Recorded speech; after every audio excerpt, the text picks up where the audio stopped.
Running round like dollars in the wind, bending over backwards just to let you in. I told you that one day ain't never enough. You tell me I hate you, I still call you up. If we don't got trust, we can never have love. I was putting in the hours, I was. But you were calling me a liar, liar, liar, liar, liar. Yeah, I've been putting in the hours, I was. And it's coming down to now and now and now and now and never. I was putting in the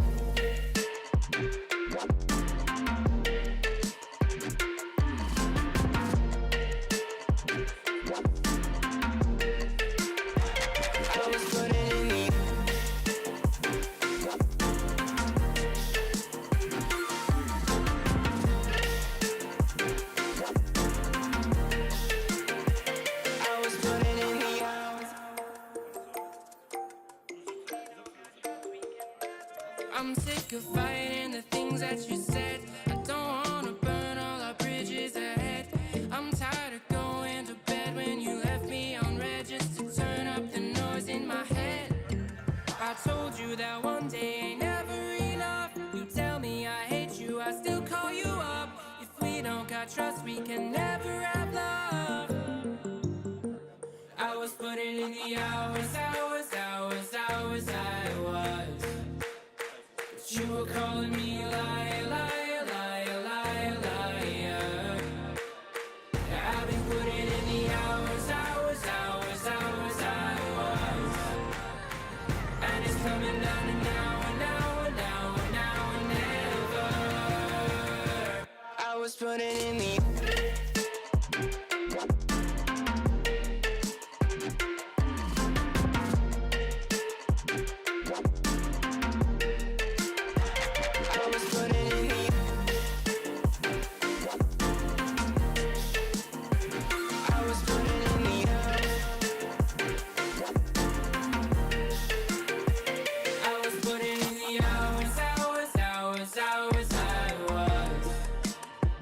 You were calling me a liar, liar, liar, liar, liar. Yeah, I've been putting in the hours, hours, hours, hours, hours. And it's coming down to now and now and now and now and never. I was putting in the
Mesdames et messieurs, faites de bruit, it's daytime! 2 here at the Paris Major for the Rocket League, not Worlds, we're almost there. The Rocket League Championship Series at La Défense Arena. We are continuing on through groups, and it's going to be action-packed. You know it's to be true. I'm Leaf, and I'm going to be hanging out in the pit once again, talking to coaches, talking to players. Yesterday's storylines was all about the little dogs fighting for the scraps, and of course, French players looking incredible. The question is, do those storylines continue today? Only one way to find out, to get to the action.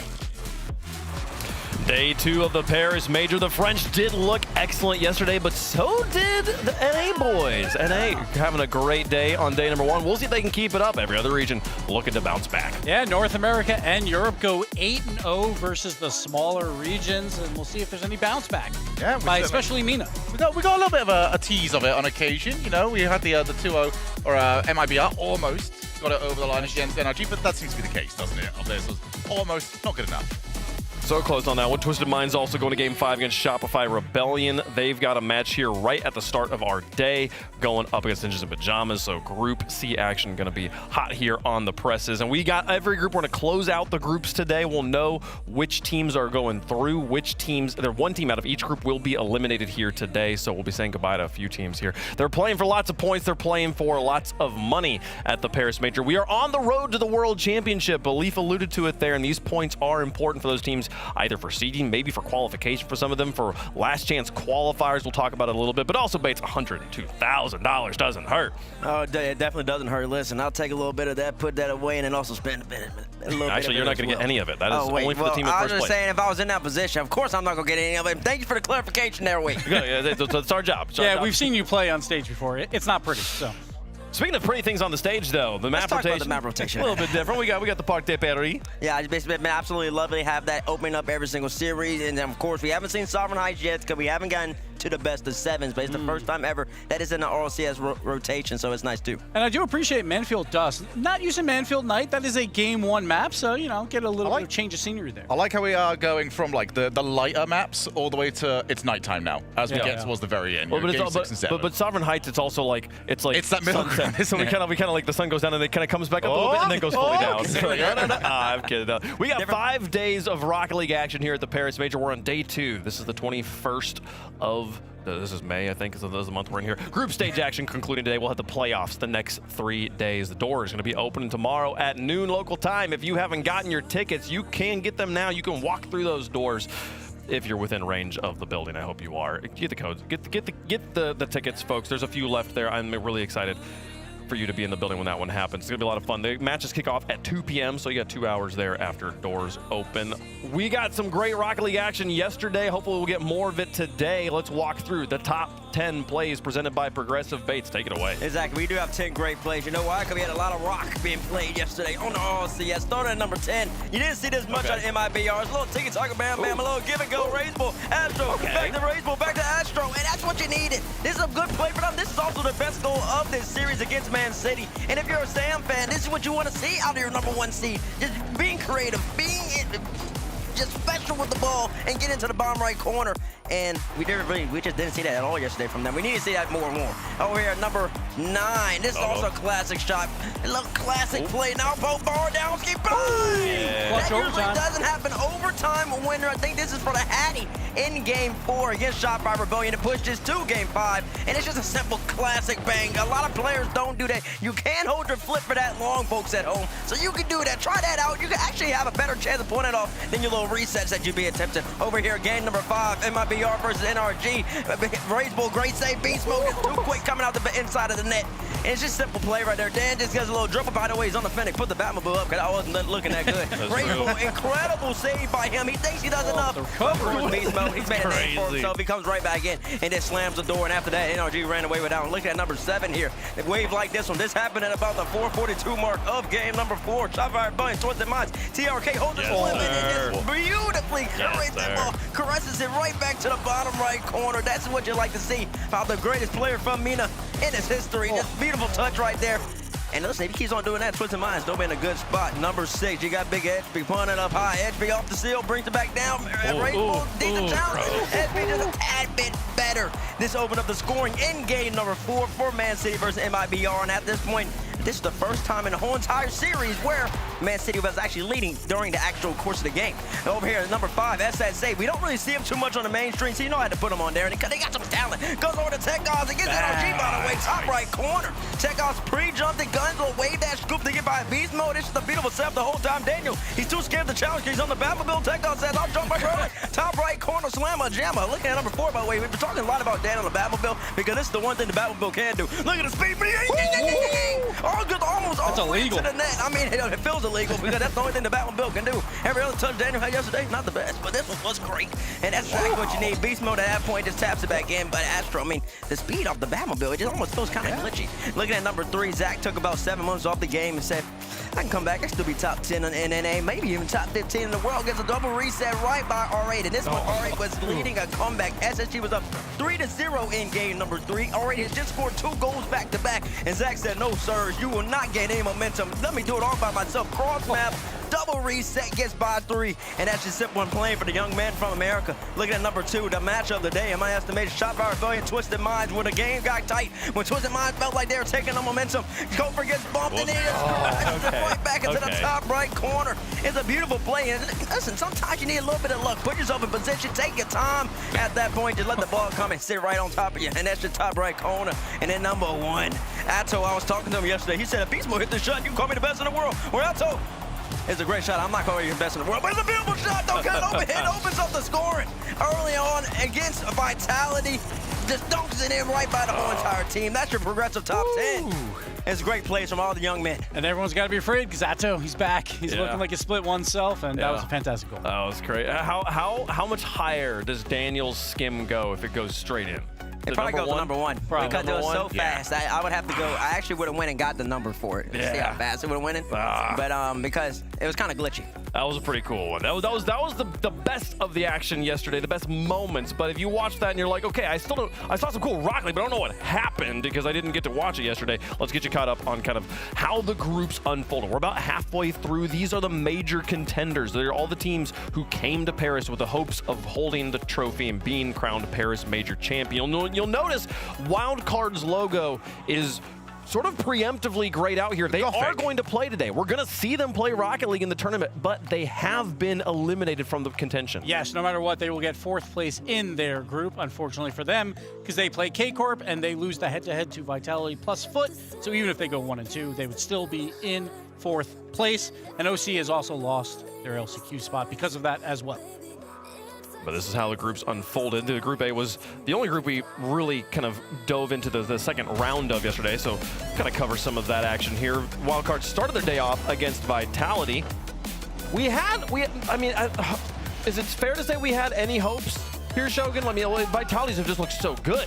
Yeah, I mean, this is a horror group for them, isn't it? Vitality, KC as well. It's just not something you want to be getting into immediately, but I mean, it's the typical OC. They had glimpses, but they've always got glimpses. Yeah. When we ever get more than that, Vitality, I mean, they will be more than happy with their performance, but that does also now mean that Wildcard are set up. It will be them versus Power to try and qualify for Worlds. Power's hate watch, the greatest hate watch that has worked out for them. I think they're the greatest hate watch. We've had some pretty good hate watches in the Rocket League history.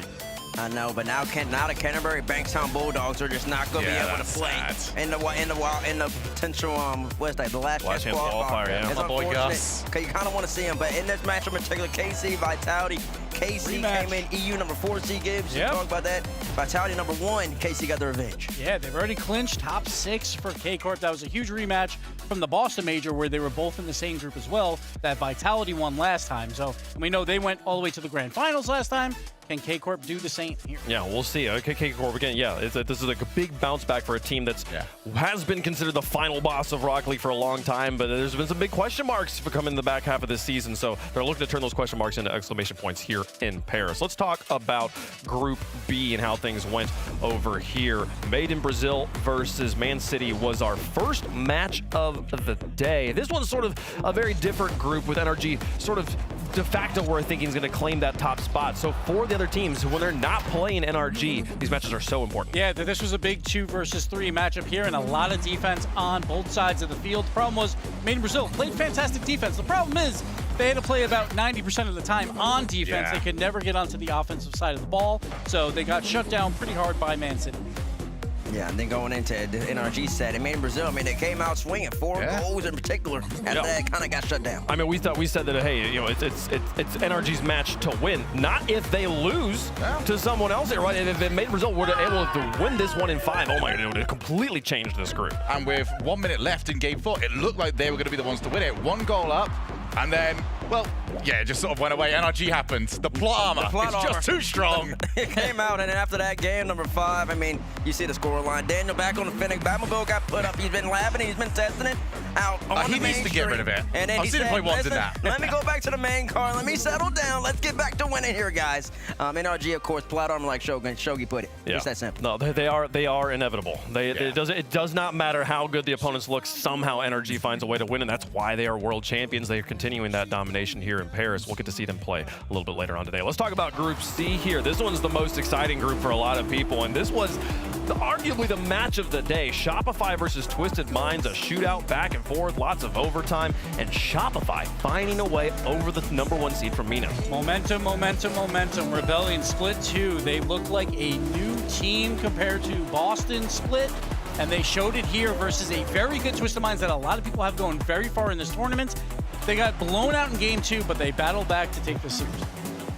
Yeah, very impressive as well. Shopify are usually a team, the first killer teams in general, always seems like they start off so well in a season and then they just fade into the distance. Yes. And it looked like it was going to be the same case this year. Start off so well at the kickoff land, and now they are right back in contention, and they look so dangerous. They do look dangerous. Now, Group C's still got a lot of action left to play, so we'll see how that group settles at the end of today. Group D, though, exciting stuff over here as well. Let's talk about R8 in particular. They were the story of the tournament, it felt like, coming into this event, Bates, but they drop one here early to SSG. I mean, it's a matchup problem. All right, they got the potential. We saw him play a little bit at the World Championship of Rocket Esports. I mean, you see the flashes, but when you're playing against SSG, you're playing with that type of aggression that RA presents on the field. You will get caught out, and SSG, they're built to beat teams like that. Hitting you back in the mouth. Reveal had a couple of demos, definitely averaged at least 2 in the series, and it's really set the tone. And it's moments like this from Zach. This is why he's back, huge, to really take away the momentum. RA felt in this game number 3 that they were going to tie it up, like they were going to take the series,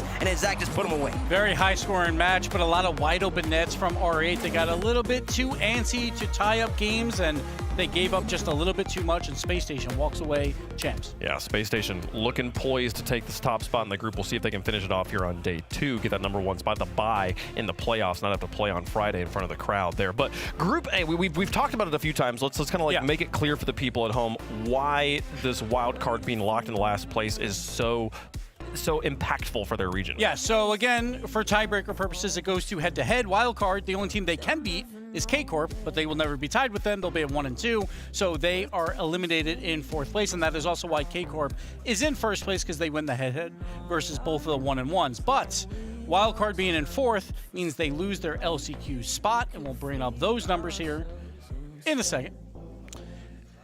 And these are your updated numbers as of right now, but OC, no matter what, SAM or SSA will tie them. They're both in Group B. Whoever comes in 3rd there will get to that 4th place spot tied at 9 points.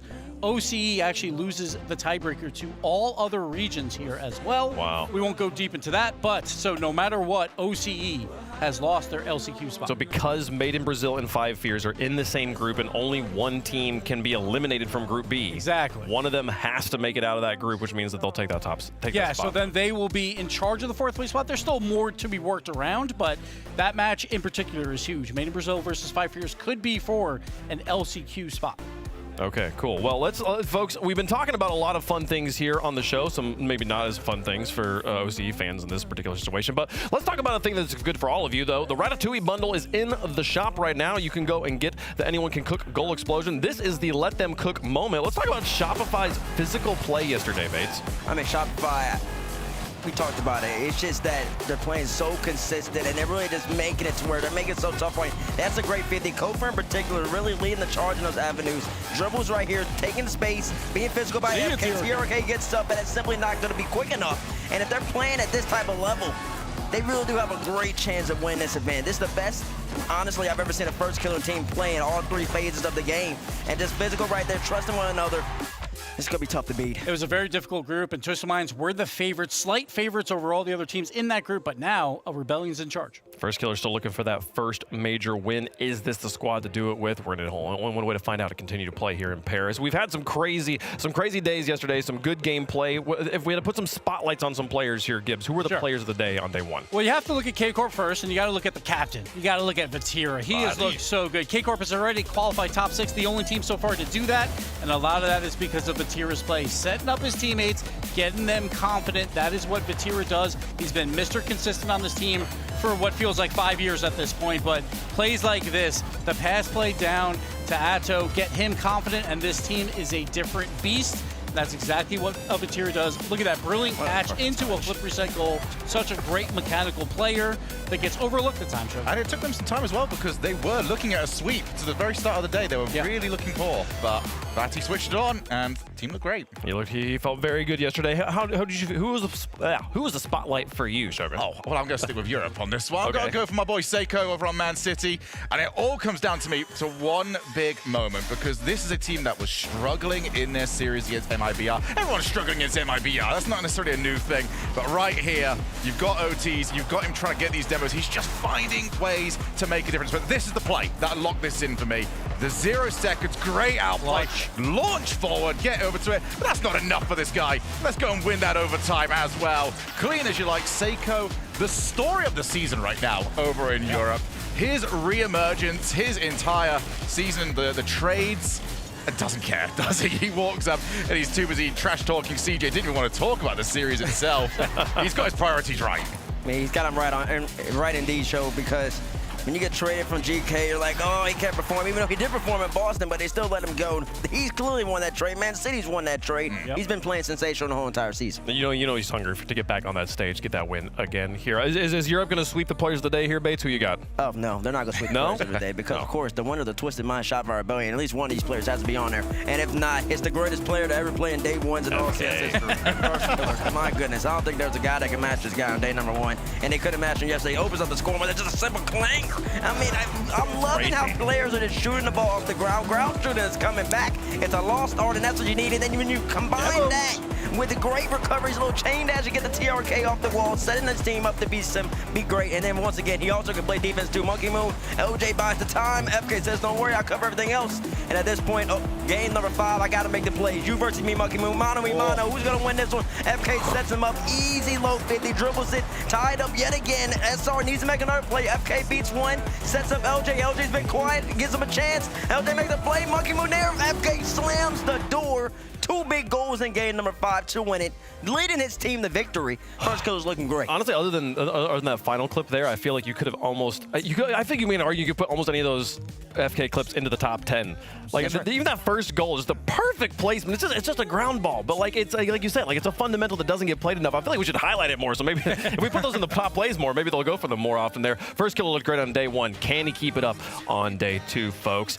Speaking of competitions here, we up here have been doing a nice competition for predictions. We did that yesterday. We'll continue it on through the rest of the day. We can give you an update on the scoreboard for the 5 of you in chat that care. The way that this scoring works, you might be like, wait, you didn't play enough matches for you to have enough points here. We've modified the scoring system a little bit. So you get 2 points for every win. Okay. For every correct prediction.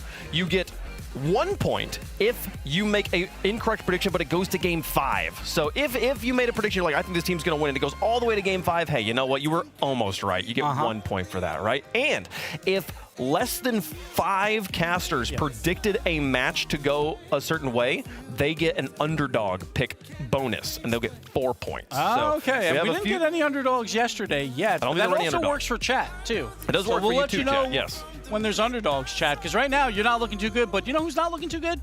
Shogun, and we added a little stipulation, a little last place punishment, Shogun. Okay. So you got to be a little worried. Can you pull out of your little cubby the last place punishment? Not. I don't. Right, fine. So at the World Championship, the first crowd day, whoever comes in last here bucket hat. will wear the bucket hat for a meet and greet for fans. I don't think that's going to fit on my head, but and we'll have to wear this lovely ducky tie. Wonderful. As well on the wonderful. first crowd day. So everyone will know how dumb you are, Shogun. All right. And how stylish. Did we really need that for... Yeah, so this is a good trial right here because he's in last place so far. Oh, it doesn't but yeah. clash at all. It actually looks nice. It does look nice. Why is he already rocking it? We got 4 more days to play. Take it off, man. Yeah. For the record, yes, these will be awarded at the end of the competition on Championship Sunday there, folks. But Championship Sunday coming up soon. Championship Sunday for Paris as well as Championship Sunday for the World Championship. It is just around the corner, folks. We teased it yesterday.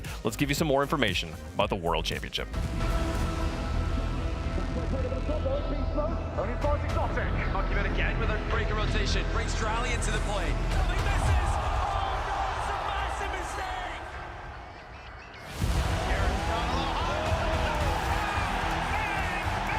Up against it.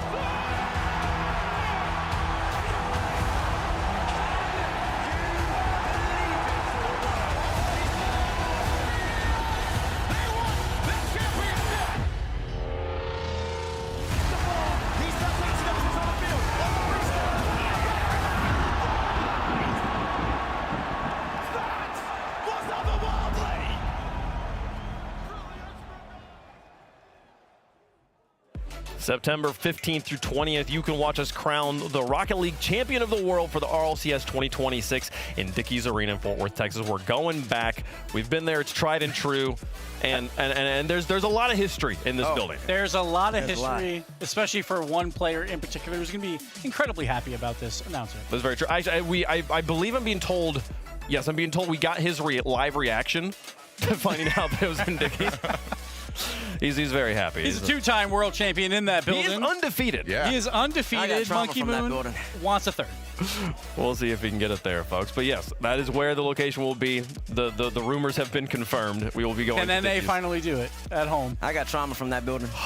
He does not like it. I mean, it's a great arena. It's a great venue. It's a great fans. I got trauma. I picture you just sitting there in front of the desk afterwards, just like, man, I got trauma that was. from that building. I left so quickly after that last one. Folks, we've got just a few minutes before kickoff here for day 2 of the Paris Major. Let's start getting you set up for this first match. We're going to be starting off in Group C. Ninjas Pajamas, Shopify Rebellion, Twisted Minds, and TSM. They'll be playing on both our stream and the alternate stream. We have 2 streams going on, so if you want to see all the action, make sure you go over to twitch.tv/RLEsports. Have it pulled up on a second monitor, on a second TV there. Shogun, you were hosting the alternate stream yesterday. How'd it go? It was actually really good fun. It's just a nice, relaxed vibe over there. Managed to get some of the coaches and players to have some interviews, and yeah, everyone seems to be having a very, very good time. But highlight of the day though yesterday, TSM, fake kickoff, not once, not twice, 3 times in a row. Whew, conceded every single time. Oh, no. They didn't seem to care. Well, folks, if you want to see if TSM keep it up, they're kicking the show off on the alternate stream against Shopify Rebellion. We will close out our broadcast over here with Space Station versus Gentlemates in that hotly contested Group C action. It'll be a lot of fun, but let's continue things on here with our group. Ninjas in Pajamas versus Twisted Minds. Going to be our first match of the day. Group C closing out the day and starting the day here for day 2. Ninjas in Pajamas, they played TSM and they walloped them. Yep. It was 13 goals in 3 games, but now is their true kickoffs. test of the schedule. They have 2 very difficult matches today, and it begins versus Twisted Minds. That's Twisted Minds, TM. You got Monkey Moon right there. We just saw him on there. He's happy about the World Championship announcement. But of course, he wants to just start building that momentum to forward to Dickies Arena. And he's got to get a big win right here against NIP. Twisted Minds taking to the stage here, looking to bounce back after a rough loss on day 1. Ninjas Pajamas, though, are ready for him. My name is Jorius, and I play for Ninjas in Pajamas with Oli and CRR. Christian brings a lot of mechanics. I wouldn't say I'd call him a loose cannon, but he's like an ace card. He can win you a series with just his mechanics alone.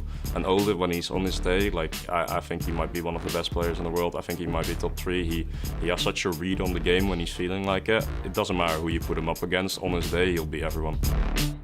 The best thing for us is our team chemistry in and off the pitch. We find each other on the pitch, and we also have a great time off it. So that keeps the mental high, the spirits high, the confidence in each other is great. We had a very productive boot camp. We were here at Gentlemates in Paris. Even though some people see it as kind of a really hard group, we feel like we have the capabilities to be first in our group, and that's what we're aiming for. And we think we shouldn't get anything less. we don't feel like we have to prove anything to anyone. We know how good we are, and we're gonna show it here. Hanging out with LBP from Ninjas in Pajamas. What's going on, man? You feeling good? Feeling good, feeling confident. You know, Twisted Minds, these guys are on our scrim roster, so we're feeling pretty confident against these guys. Yeah. Looking forward to a good series. That's awesome. Now, I just want to ask in general, I mean, you guys had a series yesterday. It went the way I think most people expected it, the way you thought it would. How in general has Paris been for the boys? Been able to get out? Has it been all work, no play? No, it's been good. You know, we had a really good boot camp for a week. We did stuff like bowling, golf, so a lot of off-screen team activities. Right. That's how we form our team environment and establish our identity as a team. So that's what we're doing, that's what we're building on in this event, and that's what we're going to execute. No, and I'm looking forward to it. Again, I love the squad. I love the vibes that come from you guys. Coming into today, did the vibes change at all maybe from yesterday, knowing that it was a lighter schedule yesterday? Going into today, I think the boys got a little bit more excited. Today we've got some actually probably better opponents, all respect to CSM, but a little bit more tricky, so a little bit more exciting. Yeah, I guess, did you feel like the work got a little bit harder for your end, or was it kind of just the same patterns that you usually run with a team for success? Yes, usually the same patterns that I execute with the boys goes for today, doesn't change. Hey, cool. You know what, I'm not going to interrupt that flow anymore. I'm going to let you get back to it. Good luck in your matches. Thank you very much.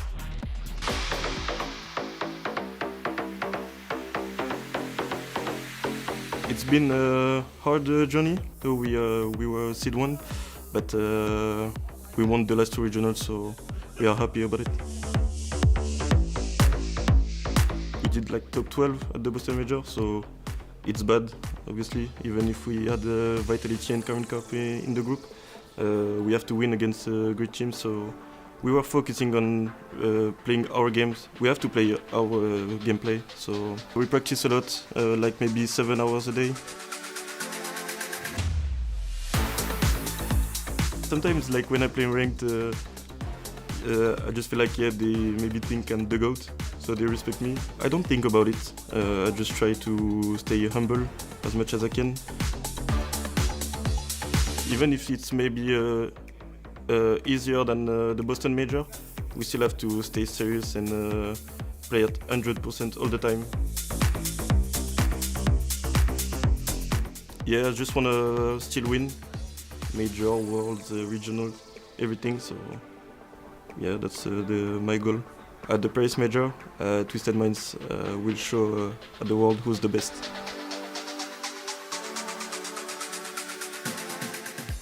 Interesting to hear him say, when other players are on the pitch against me, they respect me because I'm the GOAT. But also, I try to stay humble about it. As best I can. Yeah, that's best. It's hard, though, when it's always good. in the back of my mind. It's hard when I got these muscles. You know, it's just hard because I got to pose once in a while. It's hard when we call him Thanos. Like, we literally call him Thanos. We are not helping this. Like, he's already trying to flex a little bit while trying to change his shirt there, but yeah, come on. It's hard. He's got 2 world championships, major championship. I mean, he's highest. I think he has. Does he have the most earnings of all time? Maybe. I think he does. I think he's recently taken that. Yeah, I do also want to point out, it says that Novo's best major result is 5th through 6th. That is only a 3v3 result. That is the current reigning Rocket League 1v1 champion of the world. Such pedigree on this team with TRK, one of the most decorated players from the region.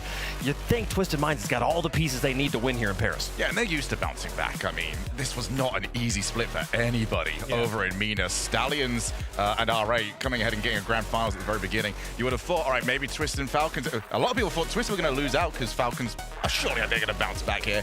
But no, I mean, back against the wall. All right, we'll just go and win 2 of these in a row. No problems whatsoever. So, yeah, Twisted Minds, they have already got experience with this. They lost yesterday. They won't be thinking about it. They had a lot of Game 5 losses across the 2 majors so far. They've only played 1 series in Paris, so can they find a way to win it before Champions Field, or can they find a way to finally clutch up on that most important map, folks? Let us know who you think is going to win, and we'll make our picks up here on the desk. I was provided with a Ninjas in Pajamas Steve wearing a Ninjas in Pajamas jersey for the person who wants to predict Ninjas in Pajamas here. So Shogun, since you get to start the picks, you get to have Steve. Do you predict Ninjas in Pajamas? That's really nice, but no, I don't think I'm going to. I'm going to Twisted Minds. This is starting to sway me, but it is. But Monkey Moon just heard where the World Championship is. He's going to be electric in the series. Yes, because Monkey Moon going into a World Championship. I know that's probably not the best, but it's going to change here. I'm going Twisted Minds, so sorry, Steve. Here you go. Okay. Sorry. Oh. In this matchup, I mean, he's loud. He screamed. Anyways, NIP, they're a great team. I think they're the most consistent team in Europe, but I think Twisted Minds yesterday showed a class that was truly exceptional. Is that Shopify Rebellion was just that much better in that set. So give me Twisted Minds. I do think they have a really good chance of making a deep run in Pyre. So. Steve, I'm so sorry. So sorry. You didn't ask for that. Also, I'm so sorry. I'm picking Twisted Minds. Let's see if the coin, does the coin get to have Steve here? Twisted Minds on one side, Ninjas in Pajamas in the other, and it comes up Twisted Minds. Steve, I'm so sorry. Unfortunate. Nobody went Ninjas in Pajamas here. Chat could. I'm sorry. Chat possibly could. No, not Steve even chat's got Steve. Not even chat's got Ninjas in Steve. Pajamas Gator. We need somebody to have Steve's back. Do the boys on Ninjas in Pajamas have Steve here? We're about to find out, folks. Day 1 was electric. Day 2, hoping to live up to the expectations here, folks. Let's kick it off in style. It's Ninjas in Pajamas versus the Twisted Minds to kick off Day 2 of the Paris Major. Steve is literally the only believer in Ninjas in Pajamas. Now it's time for Nip to make believers out of everybody and make an example out of Twisted Minds in what amounts, Daz, to a must-win here. Game 1, brought to you by Progressive as we kick it off. Steve didn't deserve that. Steve did not deserve that. Wave, we might need to have a conversation afterwards. That was unbelievable. That being said, though, maybe NIP can turn a few heads. Right now, this Twisted Mind squad has just been so dominant in their own region. It's hard to really kind of count them out. Obviously, you expected a little bit more from them going up against Rebellion yesterday, but it's still a great series. And they look like favorites here unless NIP can change that narrative. We'll see how things start off. 2 players in this series who each scored 7 goals for their respective squads yesterday. Granted, one against much stiffer competition. Loose ball in the air here. It's just going to be missed high and wide off the corner of the frame. Novo with 7 in his series yesterday. Oli led all of Ninjas in Pajamas with 7. Granted, many were off the kickoff. They were outstanding on the kickoff against TSM in their opening round match. Things have settled down significantly for both squads here early in Game 1. Yeah, but so far Twisted Minds kind of controlling the pressure here. They're doing a good job of keeping the ball in this blue half. As Monkey Moon gonna slot one in. TRK with the assist here.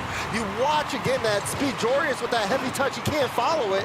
TRK plays it perfectly past him. There's no one covering the net there. It was just so much pressure from Twisted Minds in that opening round salvo. Now they strike gold here with the first goal.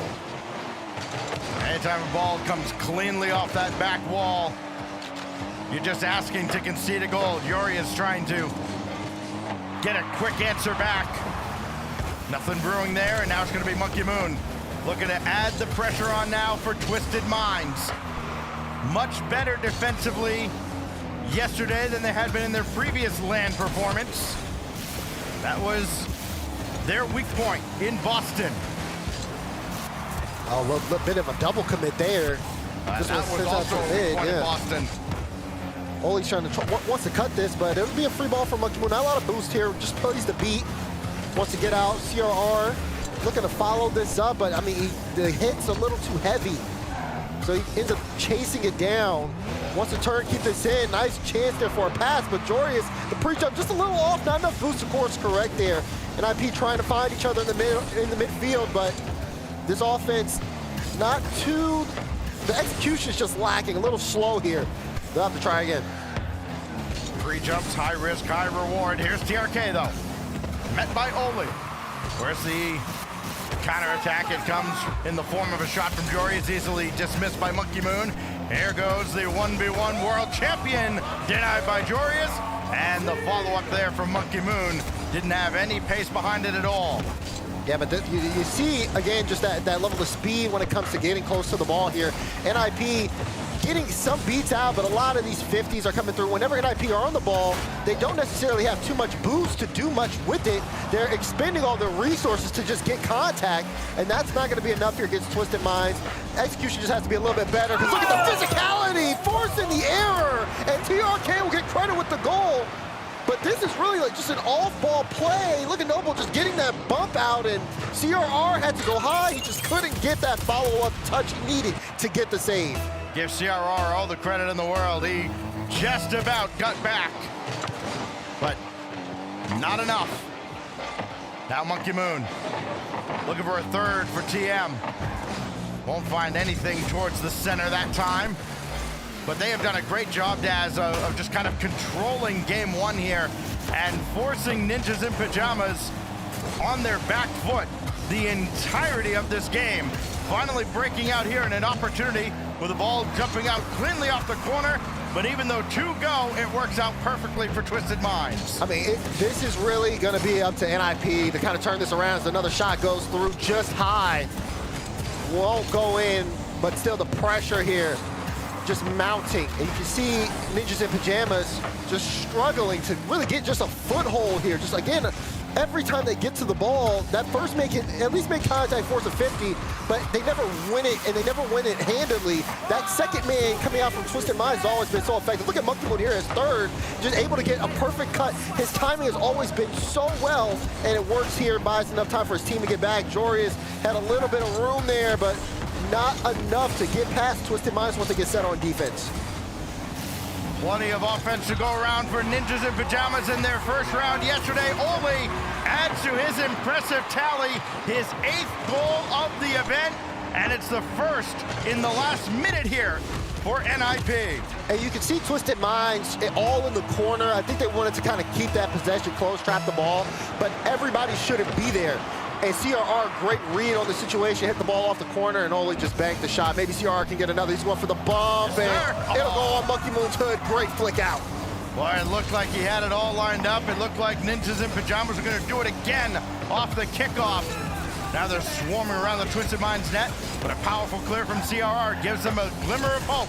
That's another ball sent out towards midfield, and CRR tried to skim that one, coming back from the offensive end. The creativity's there, Daz, but they got very little time to work with. TRK able to get, just staying on top of it. He just takes it all by himself. Ole must have been so awkward there. But you see TRK, you got to know he doesn't have that much boost left. Ole just didn't want to cut in time, and that's a rough one to give up. I mean, Twisted Minds just cemented the game with that one. Well, I mean, there's no winning there for Ole. TRK can just read what Ole's doing and decide if he's going to take the shot or not.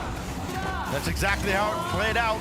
And Twisted Minds will pull away at the last second and take game one, a game that they controlled pretty well all throughout. Twisted Minds off on the right foot here on day 2. So Twisted Minds picking up where they left off. I think, though, for this game in particular, it is more on NIP to be able to kind of break out and play their style. It feels like things aren't necessarily connecting with them early on in this series, and it kind of struggles, especially considering, you know, they understand, you know, where Twisted Minds are going to play, how Monkey Moon's going to try to control that midfield, and they need to be able to win that midfield stack if they want to have more control of it. They can't do that if they're under pressure the entire game. Twisted Minds just kind of kept them in their own half, and there wasn't much that they could do about it.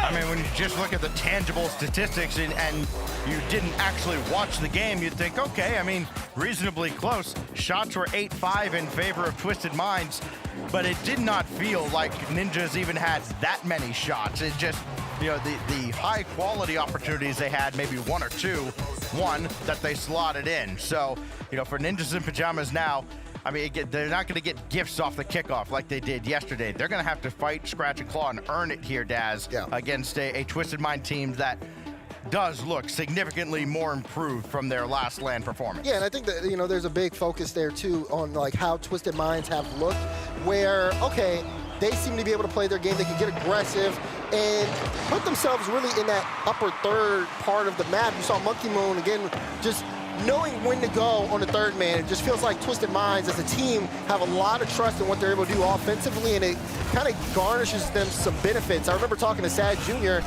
and I'm pretty sure he told me that their comms are now fully like dual language, English and Arabic. They can do it flawlessly. So a lot of chemistry being built over the course of this team. Monkey Moon picking up a demo. Novo tried to chase it in the air. TRK is there to follow. And where Ninjas in Pajamas had early success yesterday, it is a complete opposite now. They're on the back foot early in game 2 as well. Only trying to get the backboard read, and it's a tough angle for sure, but that's what happens when you miss it.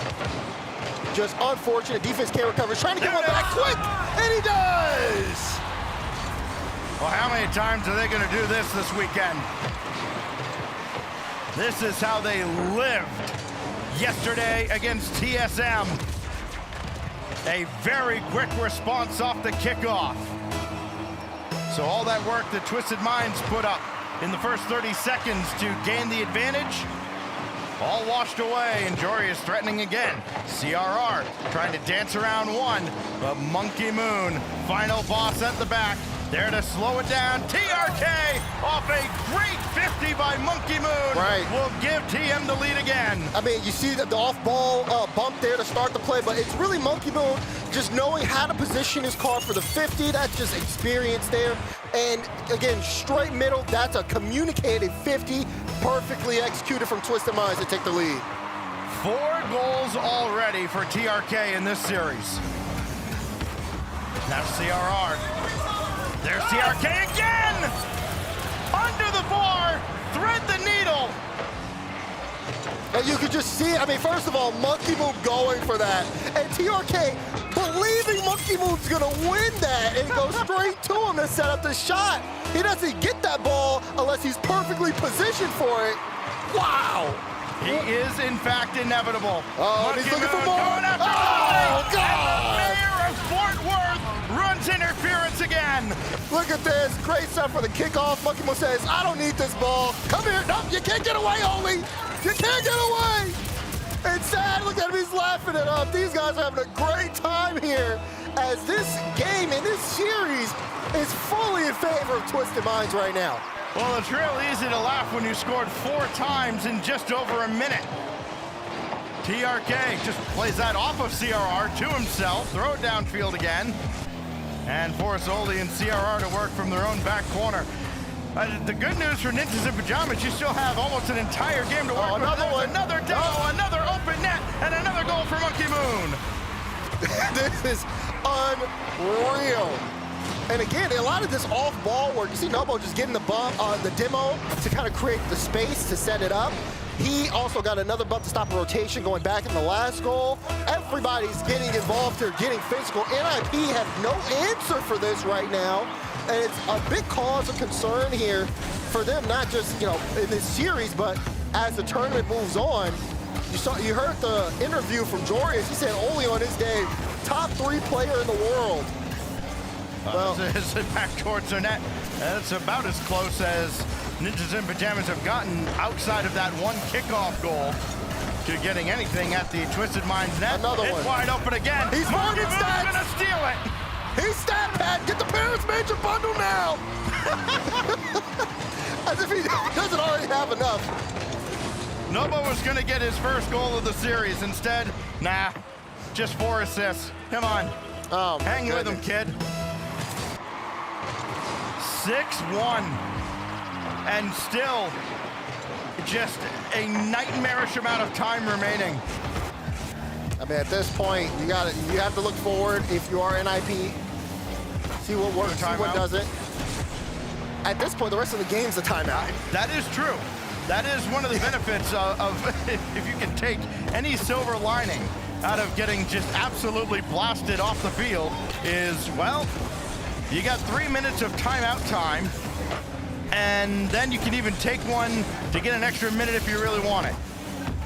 Still half a game to go here as Twisted Minds keep the pressure on. I mean, you just look at how well Twisted Minds are just moving upfield.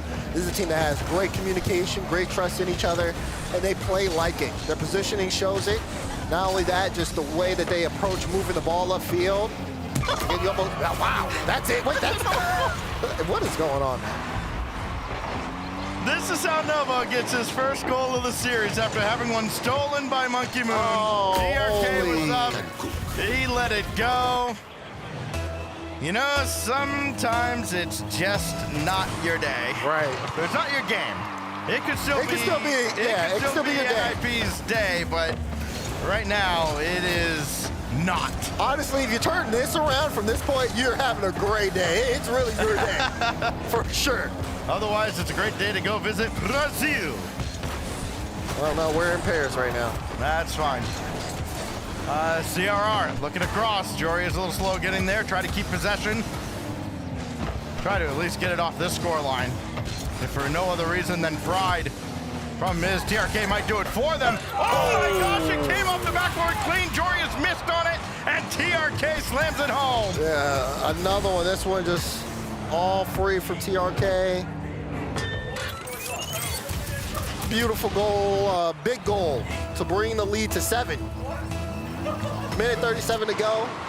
Twisted Minds continuing their show that they're performing here at Forbidden Temple. Jorby and Johnny have just looked over here, and I feel like I need to explain to them, no, this is not the practice lobby. This is happening. Minute 20. And the only drama at this point is... Yeah, their series is more closer than ours. TSM took a game off Rebellion. Oh my goodness. Meanwhile, Oli scored. That's his 10th goal of the weekend. We're not really into the weekend proper, for that matter. 8 to BU. Oli from Jorius. Okay. This is a wild start to the day here. It is. Very odd. But why not? Yeah, just get another one. Just get another one. Yeah. At this point, he's actually shooting 100%. Can you believe that? He's 2 for 2. Somebody got to be waking up D-Rect right now like, yo, dude, open up the record book. I'm sure something is happening within this series. 9-2. Meanwhile, as we look over, make it 9-3. Again, you start thinking about scoregami at this point. What unique score have we never seen before, and can we hit that number as Oli gets another kickoff goal this weekend? Yeah. Wait, how many goals is that for Oli? This game is that 3? Does he have all of them? In this game, he's got them all. He's got them all in this series. Oh, wow. 4 goals, 11 on the week. Well, Oli's been able to put it in the back of the net. Looks like an NBA All-Star game. There's no defense. Yeah. Getting Jordan to CRR in the scoring would be very good if you're NIP. Yeah, but Oli almost got another CRR trying to get one here. And you got to think that, this is still good for NIP if they can figure out what they need to do to kind of get past Twisted Minds toward the end of this game. If they can put something together. But outside of that, they're going to be in a match point situation. Would have to reverse sweep. I mean, definitely easier to do in a best of 5 than a best of 7. Well, you got Jordan on the 4, score. yeah, 9-4, 16. I mean, it's just about how close this is. Again, we're talking more scoregami. Yeah, that's about it. I think you have to get somewhere into the double digits, though, for Twisted Minds. 16 seconds remaining in what has been little more than an intermission. Oh, you know what? If we weren't having a long enough timeout, we're gonna have another pause here and actually wonder. That looks a little more serious than any kind of a tech pause. So that's an outfit change, maybe. Yeah. So Novo's gonna have to step away for a moment. 14 seconds remaining here in this game. Yeah, now you kind of look forward here, a little bit of extra time for NIP as well. Definitely a frustrating game and a frustrating I was going to say start to the series, but it will only be the start of the series if NIP can manage to turn it around. Right now, they're just in a really tough spot to start the day, especially when you consider, they got to finish the rest of the group, and especially considering how TSM are looking over on the alternate stream, up 2-1 against Rebellion in Game 3 with a tied series, and they just scored again. Nah, this must be production as like flip the teams or something. There's no way. What is going on? Welcome to Bizarro World, Daz. Welcome to Bizarro World. Both days so far here in Paris. I mean, yes, for the most part, it's gone to plan.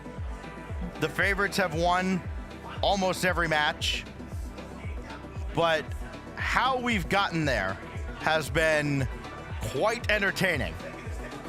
And even here, like when you see the scoreline being 9-4 with just 15 seconds left in game 2, it's just one of those wild things that is like you wouldn't believe it if you weren't sat here watching it. Right. We can confirm, by the way, Nobo is on his way back to the player area. Again, hope everything is all right with him. It looks like he's going to be settling down in just a moment. In fact, there he is. Told you, outfit change. Take a video. Yep.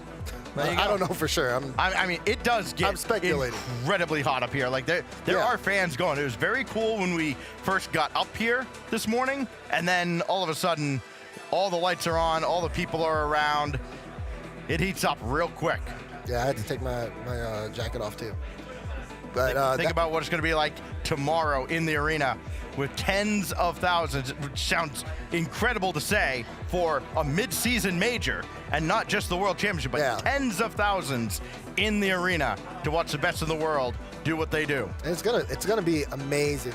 Like looking at it inside already, it looks amazing, and it'll be even better once you all are there to fill the seats. But right now we are getting ready to get back into this one to close out game number 2. 16 seconds to go. 4-9 scoreline in favor of Twisted Minds. Maybe they'll try to see if they can get 10. Infield pass, no cutout. Oli's got an open look. Are we gonna keep scoring here? We might. See if they get one more. And is it gonna go through? It is. We got 10. Wow. 10-4. How long has it been since you've seen a 10-goal scoreline in the RLCS? You personally? Me personally? Gosh. We got close in Boston, didn't we? Maybe. I feel like we got real close in Boston. For some reason, I can't remember who. But other than that, it would have been a minute. 10-4. Nobo gets 3 near the end. TRK puts up absolutely God mode numbers. 5 goals from 4 shots. 5 goals. I love this game. Monkey Move shot 100%, 2 for 2, 5 assists. Yeah. There were 0 saves on the side of NIP. Yeah. But when you think about all the goals that were scored in, I mean, it was just the net was open. That's the big thing here. See those numbers? Or whoever was in the net couldn't even get the save because they got bumped. Yeah. And spoilers. Ninjas in Pajamas want a timeout. Can Twisted Minds also gift them their timeout? We saw Sathu take a timeout up 2-0. I mean, granted, under very different circumstances. The only way I would want a double timeout is if I could hear what they're talking about. Right. I don't know if you want to hear the NIP comms right now. They gotta lock in here and find a way out of this series, out of the predicament they're in. They've been outscored 13-5 in this series, and that wouldn't sound awful if the series was already over. That's just through 2 games. Oh, that was Scorigami, by the way, the 10-4. Ah, all right, there we go. Oh, and I think they actually broke the record for most goals in a game on land. D-Rec's got I need to figure that one out all the way, but I think so there. So yeah, most goals on LAN in a single game was 9. So a beating of historical proportions delivered by Twisted Minds, dropping 10 on Ninjas in Pajamas. The benefit for NIP, of course, is when you line them all up here for game 3, it's 0-0.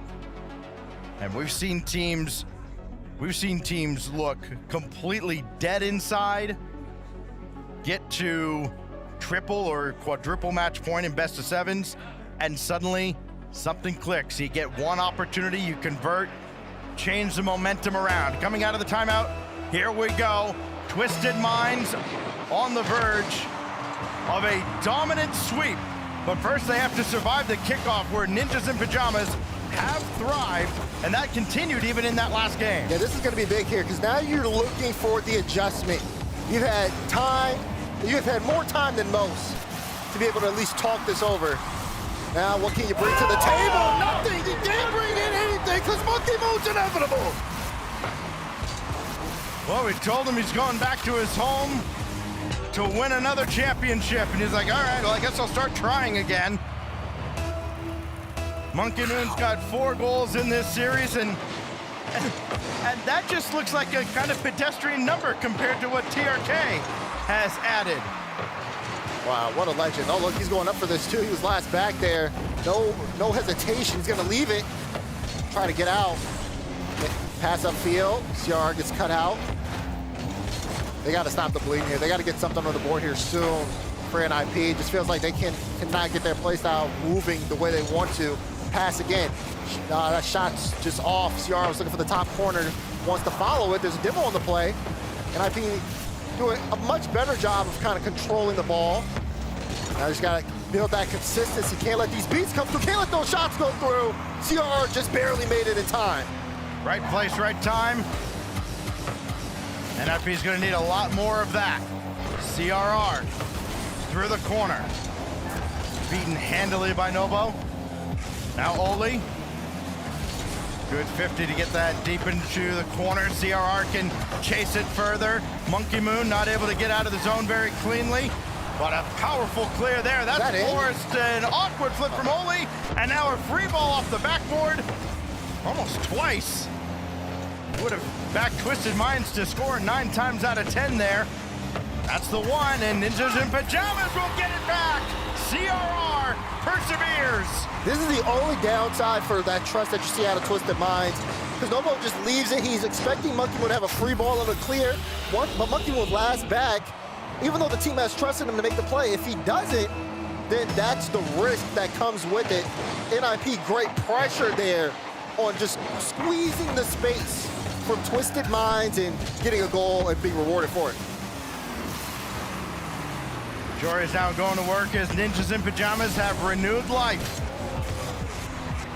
Nobo right towards CRR. He'll dish it off to the right to Monkey Moon.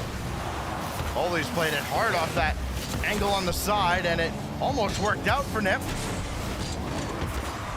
Nobo up there very quickly to win that ball. Monkey Moon, excellent first touch. That forces CRR into action. STRK will leave it now for Nobo, and almost got that win off Jorius on the back wall. TRK trying to control that one. Right now, Twisted, halfway through this game. Been pressured a bit.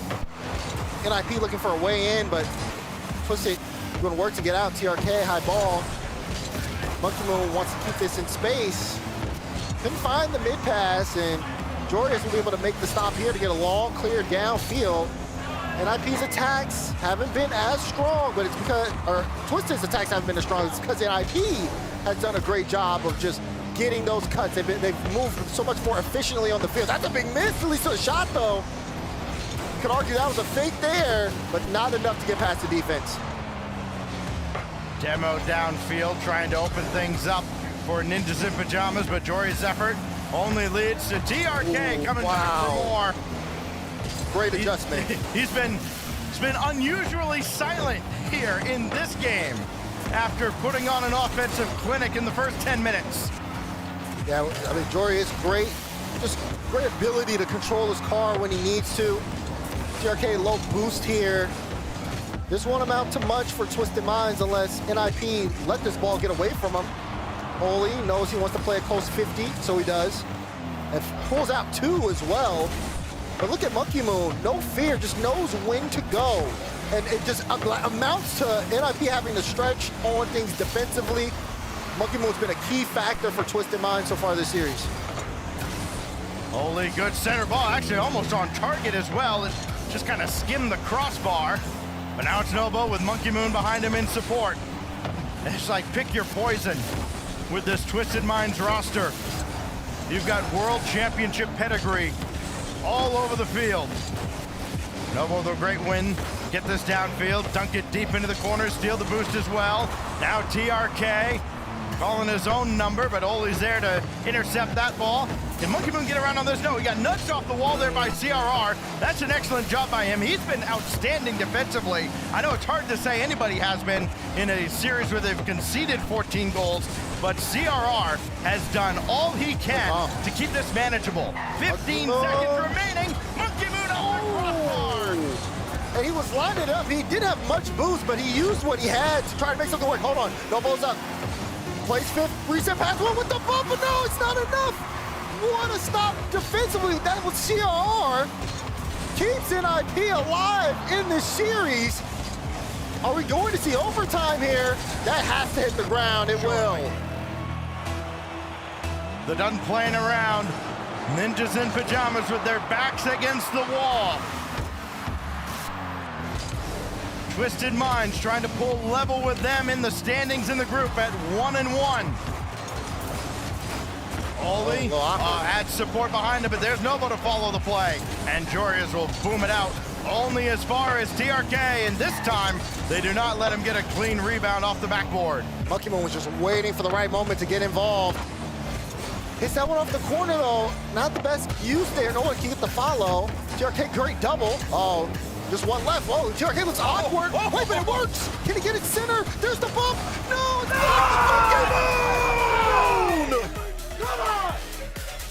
TRK just put on a solo masterclass all the way down the field, and Monkey Moon, Captain Inevitable himself, puts the finishing touches on a 3-0 sweep for Twisted Minds. Oh, I mean, they look great. This looks like a full package of greatness when you watch Twisted Minds play. The way Monkey Moon has just been able to effectively move around the field, knows when to strike. Again, he had 2 goals that game for Twisted Minds, scored their opener and their winner.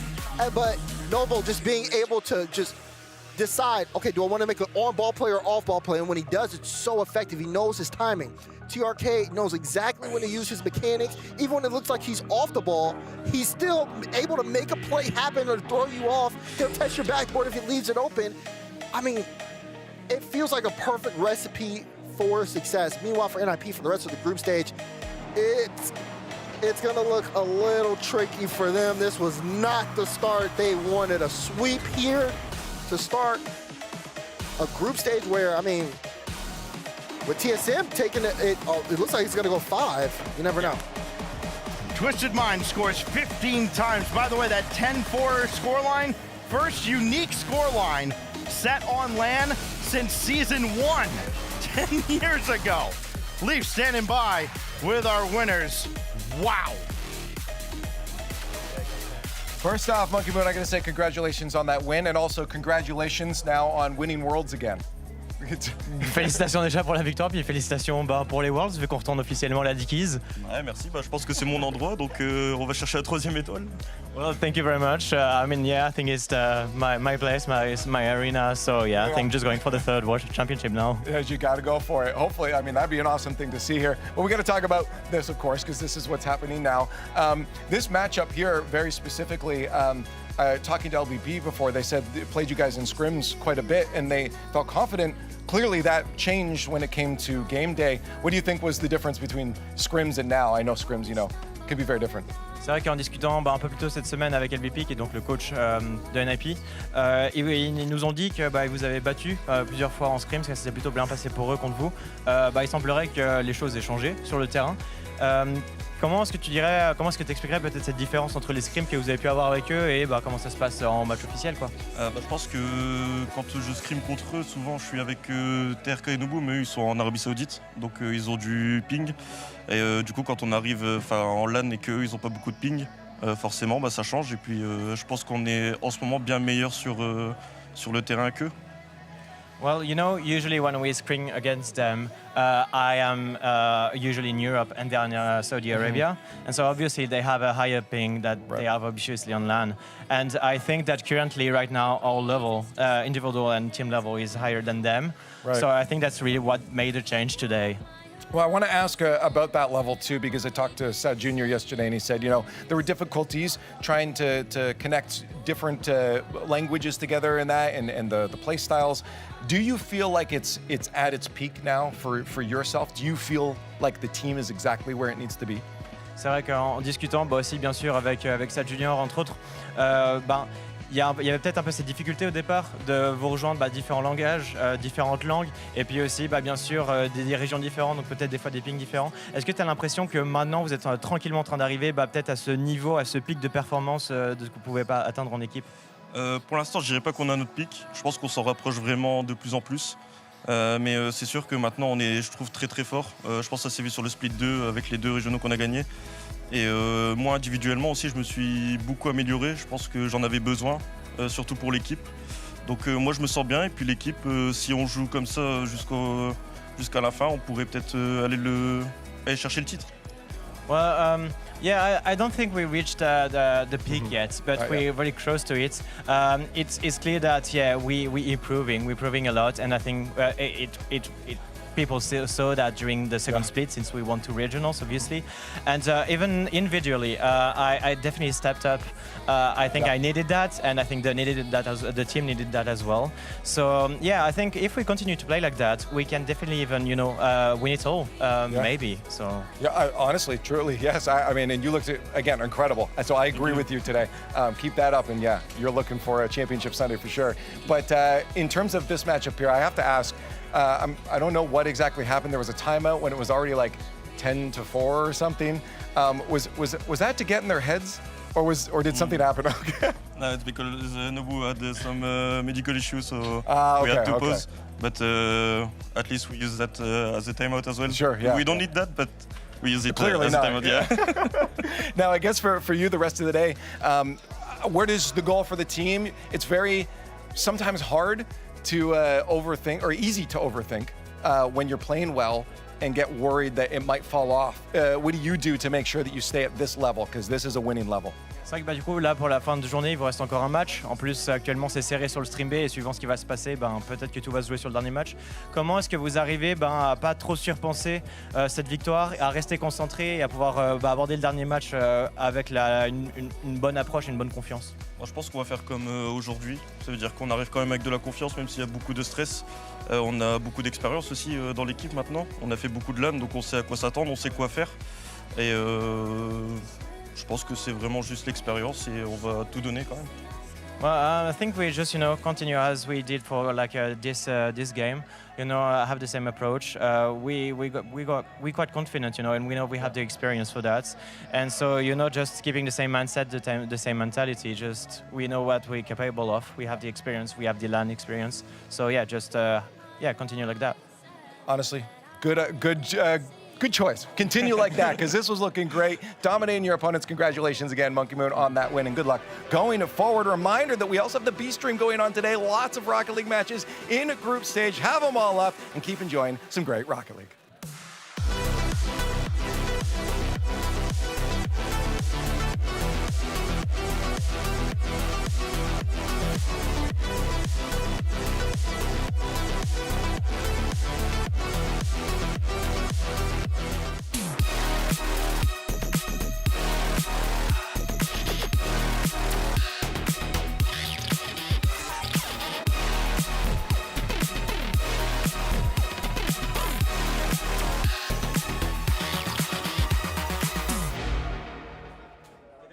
I want to try an experiment. All right.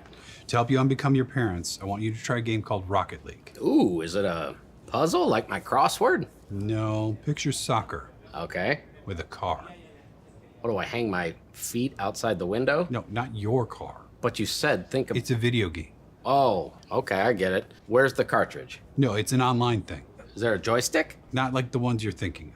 But I need to get some quarters, right? No. I gotta blow in the cartridge. Again, like no cartridge, but you'll need a username. Username, huh? How about Keith_9914? The bathroom code? That's the only number I can kind of remember easily, so.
so I'll make it harder. Don't hold back. Galvanize. Trajectory and balance look good. You're confirmed to go for orbit. Every day, Michelin innovates to move the world forward on the road and far beyond. Michelin, motion for life.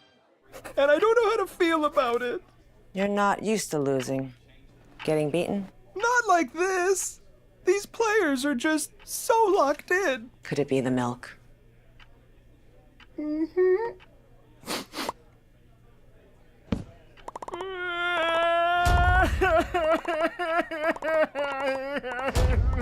It's okay.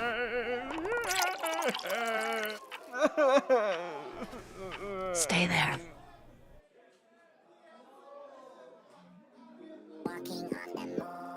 Walking on the moon.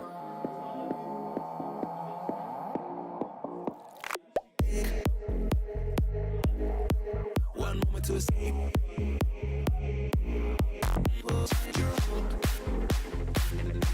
You're walking on the moon.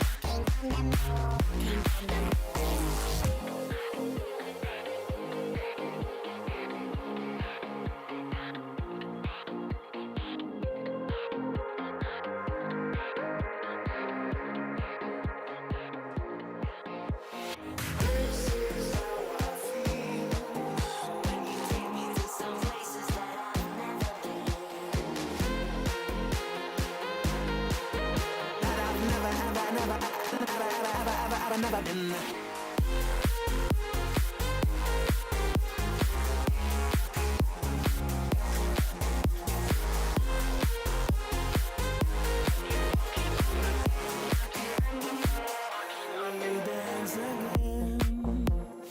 All that trouble seems to fade away. This is how I feel when you take me to some levels that I've never been.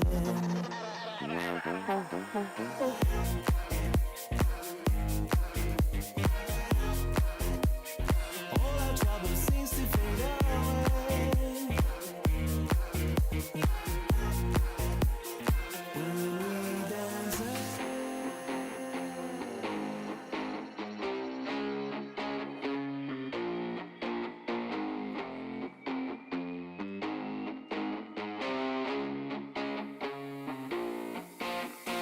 This is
seize the night.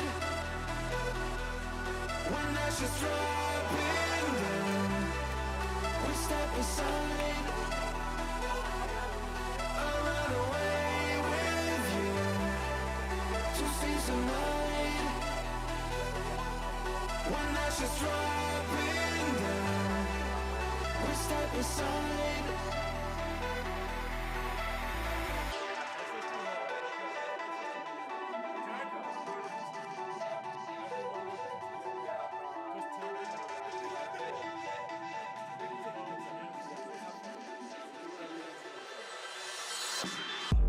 Smoke is scanning to the sky.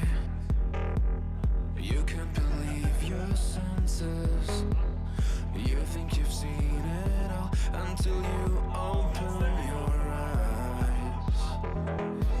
I never wanna be alone. This place is cursed. I want you to never leave my side. I run away with you to see some light. When ashes dropping down, we step aside. We dream of feeling something. I want you.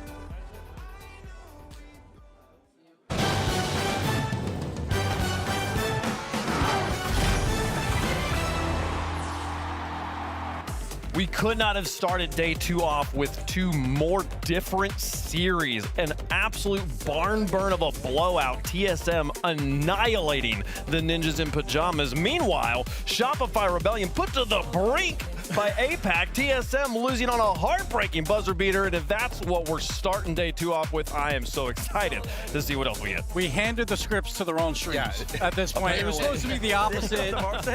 Shout out to TSM battling a Rebellion there. Yeah. So incredibly close. Came down to 0 seconds, game 5. But also for Twisted Minds. We talked about how difficult this group was for the top 3. And Twisted Minds put up a 10 spot where we had to change the UI fonts because of how many goals they scored. Not only that 10-4 score line was the first scoreagami. If you're familiar with this concept, it's kind of a unique score line in a competitive setting. We have since season 1. The first scoreagami since season 1. Somehow, all the score lines we've ever had at any LAN in RLCS all happened in that first RLCS major, which is only 2 days. The first World Championship. That's wild. Is crazy. 10 years ago. It's the first time since then. And then I think Stax mentioned it's the most goals by a team on LAN as well. Yeah, it is. So it's been 9 was the record prior to absolutely this. insane. Also, I don't know why I picked Ninjas in Pajamas. I thought there was a chance, but this was such a blowout from the very beginning.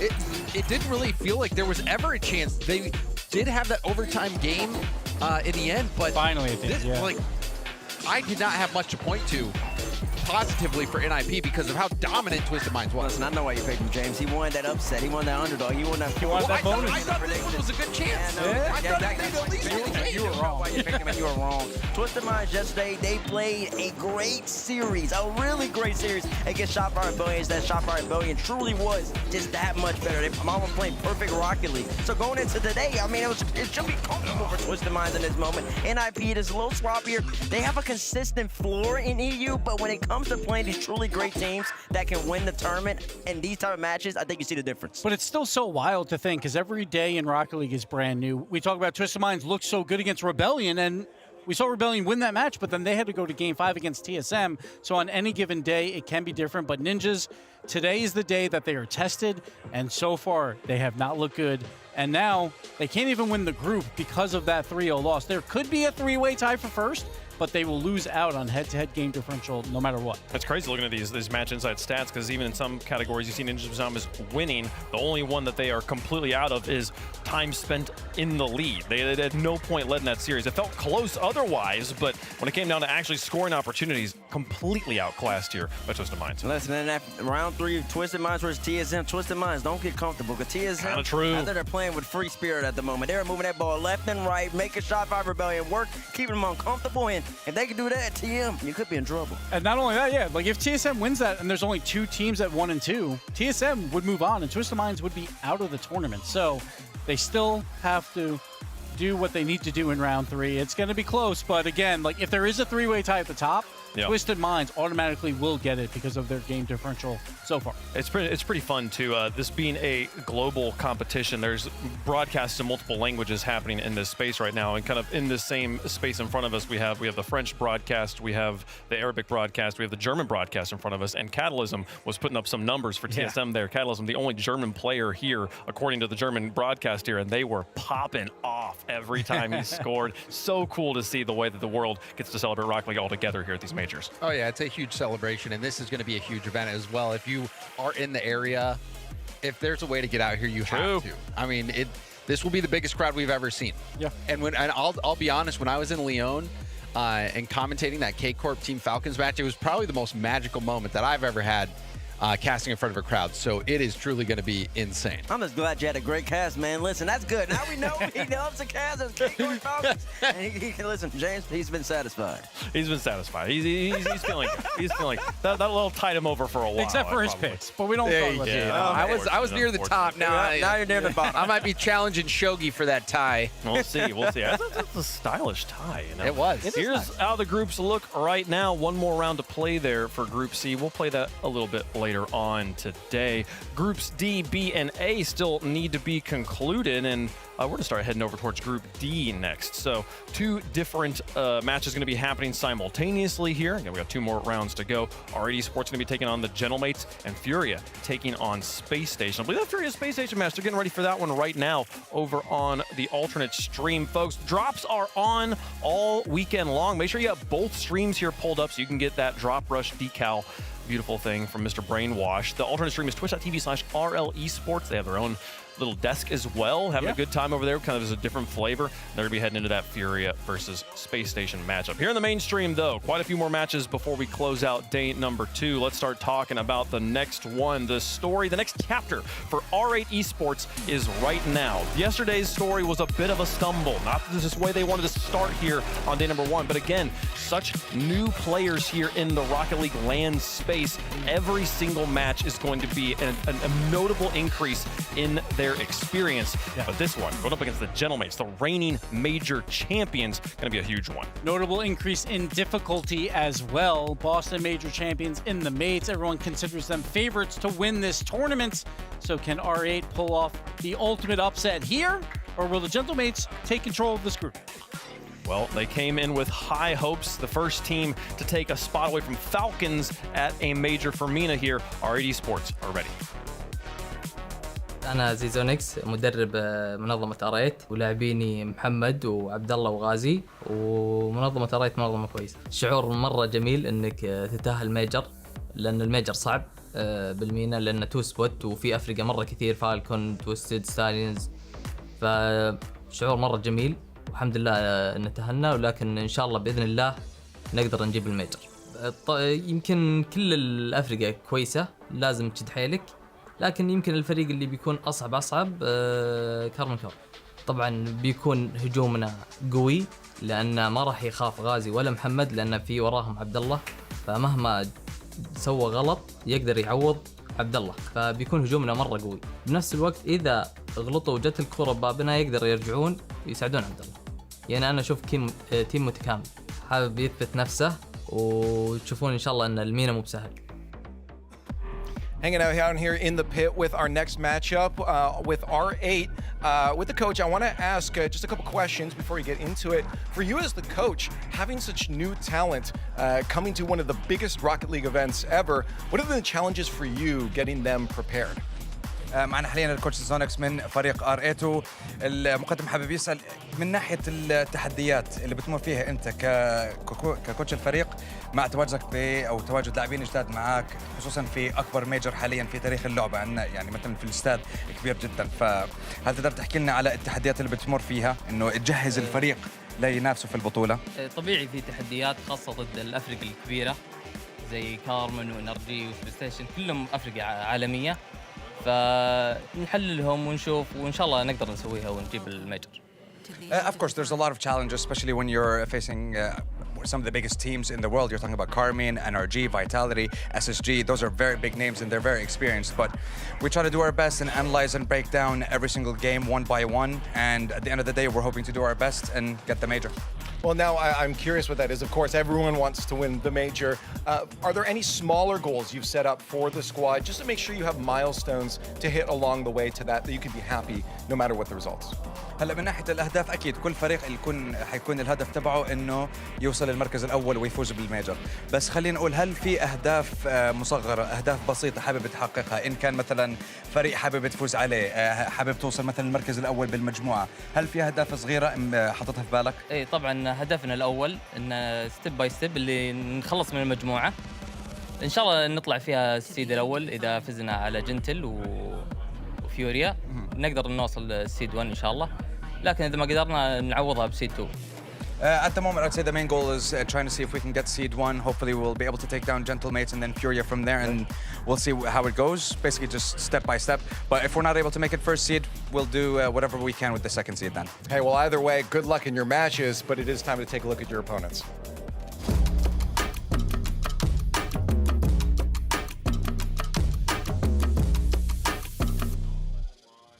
Hello, my name is Oscar Gozowski, also known as Oski, and I play for Gentlemates on Rocket League. My two teammates are Nas and Archie, and the best thing about them is their individual level in game and our friendship outside the game. We won one regional, got a final in the second. The fourth regional was a bit shaky, but we regained well after, and yeah, I'd say it was fairly easy. You know? I mean, winning a tournament like a major, like it feels nice in the moment, but you kind of have to go straight back to scrimming, or else you won't win again. And our plan is to win every single one. The way we approach the game, I'd say it's probably a consistent form of playing the game, like inside the game, but then we're also like very close outside the game. And I think those two combined, it makes it like a very, very well harmonized team. To be honest, I think most of my career I've been on teams where I've been quite close to my teammates, but I can't imagine like not being as close as we are now, because it really helps you in game, because you're able to trust them more. Because when you're working with people who aren't really like as close to you, it doesn't feel as good as when you're playing with people who are like super close friends to you, you know? Well, coming into Paris it's kind of surreal. Like for me, it's going to be the best event so far, like in the history of the game and the history of my career. But I'd say like I can't wait, to be honest. Like having a French crowd behind us and like me is really a feeling that I didn't really think I'd be having, but I can't wait. One thing I'm looking to prove as well as a team is that we're able to do it back to back. I think doing it once is the easy part, but like doing it twice, that's when it really like solidifies greatness, in my opinion. On the other side here with Coach Snasky from Gentlemates. I just got to ask right now, Vibe Check, how you feeling? Good. How's the squad been feeling? Good. What are they going to need to beat you? Milk. What's 2 + 2? 4. How old are you? Oh, that's a tough one here. I got an easier one. Come here, I got an easier one. What comes after 6? Hey, do you just want to play some Rocket League? Yes. Okay, let's do that. Let's play some Rocket League. Leave out here. I think it's influencing the match with his to get into coach's head. Yeah, well, you're gonna need milk. That's true. What number comes after 6? 7. We don't know. Wait, what is it? What is it? 8. What?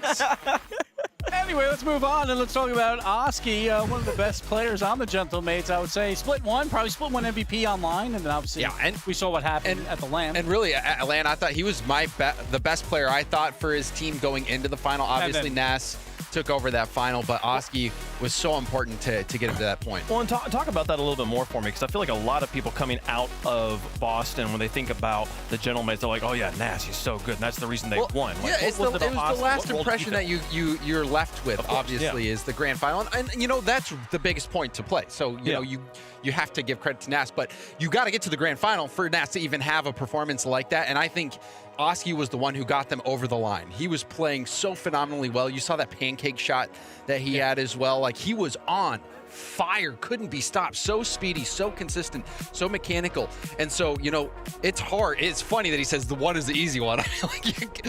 Tell that to every other player. Get one is pretty great.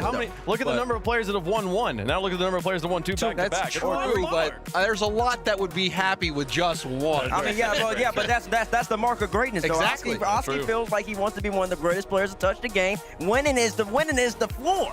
I got to be able to go back to back like Jordan. Like that's what really defines. And I think for me, like, seeing Oski really bust onto the scene, having to get special permission, him and Atto, to play on Team Liquid before they were even 15. That was back when 15 was, they had to get special permission to play in the RLCS. They looked like they were special players, like they future potential elites. I think Oski has proven that. He has really, I think, fulfilled the prophecy, so to speak, by winning a major, and now he is one of those players that is going to be fighting for greatness. I think he has that in him. Still very young, still playing incredible rock.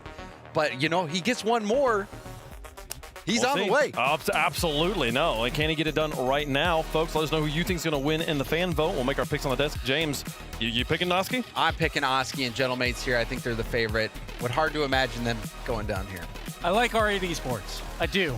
I just don't like him as much as Mates. I think R8 has a chance to make a top 8 still. I still think there is a road, but it doesn't begin here. I have the Mates. Okay. I think it'll be high scoring. I actually love both these teams, the way they play. I think Gentlemates just has more experience, and I think that's what this matchup comes down to. They are the reigning defending major champions right now, and that does carry some weight here. And also, the Gentlemates, just as an organization, so underpicked. I feel like it's about time that we were like, yeah, we're just going to assume that they're going to win these matches here. I also have Gentlemates on this one. We'll see if they can get it done. This is going to be a fantastic warm-up for R8, though, who have Furia coming up next. Do they get it? Also, we got the fun. M8, it's for a different event, but the Mates had a logo they put out recently that actually includes the word Paris on it, so we put that on the coin there for the fun, because we're here in Paris. And so we're not going to get to see it, though. The coin goes for R8 on this one. So, coins got them on there. How does the chat feel about it? 72%. Yeah. Oh, the Mates. I mean, honestly, that's still more than I expected. Yeah. This is a David versus Goliath style matchup. Can R8 make it happen going up against the reigning major champs, folks? It's been a great day so far. Started off hot on both the main and the alternate stream. We're hoping to keep that momentum going here, folks. The Paris Major continues with R8 Esports versus the Gentlemates.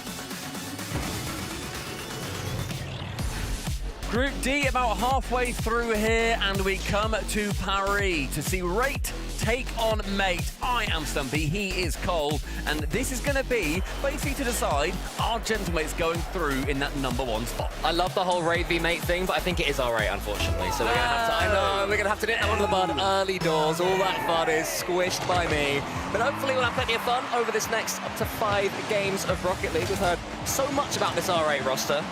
And they have been playing stunning Rocket League over there in MENA. They won Open 4, second on Opens 5 and 6, and of course they made it here instead of Falcons, but enough about them, because Gentlemates, the big bad currently, already have a lead. I feel like it's also Archer getting in these positions. We saw that is how they ended up winning the major, along with Nas coming in and performing the greatest grand final performance we have ever seen in any Rocket League event. But Archie is that glue for the team. He's made sure that he sits in those positions, calls himself non-mechanical, but he's going to be able to show up, I think, in lobbies like these. On the side of R8, however, Cole, they are no slouches. Over in MENA, they have been toppling the Falcons. Yeah, they have. It's an incredible story from R8. 2 of the players made the World Championships last year in the last chance qualifier, and then in comes Mohamed. And they've been looking even better ever since, living up to their potential at the moment.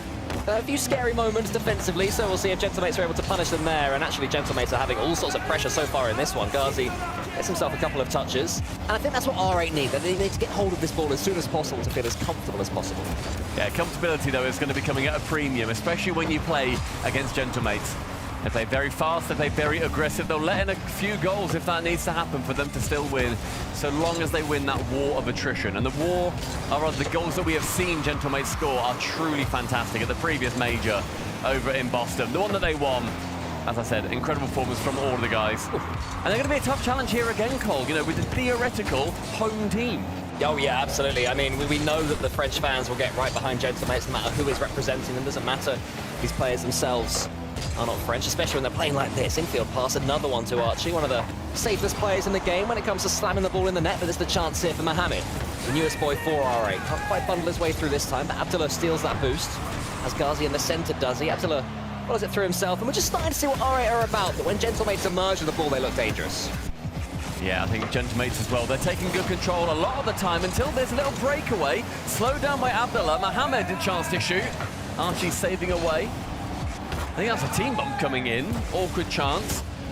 And RA able to maintain control of this ball. One fake away leads to Nas going in for it. Archie takes the immediate shot.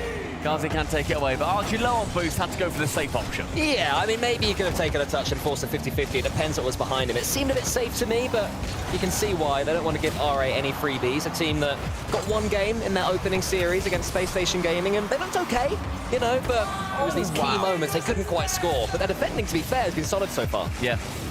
Noski sending a ripper straight towards the net. Does get saved away midfield. Here's Mohamed, one reset into the second, an aerial bump attempt, but Oski has come up against a few of them in his time. Left-hand wall now, Abdullah. Not quite enough on this, so a long shot can come through. Garcia at the back, saves away, and goodness me, if there's one thing that you can say about RA, it is that mechanically, they look like some of the best players at this lab. They just tie together resets like nobody's business. Yeah, it's incredibly clean as well. I mean, you know that Ghazi is going to do something with this ball. He gets the bump at the end of it. Gentlemates are going to have to defend pretty deeply because of that. Ghazi leaves that one to Abdullah. Ghazi on the back wall. Mohamed coming in as well. A little bit of jumpy defending there from RA, but it works out okay. Ghazi has a pass to the centre if he can find Abdullah. Abdullah's there. There's the ball. It's going to be 1-1. Great play, RA. Beautiful play, ahead of the ball play. Diving in front, slowed down by Ghazi here. Forced Archie to lose all momentum, so he's a lot easier of a target. Abdullah, the next man to it. Anyone can cook in the goal, and RA show that they are the ones in the kitchen. I mean, if Gentlemates thought this one might be simple, I think they're learning pretty quick that what RA did in Nina was no accident. But here comes Nas, the superhero from Boston. Not quite lived up to those standards yet, but they've only played one series. It's fair enough, and it was a comfortable 3-0 earlier on against Furia, so you know, what more can you say about that as far as Gentlemates are concerned? Great challenge there from Nas. Archie's coming in. Lands well, that ball's going to bounce, gets a couple of nudges on opponents. Gentlemates, since scoring, they've had some relatively scary moments, but RA have dealt with everything really well. In this final minute and 15, Oski attempts to get it central, will float awkwardly above the net. That can be cleared away, but the Gentlemates offense is brewing. Chance for Archie to score, just about. You're shaking your head. I think that was posted in. Do you think otherwise? That's an own goal, mate. I'm calling it now, that's an own goal. That one's going to hit the post and come out. Nas. Yeah, that's going wide. Abdullah held that one in. You don't think so? Oh, I don't know. Mate, the dress was white and gold, and that was going out. Clearly black and blue. You're crazy. Have fun, chat. And this final minute, then, Gentlemates do just about find that lead. Oh, goal that was going in regardless. With Archie following. Cheeky pinch, but shut down by Ghazi. It's been a good first game for R8. Can they build on it, continuing here? Clear from Archie, right-hand wall. Round one, got the second. Lovely demo. Abdullah, open net at the end of it. Brilliant off-ball play yet again. And just to confirm, Abdullah did have to put that one away because that wasn't going in either. I don't know. Is at home. 2-2. And a fantastic Game 1 performance so far from RA. And Gentlemates, all the pressure's on them. You know, they keep getting this lead, they keep losing it. They all begin to get just a tad frustrated. You know, they're going to have it all their own way here, but it's worrying how often RA are having control of the ball in the air. But Nas has control of his own, and he bounced it over Mohamed, but Ghazi was there. A reset there would have been devastating, couldn't be secured. Oski attempting to batter down the hatches. Opportunity, Nas has not got any boost, so it falls back towards Archie in his own corner. He can restock, refuel. A big demo again. Abdullah getting the third big demo in this game. Catch from Mohamed. Into corner, with no boost though, so Oski is going to be able to take control of this ball. That's awkward. Archie pre-jumps. As this ball goes in the air, it's going to be R8 with the last comment. Yeah, Ghazi was hoping that boost would spawn there. Didn't quite happen, but they do keep their attack up. This one's going to be slammed to the ground by Nas. It's overtime. R8 would have taken that at the start. Fake kickoff from Gentlemates. I love doing these in Boston. Will it prove just as fruitful here? Tips over. Nobody really lets the ball get away from him. Ghazi, a reset, flicks it wonderfully around, gets a reset of Oski as well. I love that indicator. Nice catch from Nas, air dribbles over one, who's lurking downfield. Nobody really, a very high heat check will force Oski to burn some boost, but with nobody really challenging him, he can then just dispatch the ball again. A touch back, and Abdullah from his own backboard has to pump it towards Ghazi. Yeah, these R8 kids are happy to play a risky game. It's awkward touches defensively, but it is effective when they finally get control of that ball, when they're surprising Gentlemates. They seem to keep doing, but Archie has been effective throughout this season for Gentlemates. Now he'd love one more shooting chance, but first he needs his teammates to defend. Nas does get that block, but it falls to Ghazi. All the clean touches right now. landing at the feet of the R8 players. Mohamed takes a touch in the air again, almost over Archie. Archie gets it as far as Abdullah, who shoots big save from Nas. He's got more work to do, though, to the ceiling. Ghazi straight to the backboard. Who's following? Nobody. The boost was low for R8. Now it's Archie, the counter-attack. The signature shot attempt does get shut down, but the pressure from mates will begin to build. Ooh, hello, Abdullah. Shut down. Nice from the ceiling into a very low Musty. Yeah, that was great maneuvering there to get himself that reset. Nas does the same thing, gets past one. Key touch there from Ghazi. Archie shoots, it's wide. Can Aussie get the shot on target again? No, he can't, it goes high. All they can do is continue the attack. Gentlemate's having some pressure, but not that shooting chance they need. I get the feeling Archie should have shot that on target. I don't know if he thought he was going to get as clean of a shot as he ended up having. But definitely an opportunity gone and missing. 2 commit 2 now. Oski takes full charge. Reset. The right-hand wall does not beat Mohamed's. Now it's Nas's turn. He'll face off against Abdullah. Does beat him, and the pass. Nearly successful. A bit too much beams on there for Oski to get on the end of. You get the idea that neither team is able to score from nothing as Gentlemates, but the pressure right now is going to R8. They are having this ball in orange territory an awful lot as Nas can only send it sideways. Ghazi has that read. It's going to be Mohamed! Saved Archie! Brilliant save. Incredible shot.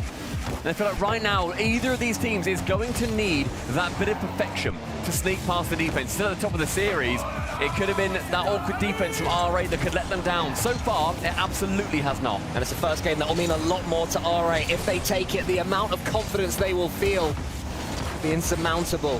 What a statement game it would be in this series and in this tournament. Mohamed could fake this one. He does towards Ghazi, but it was read by Nas. The attack continues with Abdullah into the corner. Archie's got full boost, keeps it low, but it's accurately all the way back. Ghazi's going to have to go again. This one on a knife edge, Stumpy. He does beat Archie, then gets the dunk. Ghazi feels like the man to do it. The next up on the block. Oski fakes out, gives position straight over towards Mohamed, who in this corner now has got low boost, so he can't commit too far on it. Archie wants to get a big bang there, does do so. But effectively, Nas cannot beat Ghazi. It was dust him to the ball, and that does not happen very often. 3 minutes into game 1 overtime. Beaten, chance, shot from Nas, but saved! I think it was going in anyway. It's the opposite this time, and then surely not. And that is the post as well. Oski watches it all the way. Ghazi keeps the attack going. Nas has control of this ball. Gentlemates have to be aware here. They have to keep their nerve. They won in Boston, but they want more. That's what Oski said in the interview beforehand.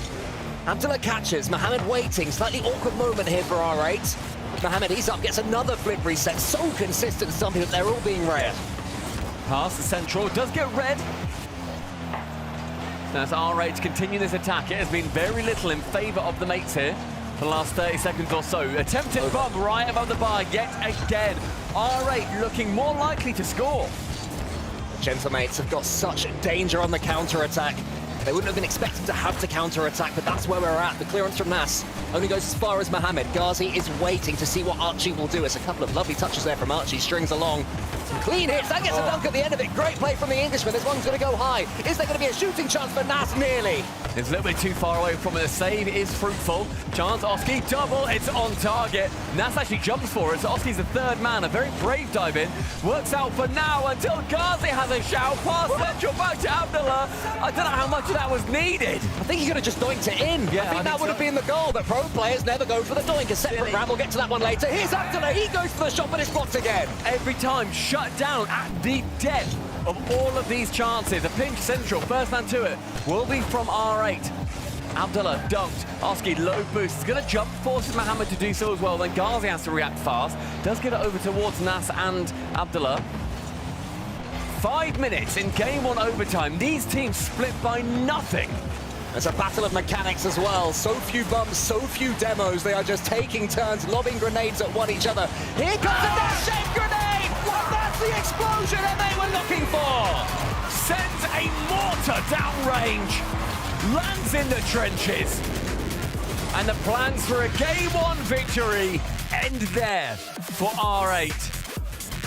Gentlemates, a very hard-fought game number 1, where I felt like for a lot of it, R8, for me, were more likely to score.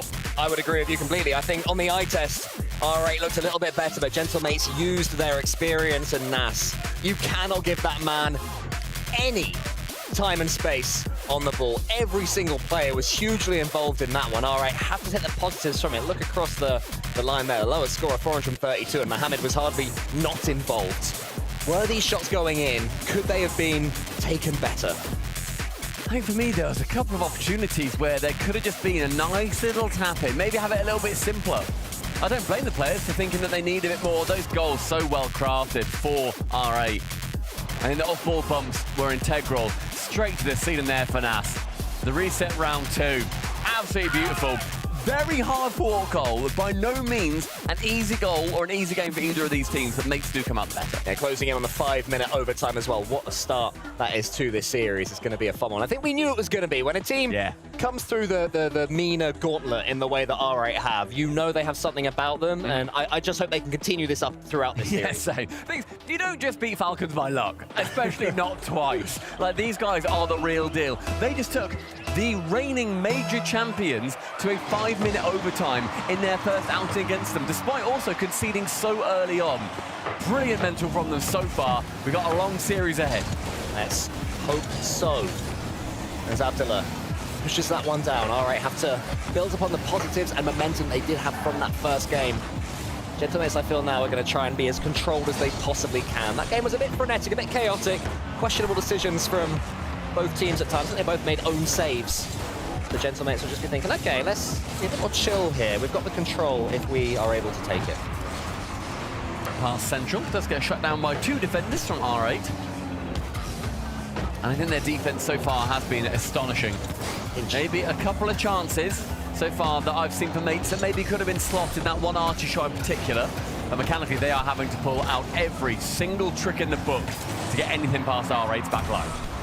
Dilla takes control from his own backboard and sends it forwards. If he had 100 boost, maybe he could have done similarly to what Nas did in that first game. Quite to be there, a slightly nervier second game, and I think Gentlemates are happy with that. They don't mind it at all if it's cagey. Another relatively early goal for Gentlemates. And the demo, Oski is returning the favour straight back to Abdullah, who was bumping them and demoing in that previous game to lock in their goal. A little bit of revenge as Gentlemates again go ahead by that one. Abdullah fakes up the kickoff, and it's a good one there for R8. Ghazi gets control of it. Didn't do anything with it. Still waiting to see the real R8 wonder goal. I feel they've got them in them. So far, the best goal we've seen has been Nasser's overtime winner, and it was a clean flip reset.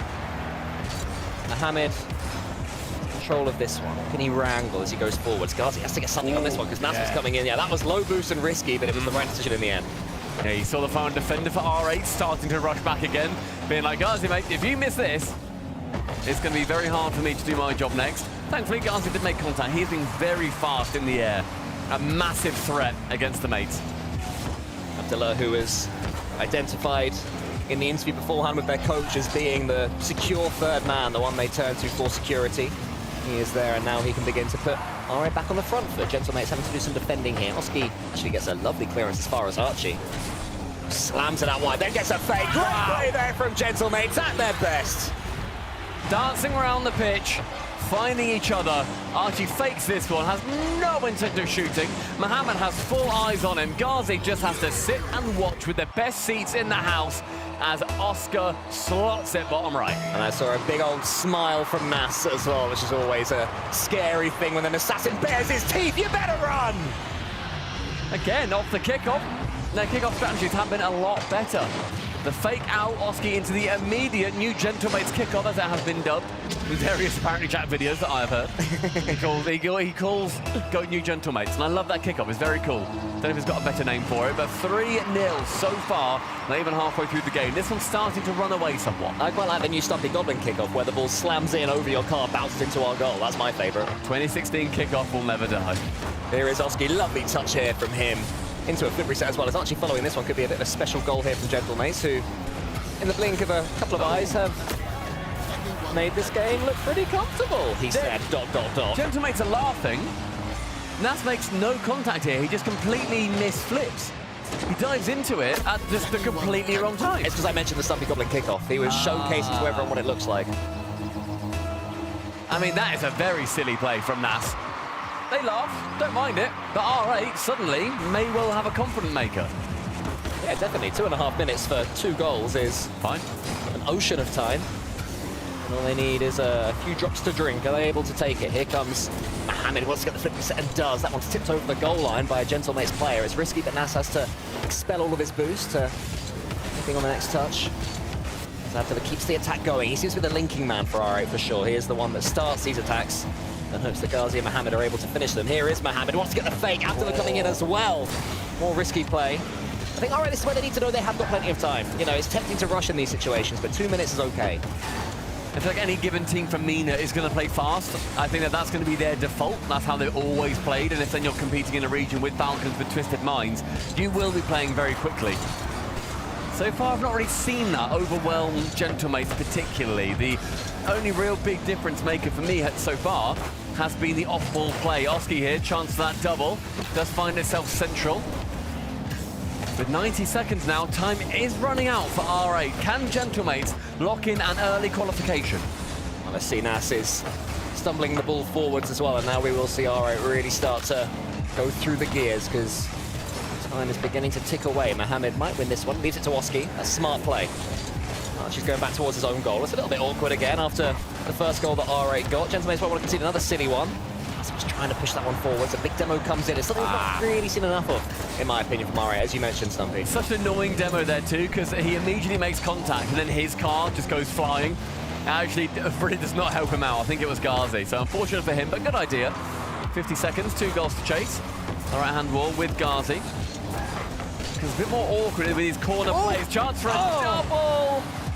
Isn't able to wrap his car around the ball to get it nicely on target. Yeah, and Nas might be able to complete the game here if he can get this flick. Not quite. Archie's coming in. The shot's going off target. Mohamed pushes it out wide. Oski's there to get the dunk and does so brilliantly. Oski round the corner. It's a really nice play now from Gentlemates. Since conceding that goal, they've just taken the sting completely out of this game. And it seems now that we are trickling our way towards a 2-0 Gentlemates series, perhaps an R8 tactical timeout. Nas fakes the musty, which makes you laugh. You like that? You like the fake musty? It was like watching Prime Cool Call. He wishes, mate. He wishes. Oh, they needed that to go in to have a chance here in game number 2. Right. It will be a 2-0 M8 in this series, and fewer positives there for R8. Yeah, I think they sort of were playing to pace, but they're not really doing much off ball like they were in the previous game. The only goal coming from that long clear, the heat check, and then the complete miss by Nas. So I think you can almost call that like a garbage goal that didn't also change the vibe of the game. I thought it might, you know, galvanize them, think, oh, you know what, boys? It doesn't matter how we get the goal. We can just jump straight into it and we can go and we can get a couple more. I felt they didn't actually do anything differently after that goal went in, which is a shame. I wonder if they're going to take their time out. So far, seems like they're not going to. Yeah, which does surprise me. I thought for sure that, you know, 0-2 down in a series, you pretty much always take it, but R8 may see things slightly differently. For Gentlemates, more like them, their true selves in that second game? Yeah, I'd say so. I think it was a lot more controlled, nice demos, having like these lovely mechanical plays too, kick-off goals. Very Gentlemates overall, and a very controlled game. Again, apart from that one Nas miss that then gave R8 their goal, pretty normal, I think, across the board. And we can confirm as well that R8 have taken their time out. So a chance to chat here. Not a huge amount to change, I would argue. I think it's more going to be about, again, trying to get those bumps and demos. Yeah. Unsettle Gentlemates, steal their boost a bit more. We're not seeing that man, you know, dive into the back lines and make it really horrible and awkward. It seemed like a nice series of Rocket League so far. Yeah. You know, they're not bullying each other, they're not getting each other's way. It's like, oh, you have a turn. It's almost like a freestyle event, this, which is great fun to watch, but I do want to see some Venom flying and maybe switch to the Venom. Maybe a car change would be helpful. I haven't seen that. Curious when the last time we saw the Venom in the Rlcs was. But yeah, that's what I think I want to see from R8. If Gentlemates, it's about keeping up your patience, keeping up your... sorry, we're just hearing Shogun absolutely scream over us. He's got a voice, as Shogun. He does have a loud voice, I'll give him that. He does. And you know what? I was told off on social media for spoiling the ultimate stream. Yeah, he's doing it for you. Shogun, shut up. Shut up, Shogun. We just told him off. But I'm not going to reveal the score of what's going over on the alternate stream, so don't worry. Fury and SSG are just starting. Wink. Wink. Yeah, over on the main stream. It's tactical timeout for R8. Hopefully it's been a little more productive than our conversation of telling our colleague to shut up. Yeah, don't do this at home, kids. It's rude. Game 3. And Gentlemates have so far avoided a push from R8. Speaking of push, Archie's pushed that one all the way around the pitch. It only goes as far as Ghazi. How R8 would love An early start after their tactical timeout is over from Abdullah. Is there a follow-up? Eventually, there he is, our boy Mohammed. Goodness gracious, I wonder that's coming a lot sooner. Ghazi nearly opposite top corner. I think Abdullah, he's thrown one away there. That could well have been a goal, and I feel like it should have been off the first shot. Just shoots it high. Yeah, I feel like Gentlemates couldn't quite believe the attack hadn't come in yet as the ball rolled, gathering moss towards the R8 half, but in the end, R8 were able to keep that attack going. Here's Abdullah. Nas is already up. Can Nas get a decent touch on it? He can for now. Archie's in there, but losing out to Ghazi. Ghazi gets a couple of blocks. It's a decent start here from R8. They look better since Stats ran up. Yeah, I think that again, like if they don't concede that early goal, we're going to be seeing them hopefully go into the game a bit more. Good chance for a bump there. I think it was Archie going for it. Lovely attempt, but even better dodge by the R8 player. Touchback, Archie on target, and a nice early jump from Abdullah is going to keep it a 0-0. Yeah, it's good read, good reflexes there from a defensive powerhouse, and that's what we want to see. I want the rudeness. Yeah, that was like American football. Less you think you got the ball, you do a big smile, and suddenly you dump tackle.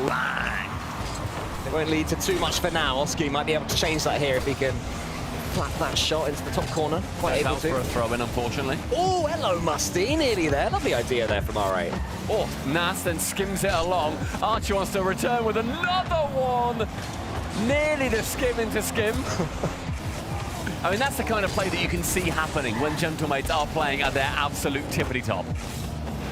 Nas is going to take a clean touch here. Ghazi tackles him nicely, though. And they can't quite get the dunk, so R8 had a bit of early pressure in this one, but after that it's got about 50-50. This is where Gentlemates had so much joy in that second game. They just eased their way through this sort of passage of play until eventually the gaps in the R8 defense revealed themselves. Will it be the same this time? Abdullah going to try and change it. He goes for the early shot this time, Archie. Not just gets the save, but also keeps the ball squished against his car. Good block there from Archie. Yeah, then leads into the counter-attack. Ghazi on his back wall is going to get boost and control. Beats Oski and Archie. His chance for Nas. Beats Nas as well, but he's 100 boost to do so. He then wrap back around, and Nas is going to make more contact with the ball. Gets past the halfway line, immediately caught by Mohammed. No bump is successful. And these teams are a lot closer in the third game.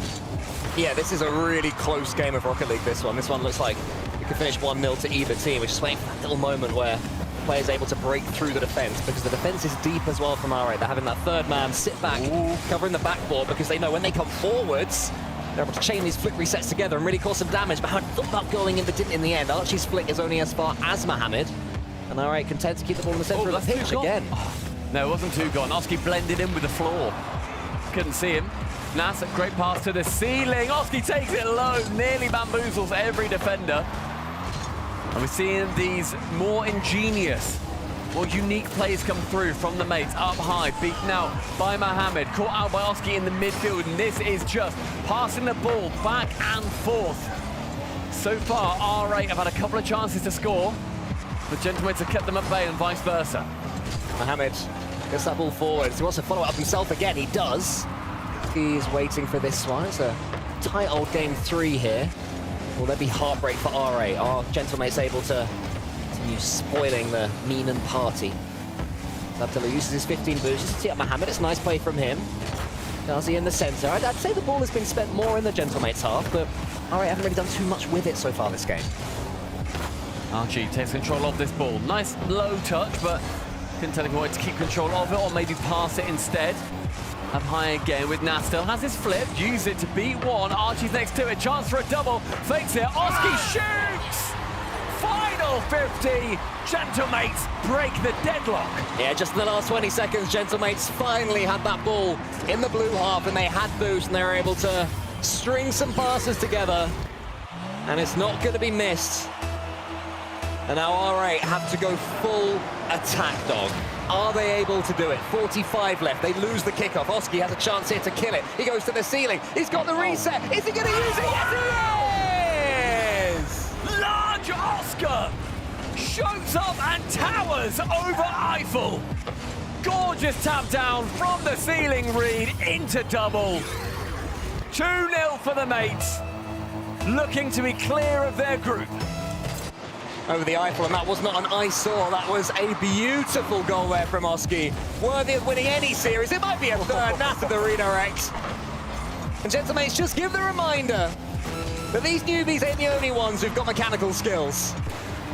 And Ghazi next one to it, saved away by Oski, wants to keep it at a nice, simple 2-0.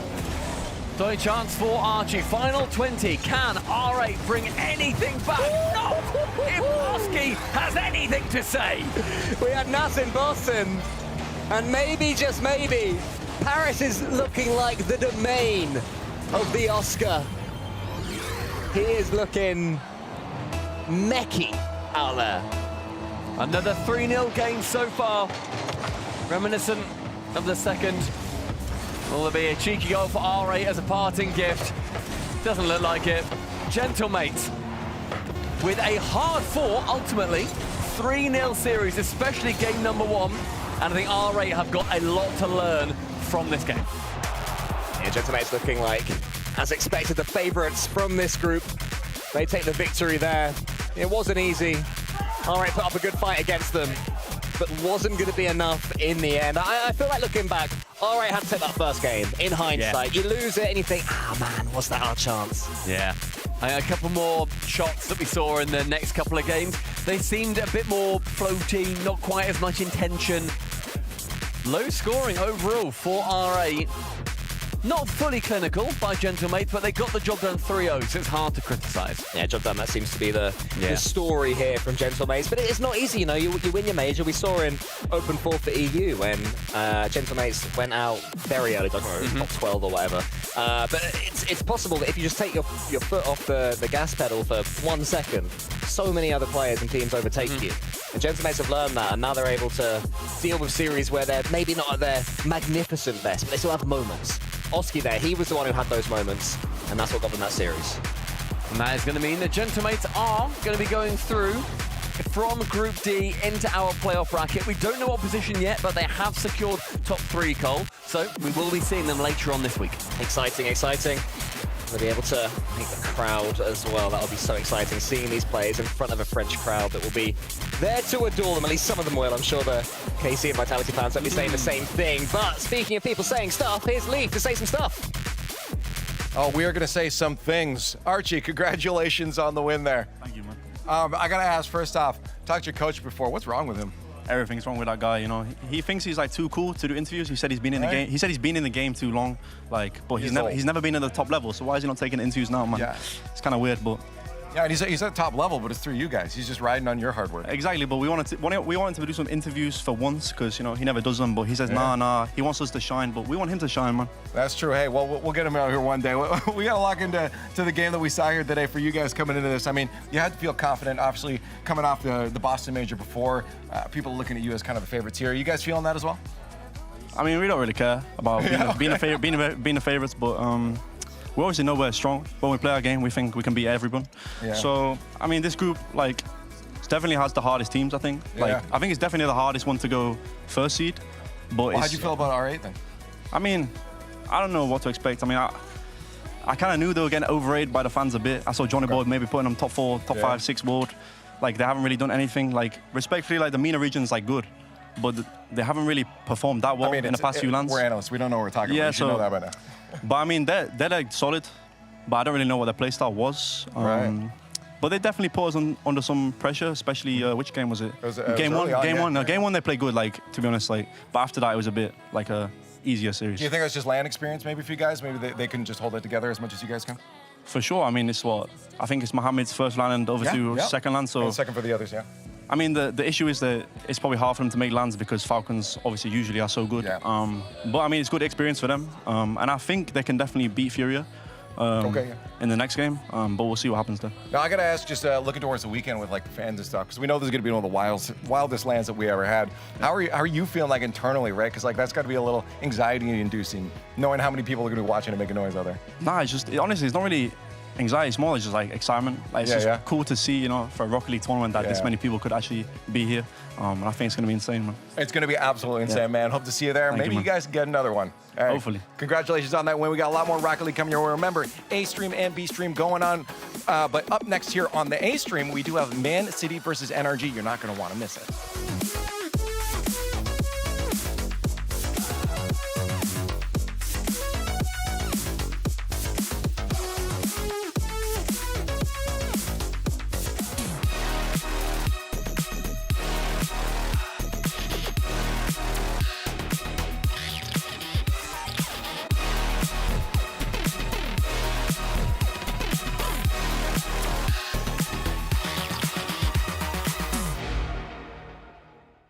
looks like you're backing up a bit here. Okay, Luann? Is there a Luann in the house? Remember, you don't work here. Young homeowners love to get involved with everything. Luann going once. Progressive can't protect you from becoming your parents, Luann? but we can protect your home and auto when you bundle with us. Sorry. Luann.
Every day, Michelin innovates to move the world forward on the road and far beyond. Michelin, motion for life. And I don't know how to feel about it. You're not used to losing. Getting beaten? Not like this. These players are just so locked in. Could it be the milk? Mm-hmm.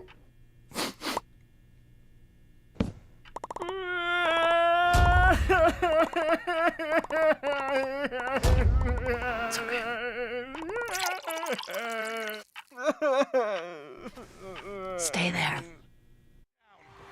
Okay, Lost, welcome in. What's on the back ball? All right, reveal. Oh, the bump. Well, okay, reveal got bumped by one player, bumped by a teammate who wants to get in to try and cover from the fact that he was bumped. Yeah, none of that's worked whatsoever for them. Final minute. Furia made this a lot more possible than they did before. Lost no boost, it's gonna have to fumble down. Yan was lurking and waiting, gets the bump on one, Swift up next in the challenge. No centers given, it's just a shot off wide. Just know that they've got to hit it perfectly if they're going to try and get past the space station defender. Reveal on the wall. Diaz, well, guess where he's going? Yan, you're in trouble. He realized that, decided to go a little bit earlier than usual. 30 seconds. Don't own goal, that Yan. Gets away with that quite nicely. The final 20 approaching, both members of Furia in their side, but Reveal's gonna play it in the air. You see Diaz trying to open up some space. He goes for the 1v1 on it. It's a quick follow. Almost red, almost there, but not quite. Yan looking to try and create one more opportunity. It's not lost. It's not his teammate either. Swift wasn't around. Bit of hesitation, but Furia, one final chance. Yan, he's being chased for it. Reveal, will he go for the sidewall skim? No, he plays it straight down. Space Station, undefeated in the group. Such a great look to this team. And even when they got... And I think fellas, that's us. That is just lovely to see, isn't it?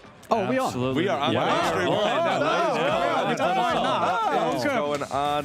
Welcome, everybody, to Paris. We are here from Paris live. Daniel. There is no crowd. Daniel does not know you, little. I'm not gonna lie. I was waving at the camera, and Tom was like, "Hey." Yeah, we're here in Paris. There's no crowd yet, but the energy is still wild. It's dude. Well, the players are 10 feet away from us behind the wall, so yeah, players walking past. You just feel the aura from the players walking around. Who's the most? Who's got it? Who's got it the most? Dude, the whole KC team. They travel as one unit. They have their jackets. Yes, they're always looking good. They're getting the food together. They're getting the same shuttles together. They're walking around like in step. They literally have the same bathroom schedule. Like they go as a group to the bathroom. Dude, I remember in Copenhagen one time, we were warming up with Vitality in like round 5 of Swiss, and we were like hard sweating in rank 2 lobbies. We look out the window, Vitality has like a team of 10 playing soccer tennis, like outside. We lost. We play, it is over. Rodoson's like dropping the tennis balls. They're like, reaction. it's over. Yeah. There's something in the air here. There is even absolutely seeing the something stadium, there. Like everyone's hyped for this event. Like this is. It feels different. It does. It feels more than a major. I think that is crazy, isn't it? This isn't Worlds. No, Worlds did get announced though. It did. Arena. Dickies Arena. Back in Fort Worth. Rocky Moon is smiling. He is. From ear to ear. He like just starts, from this moment on, he just starts peaking. Did you see Twisted Minds? Yeah, they look good. Yeah. What if they just go? What if they don't lose a game from now Literally on? the entire time, We win the said whole that. event. Might happen. You wouldn't hate it. Wouldn't hate it at all. Don't mind it. I wouldn't mind either. it. Monkey three-peat. GOAT conversations. Is he the GOAT? No, he's the GOAT right he's now. already. Surely. You think? Yeah. I think right so. now. Yeah. Yeah. Really? Why? Who are you saying? I don't know. Are you on Turbo? Like K-Dot probably. K-Dop Turbo? K-Dop's a good shout if you want to Let talk us know about what you like guys all think. time, I like wanna hear everything included, including like content. I think K-Dop. I don't give I don't care He's about been content. streaming. He's been doing We're on everything mainstream. since. Run away. Run away. Good win. Good stuff. Good win, boys. guys. Good You know. stuff. Shout out the SSG fellas. Shout out The Experience. SG guys. Yeah. Yeah, how, you're love an it. SG content creator? Oh yeah, of course. Do you like No, that it's lovely. series? I loved it. I Yeah. loved it. We have SSG 2.0 up. We have Genomates 2.0 up. Yeah. In arguably the hardest group, right? Absolutely. Arguably. And that SSG series was a pretty even series Yeah. too. Truly, it was Yeah, it was wasn't close. even Too. close. It was Yeah, very not even. too odd, So not too odd. I'm excited to see them for the rest of the tournament. We got them versus Gentlemates coming out. for- Winner of that's number one yeah, seed out two of that 2-0 group, too. teams. So Gentlemates coming in, kind of the favorites. Absolutely. Of this tournament. I think so, Have yeah. dropped a game, have they? I don't think they've dropped a Maybe game. one, but I don't think so. Doesn't count. Yeah. Might as well They're not the count, champs. does it? Yeah, I think, yeah. Can we get predictions? I That I series? know. Yeah. On that series. That's because that's an important, that's for top 6, right? I got mates in 4. Mates in 4. Yeah, mates SSG Coconut. for the group. I Mates got. versus SSG. Circle back to me. Circle back. Okay, I'm okay. thinking about it. Yeah. What are you going with? We all want to know if what you you're have going to with. take a guess, what do you think I would be choosing here? SSG and You 5. might be going to SSG. In a Game 5 thriller. Who scores the winner? It's Scribbles. He's back. You Zach. What's the KPH? You love Zach, yeah. What's the KPH? 72. What kind of shot is it? Like what kind of goal is He's it? just gonna rip it like top right, and it's gonna go like He's gonna crossbar hit down. at 72. that's how it Okay, works. yeah. Okay. That's just a screamer. Then it's just an absolute screamer. Rooney. I'm going with mates, unfortunately. We've got and how many? 4. 3. Don't say 3. Don't. You're thinking about saying 3. I think they're gonna put it away in 3. No, no, you are not. Get away from me. Sorry. Well, next, we just saw the players walk on for NRG Man City. Both teams 2-0 in their group. Winner goes 3-0, goes 1 seed. Top 6 through uppers. Okay. Going into the event, you're like, okay, NRG would win that. Yeah. Man City looks good, and NRG doesn't look And great. NRG. Yeah. Daniel and the NRG doesn't look Batmobile. great. Is anyone taking the Okay, upset? but Daniel did go back to the Fennec, and then they won the series. Yeah. So do we No. see Well, him? Beast Mode started like Yeah, he going started crazy, peaking, and then they won the series. I don't think I'd take the upset, but like, I wouldn't hate it if you did. I'd I got NRG in 4. I gotta back NRG. I gotta back Yeah. NRG. It's I hard to don't vote think- against them the last couple of years. I think as soon as they get to the point where they're about to lose, they're like, oh wait, we have to play, and then they just They win. always clutch it. Yeah. Greatest team of all time. NRG. Yeah. Greatest team of all time. Greatest I team would of say 3 so as well. players Yeah. of I all would say time. so as well. Yeah. Easily. They've been together for what, like 3 years now. Yeah. Hard to root against them. Hey, remember the watch party in London? Good Oh, yeah. times. I think it's Oh, yeah. close. Wow. Actually, I don't That's know. crazy. Yeah. We were I think watch they party need them one more winning in major. London 2 years ago. Right. Yeah. They're just The disgusting. quad setup again. Oh my goodness. Oh, yeah. It's At- lovely. At minimum, greatest team in NA history, but probably greatest team of all time. I mean, Dig. I don't know. It's close. You got coached by Panda. You're biased. I guess I teamed with Dan for a little Reynolds bit. Magic Cheese. Ooh, little RMC Gen G action. That's up there. I like Gen G. That's up there. Yeah, I don't know if I can get behind that one. Love those give you guys. 25. I did hang out with Cheese this morning in catering, though. He was feeling good. He said it was his first time playing Zen since we played them in 2024 Copenhagen. How did that go? Game 5 lost. Oh yeah, that was actually a good series, wasn't it? Yeah. Yeah. Was that one of your most memorable kind of?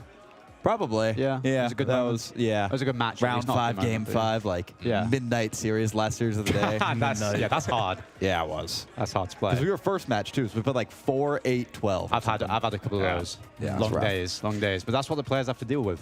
You got to deal with it. Yeah. What I What's love up? about it right now is it feels like there's no like guaranteed clear favorite, right? We have favorites No, there's going not. into it, but a We were lot talking of about that teams can yesterday. win. Because it's like probably Gentlemates, but they didn't get the 1 seed in EU. You still Yeah. have like Vitality, Shopify, NRG, Twisted. And Like you have some KC teams lurking. KC looking looks good. good. Yeah.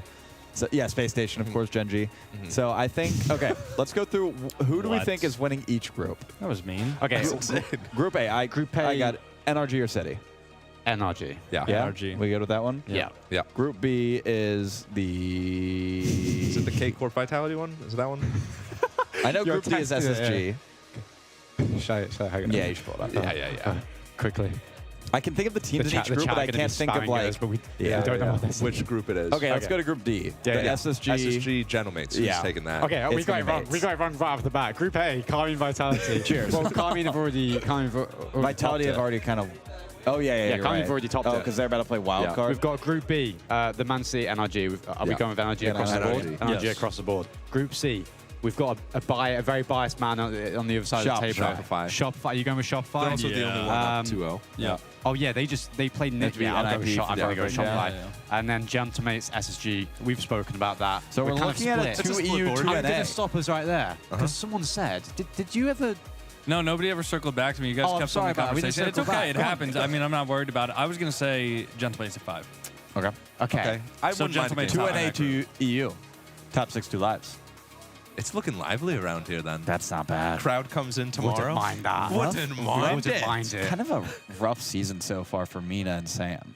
And OCE. Where do you guys think Falcons places in this major if they made it here? Like, take out R8. Depends on their group. Take out R8. So put them in R8's group. Top 8. Top 6, Well, maybe. R8's group is hard. Right. Yeah, but they probably get out of that. Oh, They yeah. definitely they get out would of that. absolutely get out. That's still They don't win that, though. They don't beat fantastic. Fates. Fellas, I think we're wrapping guess up they could. here. Yeah. It was Alright. great being here on the main stream again. Absolutely. Thank you. Tomorrow is going to be great. Today is Absolutely. going to be amazing. Let's make it a good one.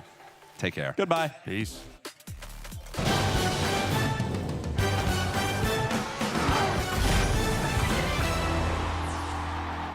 The action continues in Paris as the Gentlemates walk through R8 one more time. Furia gave it their best effort over on the alternate stream as well, but ultimately fell there as well. And the groups are starting to solidify here. Welcome back to the desk. How's your day been so far? Day's been good. Yeah? You know, had a good opener. You know, Twisted Minds came in, take care of business, and now get to watch a little bit of smooth sailing, I want to say, as the group stages continue on, but nothing too, I would say, too wild. It's happening outside of TSM and Rebellion. I was a little shaky. It was almost wild. It was like so right. close. You're but right. no, Exactly. Hasn't happened yet. Like we almost give people 1 point for predictions. Oh, God, here we They go. actually do if they make it to game 5. All right, well, listen, the day's been good so far, guys. Listen, like DeMar said, 10-4. Where are you sitting at in that prediction contest? Well, wait, we're talking about the game right now. I mean, you brought it up. It sounds like it's a pain point for your base. Oh, I'm up there at the top, actually. But listen, we don't need to talk about that. We have had great games so far. SSG, though, but they did play in the main stream or the B stream? They were in the B stream. Oh, they look great. They look great against Furia. Who was on the main stream? That was the Gentlemates versus Oh R8 yeah, esports. yeah. Gentlemen's R8. They had a great game. Number one. That's out the Pay 5. attention to these highlights. but clearly, you didn't watch. I it. To be did. fair, it was a little forgetful after game 1. We'll say that. Mates and R8, it was incredibly close. And when you're the underdog and you're going this long overtime, those are the games you just have to win. You know that for R8. Once they lost that, and of course, it was because of Nas. Another masterclass here. Shot, put that on the top 10 plays. Oh, it is. for Mates. It is. But that's such a big goal for the Mates to get that momentum going, and then after that, it was all there. I mean, after that was all amazing. Listen, we talk about Nas in these moments, but what you're not going to see in that game, number one, Archery had 7 saves, and they had a couple moments where they didn't count as saves, just a couple cuts. Just keep on giving his team some life in that overtime. It was a pure team effort to stop that R8 offense. If R8 does win game 1, we might see a completely different series, but at the end of the day, Mace are just too good at this. Oski just comes off. I think Stumpy said he went up to the Eiffel Tower and came back down with the ball, and that's exactly what happened. R8, they played well so far in this tournament. I mean, they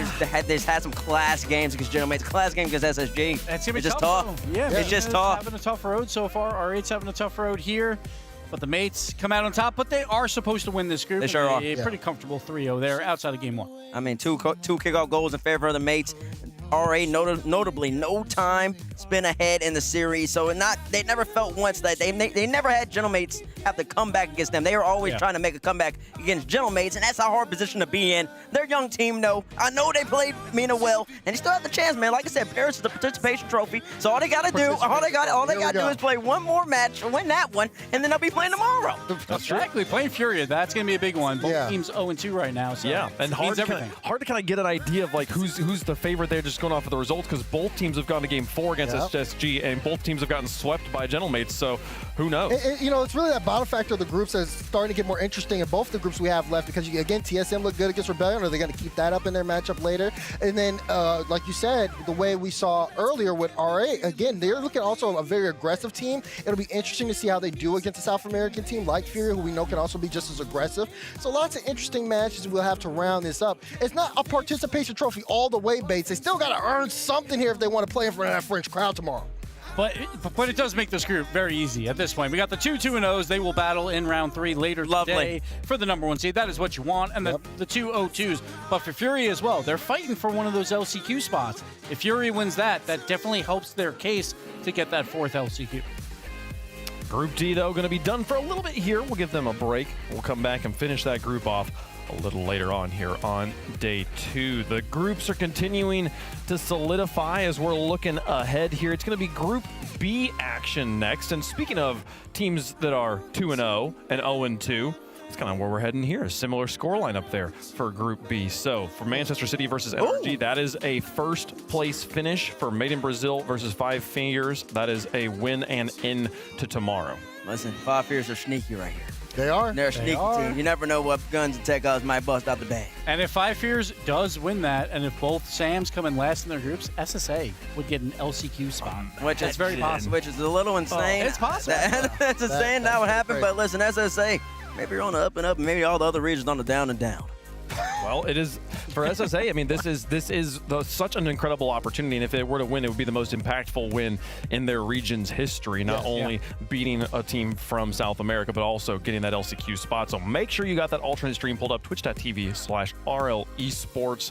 They're having fun over there. I think it's CJ that's holding down the desk. So if you enjoy any of Cameron John's, you'll want to go watch that broadcast. Mainstream here, we got a few more matches on the day as well. Vitality and Foot Esports coming up a little bit later on, but let's start to get into it, folks. The reigning defending champions of the world, NRG, taking on Man City. Man City 2-0 in the group. They've done a great job so far getting the wins, but now they got to take on the big dogs. And the importance of this match is absolutely huge. If you win this, you win your group. You have 2 lives for a chance at top 4. If you lose, you go down to basically a lower bracket. You have to win 3 matches in a row to get top 4. So such different takes if you're first versus if you're in the middle of this group. So we'll see if Man City can take it to the NA champions. Yeah, NRG was expected to win this group before the event started, but Man City is going to try and give it their best right now. My name is HB, and I'm a professional Rocket League player for Manchester City Esports. We're representing Europe, and I'm playing with Seiko, Acro, and Noah as coach. I mean, Noah has a lot of experience, won a major, and he's been a top coach. He's been helping me a lot since we started working with him. And Acro is just a super talented player. Seiko is a newer addition, but we slotted really well in both on and off the field. Yeah, Seiko just brings a lot to the team. I'm a guy who likes to look at a lot of people's different predictions. I think a lot of people are honestly underestimating us and overestimating a lot of other teams, especially other regions, NA. And I think we're gonna surprise some people. I've always dreamed of making a major, and it feels amazing to be here, and also in front of this crowd. So I mean, I'm really excited. At the Paris Major, Man City Esports are here to prove that we can hang with the best. Down in the pit with Noah here from Man City. We talked to you the other day, but it's a brand new day. I just want to get another look at what the vibes are like now going into it. Feels like it's smiles and fun, but there is a hard opponent across there. I mean, yeah, the vibes are still great. We're just enjoying our time here, and yeah, hopefully we'll get the win. Yeah, I mean, again, these guys. Oh, let's see your mechs. Show off your mechs, guys. Oh, there. Okay, he's done. He ran out. He's already out of juice. He's nervous. Look at him. Go on. He's camera shy. Come on, show us your mechs. Oh, there we go. Okay. Chat hates us right now, by the way. But yeah, no, it looks like you guys are having fun. But of course, this is a hard opponent. So I'm wondering if you're approaching this match maybe a little bit differently than some of the others. I mean, we approach every match the same. We put the same amount of prep in. Treat these guys sort of as everyone else. We know that if we play out a game, we can win. But obviously, we do respect them. But they're a very good team. This was one of the teams that I did want to play coming into the major because it's a good, I think, a good like benchmark test to kind of where we are for the rest of the tournament. Obviously, we're guaranteed the stage, which is nice, but we're not gonna take it lightly. We're here to get that top 6. Hey, well, hopefully you guys can get it done and you can lock in when it comes to the actual match here, because again, it is a tough opponent. So good luck, and we're gonna take a look at your opponents right now.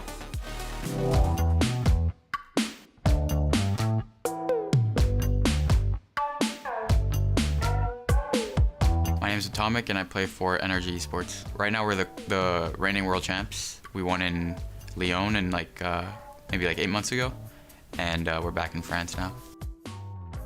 Every LAN, we are just the entire time we're just messing around, honestly, and obviously when we practice, we take it seriously, but we're way closer now than, when we first teamed up. We didn't really know each other too well, but now we're always making jokes, literally hanging out the entire time, and it's always fun. Last split, we actually started out in a more rough spot. We did not do good the first regional, but then we won the next 2, so we got the first seed. But this time it was a bit more calm. We didn't win the first regional, but we got second. I would say NRG's approach in one sentence would be trying to suffocate the opponent, trying to essentially not give them time to set up defense and actually challenge as a team. We're trying to play at a speed that if we're doing it right, no one can really beat us. The whole team is trying to prove that we're still contenders to win international tournaments, because I mean, we obviously won Worlds not that long ago, but I mean, we didn't like how Boston went. I think we want to, at least make a finals here and make it a deep run like we did in Worlds. And I think once we get to that semis match, we'll be very hungry and try to just close out the tournament and win it. We boot camped at the exact same place as we did for Worlds, and we're getting a lot of the same vibes. So yeah, I mean, France might be our lucky spot. So I mean, hopefully. Now I'm with Sathu with NRG. We just heard, a bit of a description of the playstyle there in one sentence. I'll bring it down to one word: suffocating. I'm assuming you're going to agree with that since one of your players did. Yeah, I mean, that's kind of the idea behind our team. I feel like that's our identity. Yeah. And, I know some people maybe don't think like that, but we're pretty confident that that's the way. Yeah, sure. And I guess every team says this, whereas if we're playing our game, we should win. What are some of the things that can go wrong, I guess? Does it just come down to maybe how fast the brain is moving on the day? Does it come to actual mechanical mistakes? What are those places you see things break down? Yeah, I mean, obviously first case is just execution, pure execution. Mm-hmm. If that's off, then you're going to play poorly. Right. Structurally, sometimes if things aren't being followed as they should, that's where also things break down. And then honestly, what's really important too is matchup-wise and stylistically is the other team playing in a way that makes your way bad. Right. So those all three are kind of means to falling apart. Right. Now, I mean, hopefully it doesn't have for you guys. I am curious coming in today, though, vibes, did things change a little bit for you? I mean, on the other side, they're laughing and joking around here. For you, knowing, okay, Man City's one of those big dogs, one of those teams that we might have to face in a championship Sunday, did the approach today change when it came to mentally how you guys were preparing? Yeah, I'd say we're just kind of more locked in than we were yesterday. Yeah, I think we're just a lot more serious today. I think the intention is kind of there, and I think we're waking up. Right. No more Batmobiles then? No more Batmobiles, okay. no more a lot of stuff. So yeah. That's fair. No more a lot of stuff, just down to business. Hey, well, good luck. Hopefully you guys can take the dub there. Let's get on with it. We just got to, well, I can't talk today. We got a match to play. Let's get to it. As the story of NRG has continued and now into its 3rd year here, we have started to discuss and started to study, what is it about this team that makes them so consistent, that makes them stay at the top so long, such longevity here. I can't talk either, Leaf. And Atomic, in that interview, or the little video segment we saw, he said, we won Worlds, not that long ago, but we then haven't had the results we wanted to in places like Boston. And the way he's talking is the World Championship was forever ago, and they've been super inconsistent since then. And it's one event on land that they have not been consistent on. That they still made top 4. And that hunger, the hunger of him feeling like this is not enough, I am not sitting on top of anything right now, I still have so much to prove, is a huge part of what puts this team out on the front. Well, I mean, when you talk about this NRG team and what their goals are for this year, they're looking for, to submit their legacy legacy as players. They're all amazing players individually and as a team, and they've been together for so long. If they can continue to win on that level, then of course, you know, that's what they're looking for, to etch their name in the history books as one of the best teams of all time. So you have to have that level of expectation if you're them. But then on the other side, you have Man City, and you got Edge beginning an interview talking about how he feels like his team's underrated. He feels like NA teams are overrated here. I mean, you set yourself up here for Man City, even with Noah in his interview, to where now you are making a statement to say that, you know, of course you want people to put your team on notice, but now you're putting yourself in a position where you think you're definitely going to upset this NRG team, which is a smart mindset to have, but we haven't seen anything like that from them yet. Yeah, I feel like when you talk about that, when Man City or any European talks about NA being a weak region, though, they're always talking about everyone outside of NRG. Because NRG, everyone knows, can ball. They are always a contender to win every single event. They always finish top 4 at all these international spots. So I think, in his comments, I think he's honestly talking about the rest of North America outside of NRG. I think they expect to be underdogs here. They expect to lose it, but you got to put up your best fight. But and this might seem like a weird thing to point out, but in his interview, the very first thing Edgeby said was, "I'm Edgeby and I'm a professional Rocket League player." The way he said that, like, I mean, obviously they're all professional Rocket League players, but there was an intent behind him describing himself like that. He's taking this job seriously. He wants this to be his legacy here, and what a way to stamp that legacy by taking down NRG here and being the #1 team out of the group of life that everyone expected NRG to have. Who do you think's got it? Let us know in the fan vote. We'll make our picks up here on the desk. Is anyone going? Is it NRG the whole way here? Everyone's going NRG. Yeah, it's NRG. Yeah, it's NRG. Okay, guys. All of us. Let's see if the coin goes the other direction here. NRG one side, Man City on the other. Can Fate get Man City's back? They do. We almost. But I flub it there. Does that mean something? Who knows? So the coin gets the underdog bonus there. It does. Yeah, we get 4 points here.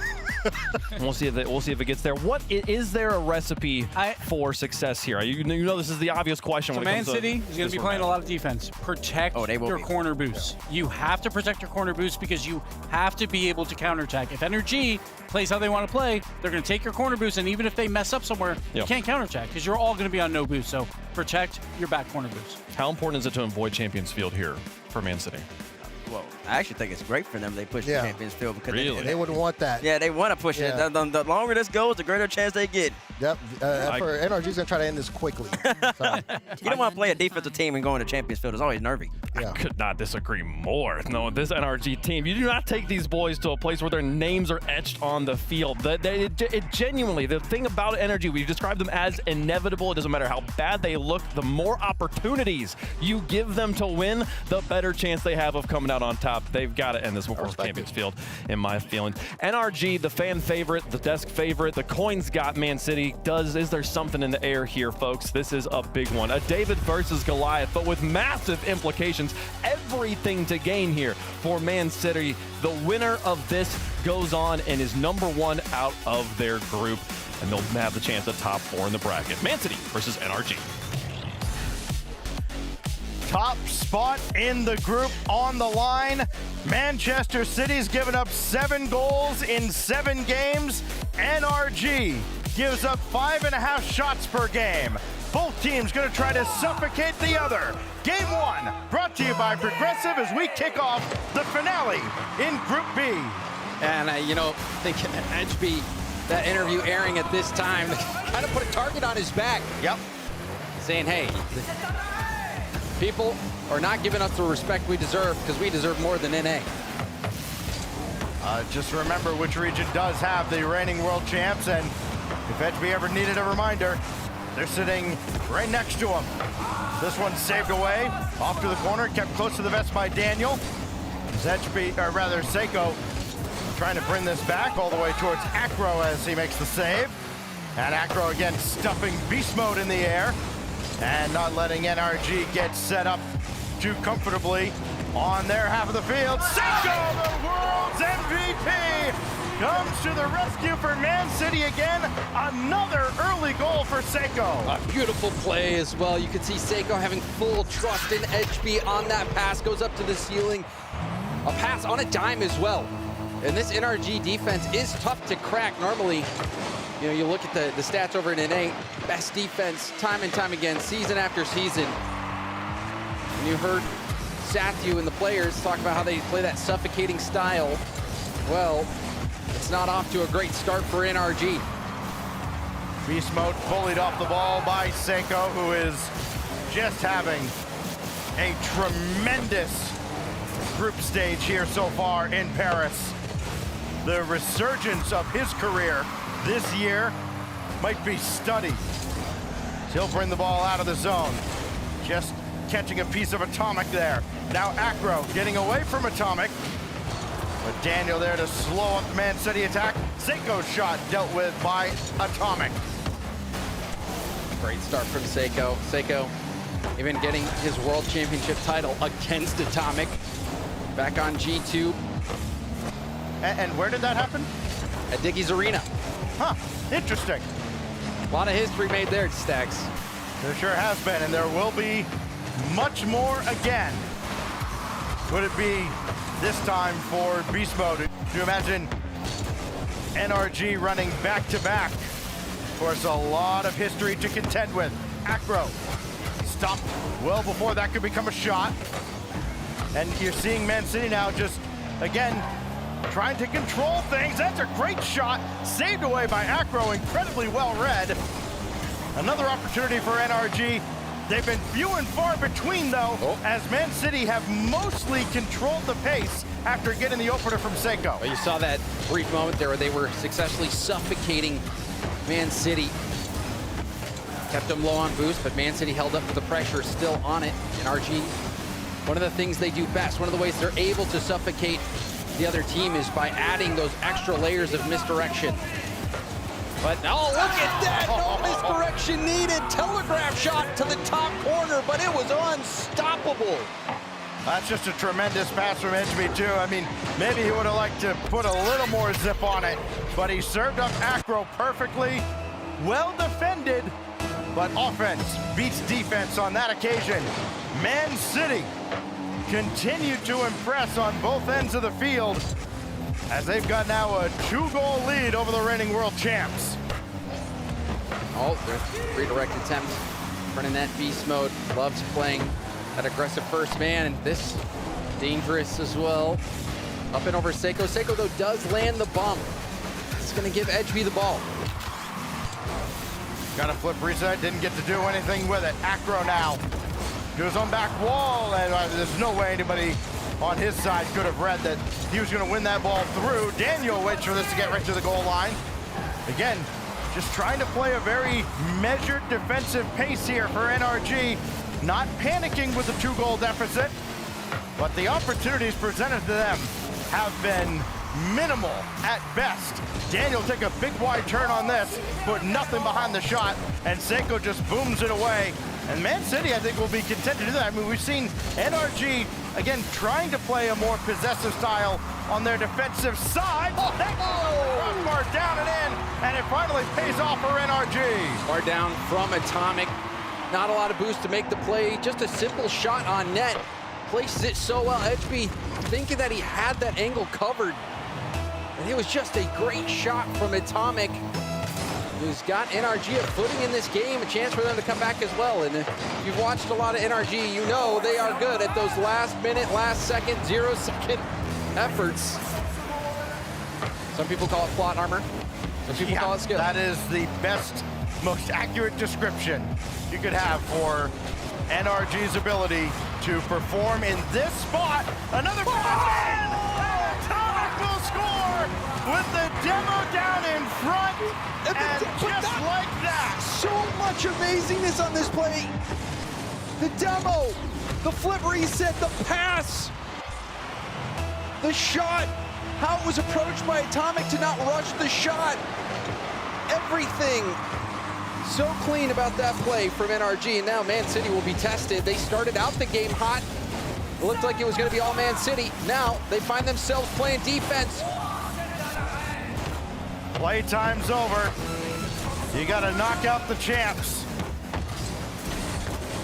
You're not just going to get it handed to you, for sure. Acro, nothing in the tank at all.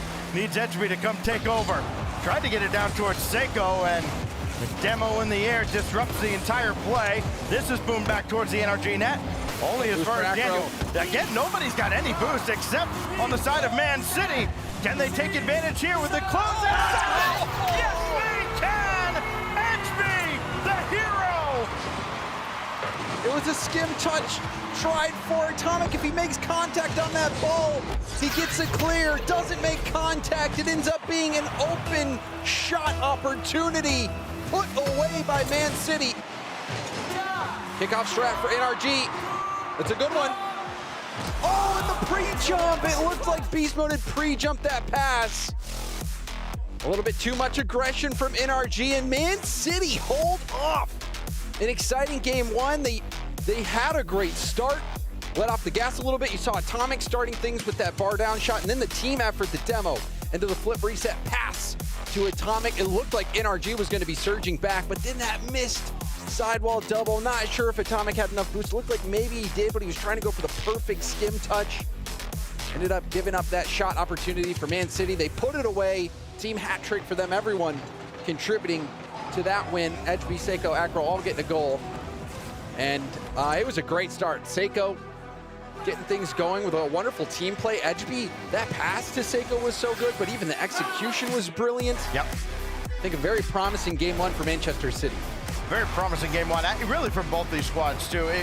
This is the kind of matchup that fascinates me maybe more than any other type, where you've got two teams that, yes, they have a reputation for playing very defensively. However, they want to frame it themselves, whether it's with smothering offense or just lockdown defense. But it's two teams that can play their style in any situation. They don't get flustered by the scoreline. I could watch these two teams play a game like that in a best of 15. Here we go now for Hidden Temple, as it's only 5 games here in the group stage, and almost a quick strike from Edgeby to kick it off. Well, at one point, to reinforce what Edgeby was saying, how, people probably underestimating them. Got to remember, NRG is the #1 seed out of North America. Man City, the 5th seed out of EU. And it just goes to show you how dominant, how strong this EU region is. They have Carmine to thank for being here. Seiko really has Carmine to thank for being here at both lands that he's played at. As Acro goes underneath, was there in support of Seiko needed him. He'll run out of juice and did not get the last touch as he fell down. But more possession for Manchester City. This is about where they scored in game one. But NRG have held the line in the encore. Demo from Atomic, trying to get that suffocating attack going. There's the fake, you see, gets HB going, gets the mid boost. Beautifully done from Atomic. Reset pass over is broken up by Seiko. But you can see that willingness from NRG to make that unexpected play to midfield. It's good stuff from Atomic. Good discipline from Daniel there too. It's a situation where a lot of times you might see NRG go for a pre-jump. Daniel realized the whole play was defended. There was no point. The risk was not worth the possible reward. As Atomic slowed down by Edgeby. Edgeby indirect off the ceiling, looking for Seiko, but Beast Mode's in the way, and they'll have to try and pass it back to Acro. Daniel's having none of that as he forces it across, and Edgeby makes sure to grab the corner boost. Have good job from Manchester City defending both corner boosts from NRG. Gonna make things difficult now. Seiko will try to get this ball out. Does get a piece of that on the challenge, allowing Acro to be first to the ball. Flip reset past one defender, Beast Mode, looking for Daniel. Daniel denied as well. So all around, great effort so far from Manchester City. They haven't let NRG get much going. Really does feel like you're watching a mirror match here. And only 5 seconds separated game one from an overtime. Both teams had to work hard for each of the 5 goals scored in the opener. That's a good touch back to get this ball cleared away. Acro redirecting to the corner. He can chase it himself and hinder NRG. Shot on target from Seiko. Follow-up from Edgeby denied by a brick wall set up by NRG. Acro will dish this back off to the corner, and NRG will reset defensively. Oh, you saw the double commit from NRG. That forced Atomic to have to go for that boom just to buy time for his teammates to get back into rotation. NRG struggling to keep up so far. Been all Man City, still scoreless, still tied. But Man City has had most of the possession. What can NRG do off this rebound set up by Daniel? Beast Mode did all he could. The defense of Seiko just far too great. When you look at the offense of these two squads, of course, Daniel had been all vibes mode with the Batmobile early on in the group stage. Leads NRG with 10 goals coming into this matchup. Seiko has already added to his double-digit tally. Acro looking to add one as well, and he does! With a double tap under the corner. Such a great shot. Gets it to the backboard, but then to put that top corner board down in that situation, giving the defender no chance. That shows great composure. Acro's done it with both of his goals. Remember the first goal he scored, the defense was there, and he just barely slipped it through the eye of the needle. Threading them today. Gonna win a lot of matchups when you can come up with those shots that ordinary players just can't under pressure. Coming up on the final minute now of game 2. Acro all the way back, and now NRG is gonna have to work incredibly difficultly now to, I know that's not a word, to crack this defensive shell. Seiko to the corner, got around one. And again, the task gets even tougher for NRG as they're forced all the way back to their own back line. NRG's been tested so far. They've been able to make comebacks happen, but this is a different caliber of opponent. You gotta remember, Stacks, this is for that #1 spot in the group, and Acro gets an insurance goal late in game 2. It's looking bad for NRG, looking great for Man City. Used to be NRG that always had the insurance on their side, not so much now. Manchester City, 28 seconds away from putting Sathiu into thinker mode. Daniel, right at Seiko. Man City comes out the better of the two here as Acro just lets that bounce. He'll pick and choose his spot. Staring down a shutout here of NRG in game 2. Off the backboard, Daniel can't do a lot with that. Final countdown. Manchester City have been absolutely brilliant for 10 minutes of this series. And now they need 5 more to claim the top spot in the group and a guaranteed top 6 in Paris. A shutout against NRG in game 2, match point, chance to take that top seed. Things are going well for Manchester City, especially after that interview from HB saying, hey, you're underrating us. Straight up saying it. I mean, if they manage to sweep NRG after he puts that out on the record, that is definitely, I think, Stacks plus aura. Infinite aura at this point, too. He's going to have big bragging rights going deep into the weekend here in Paris. As HB, he's got one of the 5 goals that Manchester City have put up against the reigning world champions, and Sathiu and NRG will take their time out. Listen, they've been here before, staring down multiple match points. Just ask MIBR how tough it is to close out NRG. Yeah, I mean, they're just doing such a good job of minimizing NRG's possession, and a big part of that has been making sure they lock down their own corner boost. There was one play that I think exemplified that better than any other. You saw it was a race to the one corner boost, race 1. The ball is switched to the other corner. They were able to defend that corner boost as well, forcing NRG to rotate back, forcing them to give up possession. If NRG can't steal those corner boosts, it makes it so much more difficult for them to successfully suffocate their opponent. And you know, on the other end too is NRG loves utilizing fakes. They love it so much. That has kind of been their ace in the hole this season offensively. But they've not even had any possession to even go for any fakes. It's been just defense, defense, defense.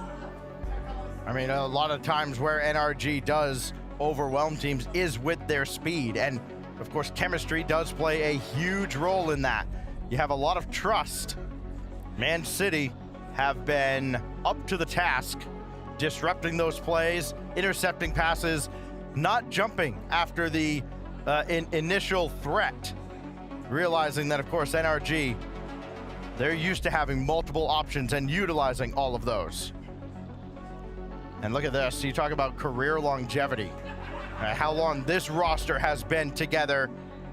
A significant portion of the now over 400 games that Critical Massimo has played. Stands alone at the top, but he's looking up at Manchester City. They need 3 in a row against the EU 5 seed for the top spot in Group B. Here we go. It's going to be a tough one for NRG. Manchester City chance to close this one out. They've looked very strong, but this is where those nerves come in. Got players on Man City, don't have as much experience.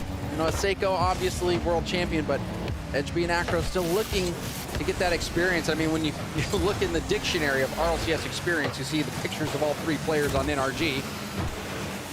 So wouldn't count them out just yet. It's amazing what Seiko has been able to accomplish this year, though, as well. He would certainly be an honorable mention in that regard, as this shot sent on by HB. Easily dealt with by Beast Mode. He'll rip a shot just a little bit high. Seiko knew it was high the whole way. Now Daniel picks that away from HB, and Seiko realized also that Daniel had him beat.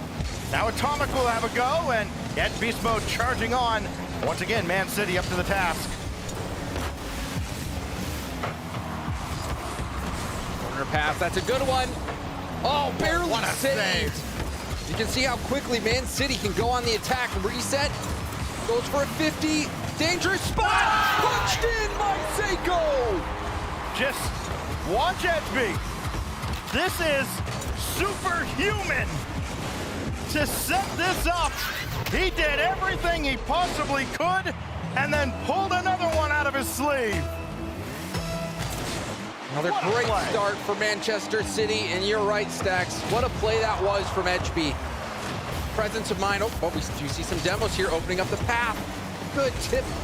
I'll put that out of reach for Beast Mode, but that flip reset to hold on to it as well. It was a perfectly timed use of it to get that 50 back out into the danger zone. Amazing play from HB. Seiko popped to the backboard. Think about the narrative that this Man City squad has had. You know, of course, the great duo, the offensive power from Acro and Tempo. And then Tempo goes to GK. Seiko comes over. HB still kind of remains like an afterthought. Boy, he has made a name for himself here in Paris. He's making it, that's for sure, but to really make a name for yourself, you've got to be able to close out the series. Manchester City in a wonderful position to do that, but we hit this halfway point. Only 1 goal separates them. NRG has been able to make comebacks happen before. There's way too much time to be happy with a 1-goal lead. Daniel coming on will close off what was otherwise an open net. Got around 1, but Acro's there for the win. And Beast Mode, one thing that we've seen out of NRG in this series, James, and we've almost never seen it before with Beast Mode working on low boost, is exactly that. They've seldom had any boost with which to work. Man City have absolutely controlled the entire field. Yep. Even winning that mid boost there. Seen a lot of boom ball from NRG. They're just trying to get that space, trying to find that boost, but you're right, Stacks. Rarely have you seen that combination of NRG with possession plus boost. And both corner boosts in their own defensive end taken by Man City. That's why NRG wasn't able to starve them out. Seiko's got a full tank as he goes up to challenge. Now Atomic will throw one on net, just kind of a testing ball. Easily dealt with, a rare case where Man City doesn't have a ton of boost. Now they're without Seiko, but Acro is able to delay everything up in the air, and now everybody can reset. Man City trying to hold on here with 1:20 remaining to sweep and shut out again NRG. Mode was able to grab that opposing corner boost. Now putting that boost to work. Atomic to the backboard. Bit of an awkward ball, but you see the demo, Acro landing a demo. Beast Mode pushing it away. NRG, their struggles continue. Under 1 minute left to go. Manchester City see the finish line. Big dunk though from Beast Mode. Now goes for a bump. Easily saved there from HB after dodging that bump. Well, you made it look easy. It was not. Incredible focus. 35 seconds. Seiko looking for the knockout blow. Will not find it there. Daniel's in the way. They had 2 on the goal line. NRG still not panicking, but something's got to give. Acro, more possession. This has to be it now for NRG, and that won't come to fruition either. Down to 20 seconds left, and more precious seconds burn away as Daniel finally gets forward, but he missed the second touch to get it down for beast mode. Now it's Daniel on the other side, down to 7 seconds. Edgeby will clear, indirect, right at beast mode. And one more clear should do it. Man City to top 6. Man City top out the group, and they sweep NRG to complete the job. That was a shocker, Stax. You know, you knew that this series could be close. You think maybe Manchester City could force a couple games, but NRG's the heavy favorite. Well, I think Edgeby just backed up his words. He said, people are underestimating us, they're overestimating NA, and we're gonna prove it. And well, Edgeby just backed that up with his gameplay. There was one other team that had a better goals against average than Man City coming in. It was the only team under 1. There's Gentlemates. Now it's Man City has conceded 9 goals in 10 games. They have smothered and dominated all of Group B, and they sweep NRG to claim the group. Leaf is now standing by. I'm standing by, but I was almost laying on the floor. I don't know if anybody had this on their bingo card. Edgeby, congratulations. Did you think that'd be a 3-0 sweep? I mean, I think 3-0 was pretty unpredictable for anyone, for us as well. Yeah. But I mean, we were actually pretty confident playing against them. Really? I mean, we only scrimmed them once, but we felt pretty confident against them. So we actually felt like we were going to do pretty well in this matchup. Like, what made you confident? I just felt like we played very well against them, and I feel like we have them figured out. Okay, hey, I mean, I know you're not going to tell me what it is, but I guess was that like a moment where you clicked that you guys are like, even after a single scrim, we should have this? Or was it like working on it afterwards coming into this match you knew? Nah, I felt like it just clicked. I feel like in that scrim. You're moving, man. You're excited. He's got so much energy right now. Yeah, I would be too. I can't stand still. That's it. What, do you want to jog while we do the Yeah, I might take a run. Yeah, no, true. I saw you before. You guys had a lot of energy too. Was that more like nervousness energy, or you guys always like that? No, I mean, we were just excited. I mean, we were guaranteed crowd anyway. Yeah. And that was the most important part for me, but I think for the other guys as well. So, I mean, there wasn't really too many nerves going into this. Right, yeah. Well, now you guys are the #1. So that's going to make it a lot easier. That top 4 is so approachable for you guys. Is that really clicking in right now that you guys are actually that much closer after this win to raising the trophy? I mean, it's pretty unreal. Yeah, right? Yeah, I mean, we're going to have to take it in, but I mean, I'm super happy right now. I can't stop smiling. And I love it, man. This is why I love it. You let that out. Hey, you know what? I'm going to let you run. I'm not going to hold you here much longer. All I got to say is congratulations. This was exciting. You gave the fans a show as well. And how about you keep doing that for us? Promise? Sounds good. All right, good stuff there, man. We got a lot more, and hopefully it's going to be as exciting as this. What an incredible series there from Man City. NRG got 3-0 swept. Woo. Let's see what happens next.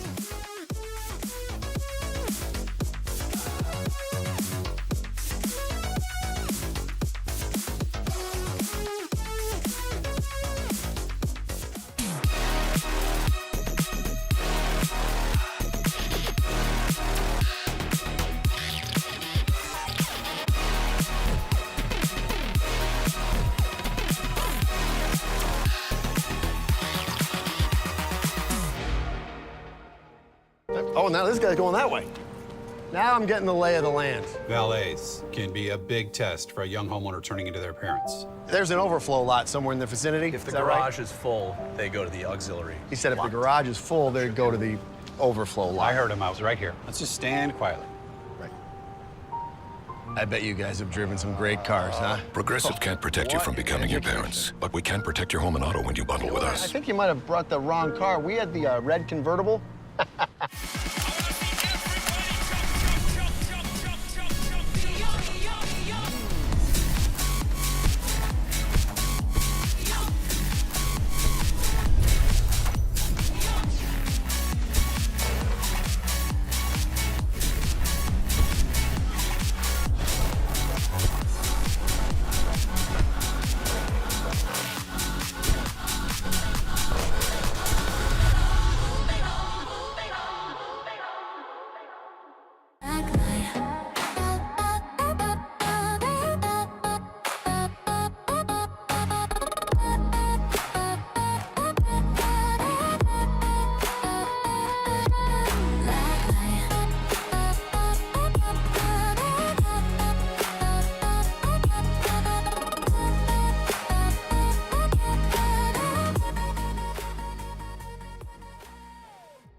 Every day, Michelin innovates to move the world forward on the road and far beyond.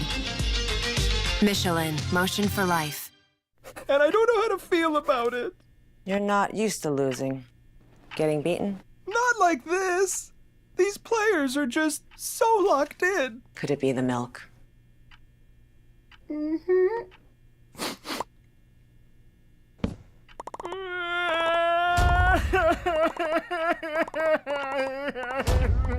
It's okay.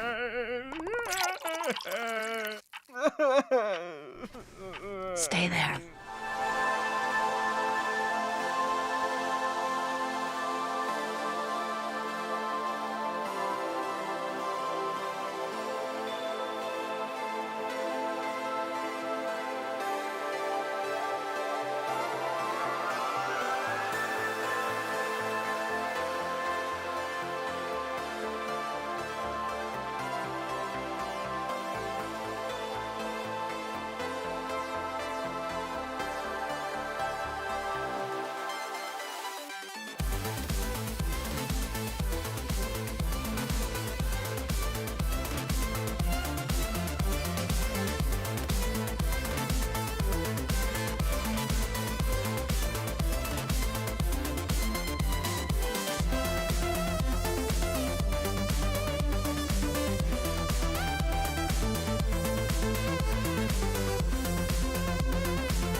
The wild results continue to pile in. We said it would have to be a fast series, or at least I said it would have to be a fast series for Man City if they were to beat NRG, and they kept it clean and fast. 3 games up, 3 games down. They are the #1 seed out of Group B. Meanwhile, Made in Brazil, welcome to the playoffs. They finish off 5 Fierce, who put up a valiant effort there, but still, that one also a sweep in favor of Made in Brazil. Yeah, Man City let them cook. We'll be seeing that tomorrow on the pre-show for sure. That was huge. Not only obviously taking down NRG, but doing it in convincing fashion. A 3-0 is awesome for them. And now, they're sitting top 6, 2 chances at top 4. Seiko from France. This is what the crowd wants. We need someone from France to make this grand final. I think also you saw all of Man City pop off. There was only 2 goals scored by NRG in that series, both in game #1. They held them completely scoreless for over 10 minutes. And they did it their way. Yeah. They played a lot of defense. We knew they were going to have to.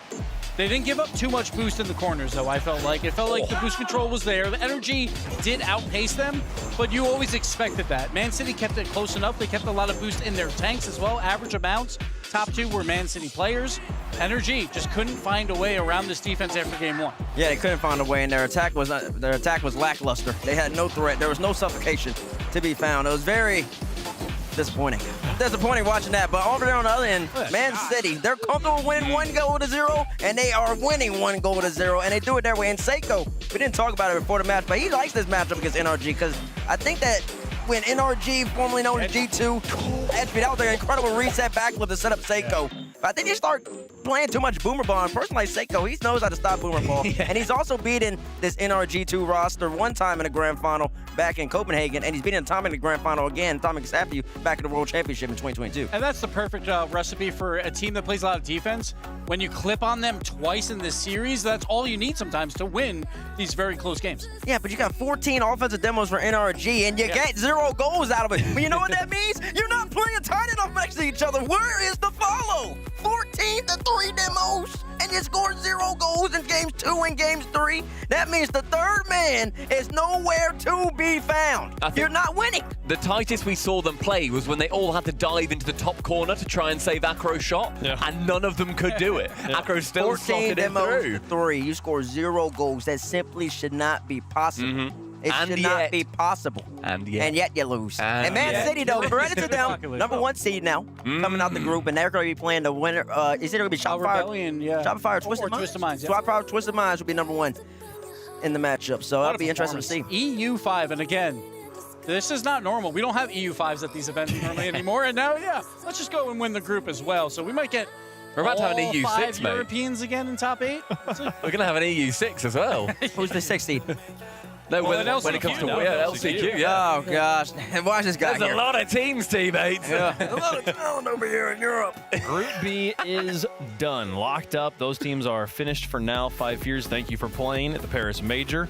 Their tournament ends here. Made in Brazil and NRG will have to play tomorrow. Man City, they get to take a little bit of a break. We'll see them on Saturday as they are through as the top seed. Let's move over to Group A and finish off the business there as well.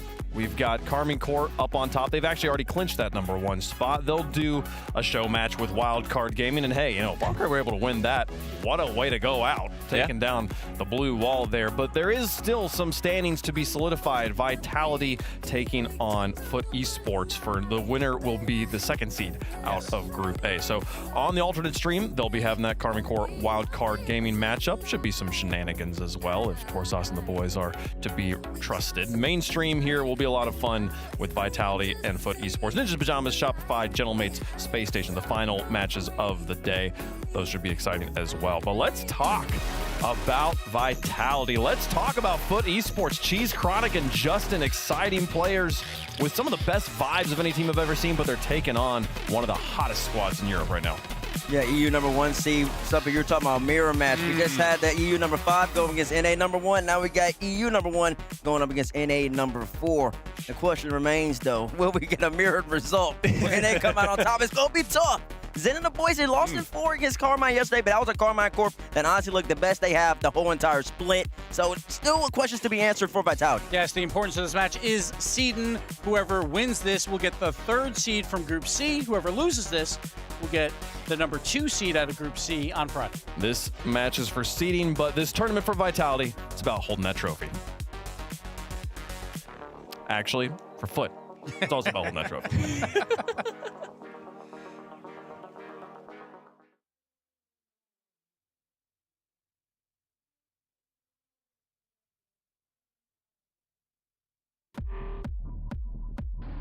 And my name is Adam Alexandrov. I am the head coach for the team. For esports roster for this split, it's Justin. He hit the infamous shot on 0 seconds, so I feel like he's well known. Then we've got Chronic, definitely under the radar a little bit, but he's qualified for every Rlcs LAN since he started competing, so a veteran for sure. And then we have Cheese, a player that has unmatched passion compared to any other player I've seen or personally worked with, so that's 40 spots for you. Our qualification journey was fun. Every moment we didn't take it for granted, we just made sure to keep it light, keep it easy. Cohesion is honestly the most important part of the game. You can have the best players in the world, but if they can't make it work on and off the field, that talent is wasted.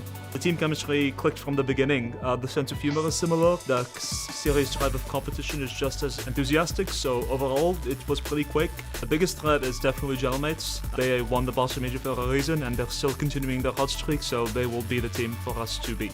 I hope the crowd comes and cheers us. I mean, I would give my career to the French people, my idols in K-Dop who really got me playing this game. I owe everything to them, so to have them behind me would mean the world to me. The group, while not the easiest, we do believe in what we're building at FUT. I don't think that there's a team that we don't think we can beat. We are going to prove that NA, for the first time in a while, is a 4-team region. We are just as lethal as any of the other teams that we're sending, and we have full ability to take it all the way.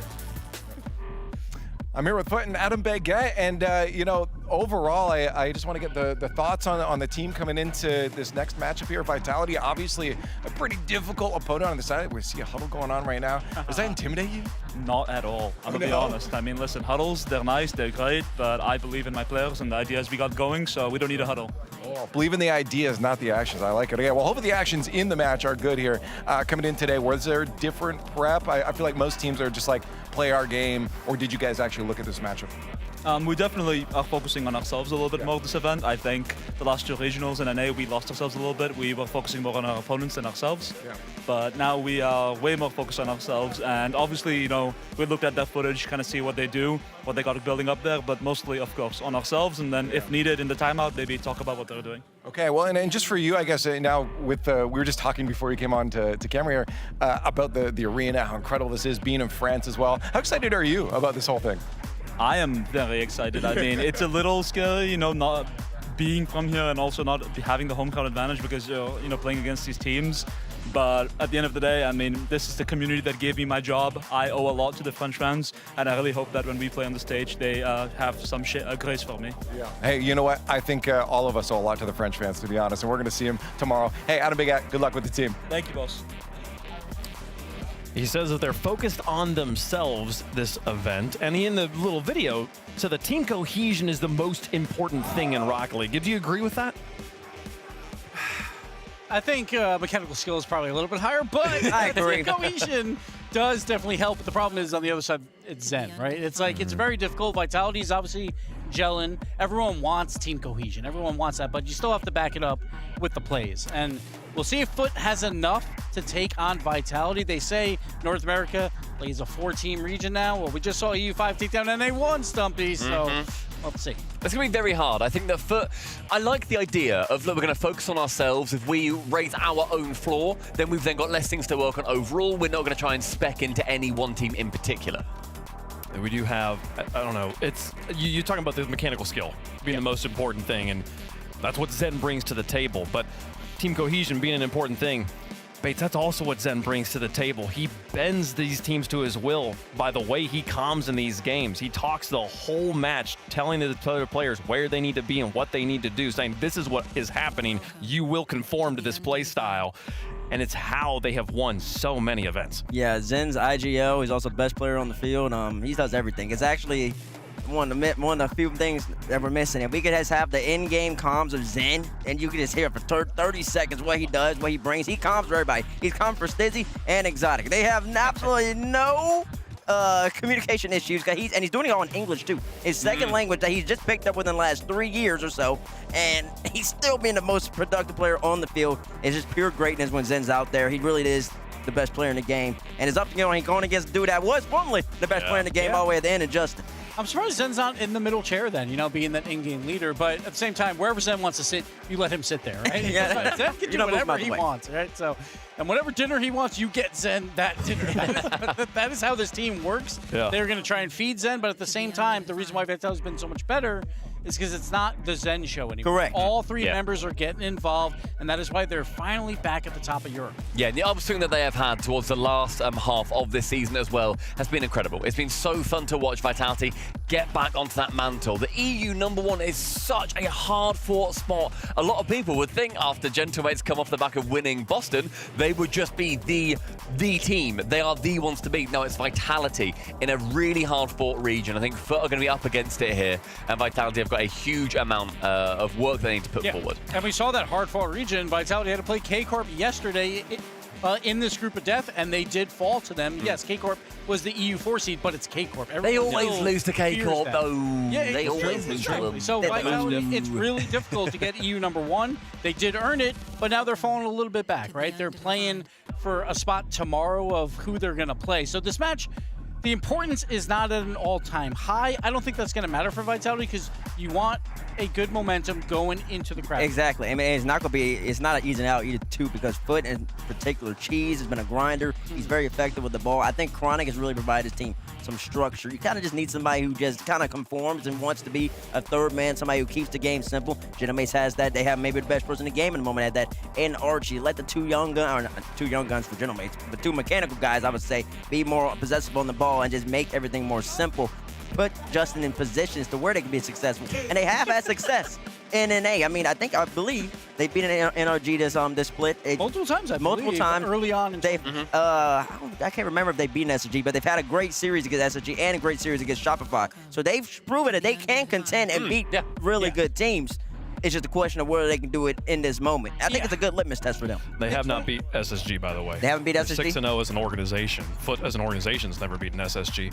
The vibes on this team, though. I mean, you're seeing just the way that we're cutting back and forth between the two teams. We have Vitality locked in, faces forward, soldiers going into battle, and then we have just clowns on the other side in the best way possible. They're so happy, they're so good, and like Justin is a player that we've seen peak when he's feeling good, and I've never seen a player with more positivity than Cheese. Cheese is a player that I still sort of think about as a rookie. He has this like rookie vibes to him despite being in the scene since 2021. He's going into his 5th year as a competitive player. He's absolutely a veteran, and yet he maintains that youthful positivity, and I think that Justin and Chronic both feed off of that. Yeah, same is said as well. I was going to say for Chronic, he is such a fun character. He wouldn't necessarily do it in front of the cameras, whatever, but he is so happy to goof around, be silly. I think they're such an easy team to root for. I love that team a lot. They are. But they got a mountain to climb. Yeah, they do have a mountain to climb here. They have played Justin and Zen, seeing them play each other. They've only done it once before. It was at that kickoff LAN. It was a 3-0 sweep. You can guess which direction it went. Vitality were strong then, they're strong now. Will it be the same? Let us know what you think in chat. Stumpy, I feel like you just alluded to where you're going here. Who you got? Yeah, they're going to have a mountain to climb, Foot, and I think they may well slip and fall. It's going to be a pretty easy dispatching here for Vitality. I feel like the vibes, you have to be carefree because you're an NA 4 seed going against EU #1. It's not going to matter, though. This is all Zen. Zen is mad that they lost yesterday. I think Vitality takes it. I mean, we were all really confident with NRG last series. We were. We were. Obviously, that proven to be wrong, but I'm still pretty confident here with Vitality. I think we're all going to go that way. I think they're just that much better than Foot. I do think Zen is class here, and I think that's going to make the difference. Vitality. They're very, very strong. This is vibes versus discipline, and I would pick discipline pretty much every time in that battle there. Too. I've got Vitality here. Foot on one side, Vitality on the other. Into the air, and it comes up Foot towards the camera. That one counts. That counts. The coin going to be going for Foot. Hey, another underdog. Coin got the underdog? Oh, my gosh. Chat, Coin got 4 underdog, points, bro. You could vote. You could vote for Foot here if you want, chat. Great. We're all in trouble now. Let's see. Hey, Foot's a pretty popular team in North America, but not popular enough. Oh, man, the Swarm, the Golden Hornets, they are awake. They are getting ready, and the building is ready as well. This is going to be a fight. I'm excited for it. For the second seed in their group, who's going to come out on top and have the better opportunity tomorrow in front of esports' greatest fans? We're about to fill the building, folks. The Rookie of the Year versus the Player of the Age. Foot versus Vitality, live in Paris. Vitality trying to, again, get that upper seed here as the Swarm is around Foot. But for Foot, this is going to be a tough bug to squash. Game 1 brought to you by Progressive here. Team Vitality, again, just a strong seed in Europe, now taking on Foot. We've seen upsets today, Stacks. Will we see another here? We're seeing upsets. The key here, though, Daz, the pressure is not that great on either of these squads. They know that they will play in front of this incredible crowd that we're expecting tomorrow here at La Défense Arena. Exotic going to work very early now for Vitality, trying to throw one low in front, easily sent away. All eyes, I would imagine, if you just look at the numbers for Vitality, are going to be on Stizzy, who just made a last-second save after the demo, because he has been almost the sole source of offense for Team Vitality. And that is a bizarre statement to make when you consider he's got Zen that he can get the ball to or from. Yeah, I mean, you talk about the pressure of losing. Yes, you eliminate that from the conversation here, but again, for a team like Vitality, this is just a series that they may feel like they should just win outright. And you have to do that as well as just prepare yourself for Friday. So already a lot of offense is Exotic trying to get one on, but yeah, Stizzy, little time in the air, light touch, flip reset, going to follow, looking for more, but Justin there to get the stop. I think one of the most astonishing parts of the story for Team Vitality, as Zen trying to go to work there. He got the pre-flip with the flip reset, but did nothing with it. The very low conversion rate of at least 2/3 of this roster. Exotic and Zen are both down around the 10 to 12% shooting accuracy. They have taken shots, just they have not found the net with any consistency at all. Exotic 2 goals so far. Zen's got 2 goals in the event. Stizzy's got 6. Maybe a byproduct of having to play against Carmine Corp. It did not go well for them. They've had plenty of opportunities at the Foot half, but Foot Esports has been more than game here, trying to shut down Vitality. Exotic on top of the ball, gets a good 50, and you see Zen has Stizzy waiting in the midfield. Justin will get on top of this now, but Stizzy, great read on the play. Chronic slowing things down. Bit of a car swap for Chronic. He had a very pink car yesterday. Now this one, a little normal. Infield pass, cheese to Justin. Justin playing it high. You saw Chronic's camera though. No way he could follow that. Wanted to turn to put a shot on. Stizzy was there. We're scoreless so far in game 1, and we've reached the halfway point. About 2:22 to go. Still, no one able to strike. Foot finally getting, some offense here, but they need a little bit more consistency. Who's gonna crack here at the midfield line? Justin got over 1, but Exotic ranging back just enough. And listen, if you're not making your presence felt on the offensive end, you gotta do it with defense. And Zen has done just that again, making the save right along the post. Justin trying to go to work. Race to the corner boost. Won by Exotic. But that, you would have thought, might have slowed down Foot Esports, and that now that they weren't able to starve out Vitality. No, they just keep bringing it right back in. Vitality very slow to clear the zone. Now they finally do. Stizzy with the boost steal, and that could set up TV. Exotic to Zen. Zen trying to drop it down, but straight to Justin, who clears it to Chronic. Chronic, a little bit of room in the air. Can he create here? Did get the flip, but just too late. Stizzy was on top of it.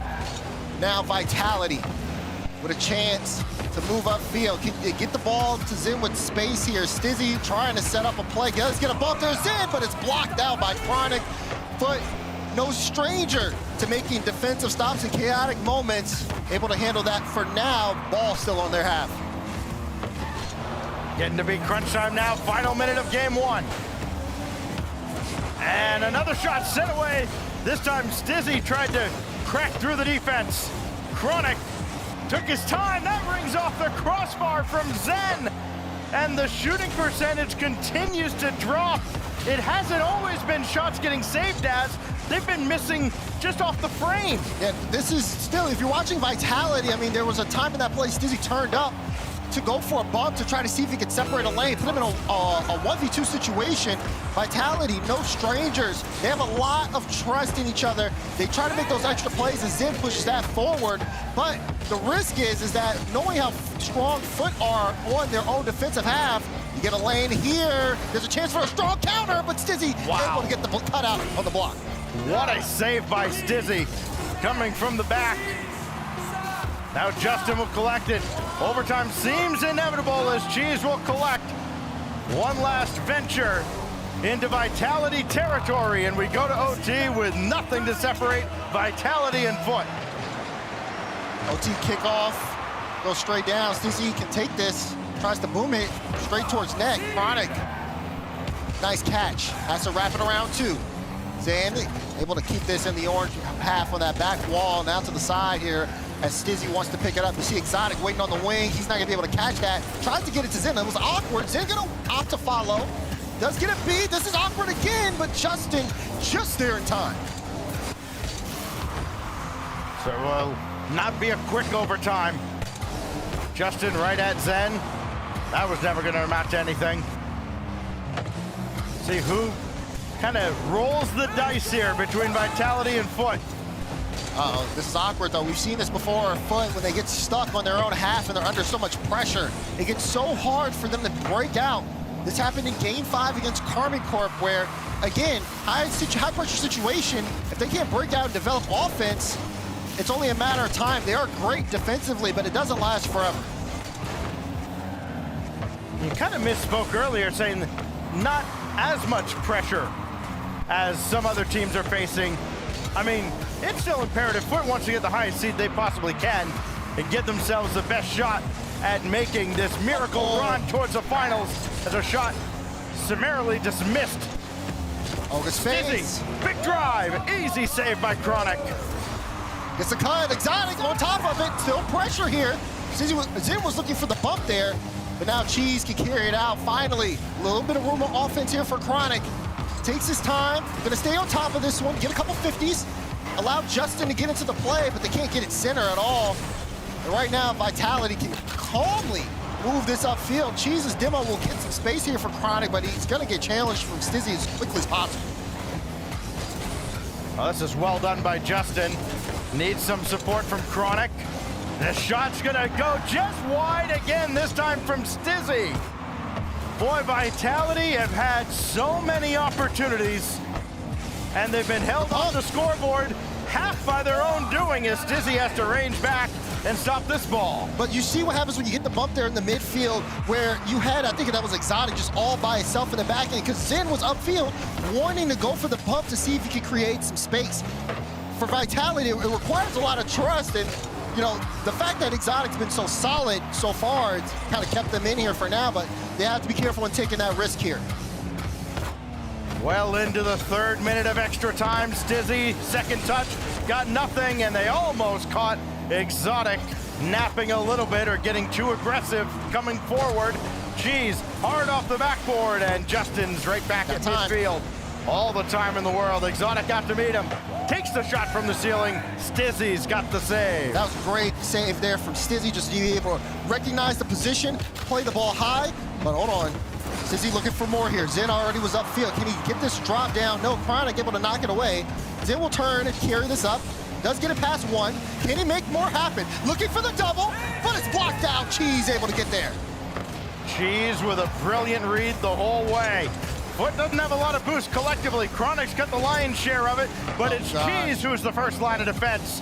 And he does stuff Vitality, sends him right back once they came. Back to the corner, and a big clear by Justin, with Cheese getting the redirect downfield, and Stizzy there to stop Justin. Like that from Cheese, trying to see if he can get that skim redirect, but you still have to be careful here. Just feels like something in the air here, especially when I look at Zen on top of the ball. Great catch. Oh, goodness, he's setting up something here. Zen, almost to the top left. That was incredible. Follow-up shot. Exactly. He didn't have boost. We could put power behind it. It was a great effort for Vitality. But again, scoreless game as we hit the 4-minute mark. Here's Zen off the ceiling. Looking for the follow-up touch. Goes straight down. He's Exotic for the double. It's down. But no, it's blocked away. There's a lid on the net. Chronic using what little boost he had left. The boost steal out of Stizzy. but nobody pressures them. They all retreat back, even though they had got a boost steal, and they had to know that Foot had to be pretty low on boost. Now they got the steal in the corner, Zen, but Cheese is there to deny him. And again, Foot escape, perhaps unscathed. The Stizzy is met by Chronic. Everybody's got boost now for Foot, or they've got at least enough to make another stand. Oh, Cheese! Oh, what a save from Justin! That's gotta be it, it is! Stizzy, top corner! You can see the pressure surmounting. The touches were getting too far away from Foot. And this one, Cheese let it go. So just a lapse there for a quick moment. Pressure broke the defense down, and Stizzy with the follow-up. Man, Foot held on as much as they could, but Vitality just kept knocking at the door until they just pushed it through. I wondered what these numbers are gonna look like, and boy, are they absolutely silly-looking numbers. Let's do the quick math. 24 shots, only 8 saves. Or rather, no, hold on, that's the wrong number. 18 saves. 1 goal goes through. Wow. And after a lengthy overtime, where Vitality just takes target practice at everything except the Foot Esports net before finally breaking through, Foot Esports will burn their time out after just 1 game. Yeah, I mean, when you think about what Foot had to go through there in that moment, you could see, again, just so much offensive pressure. It just gave you flashbacks to the series against Karmi Corp.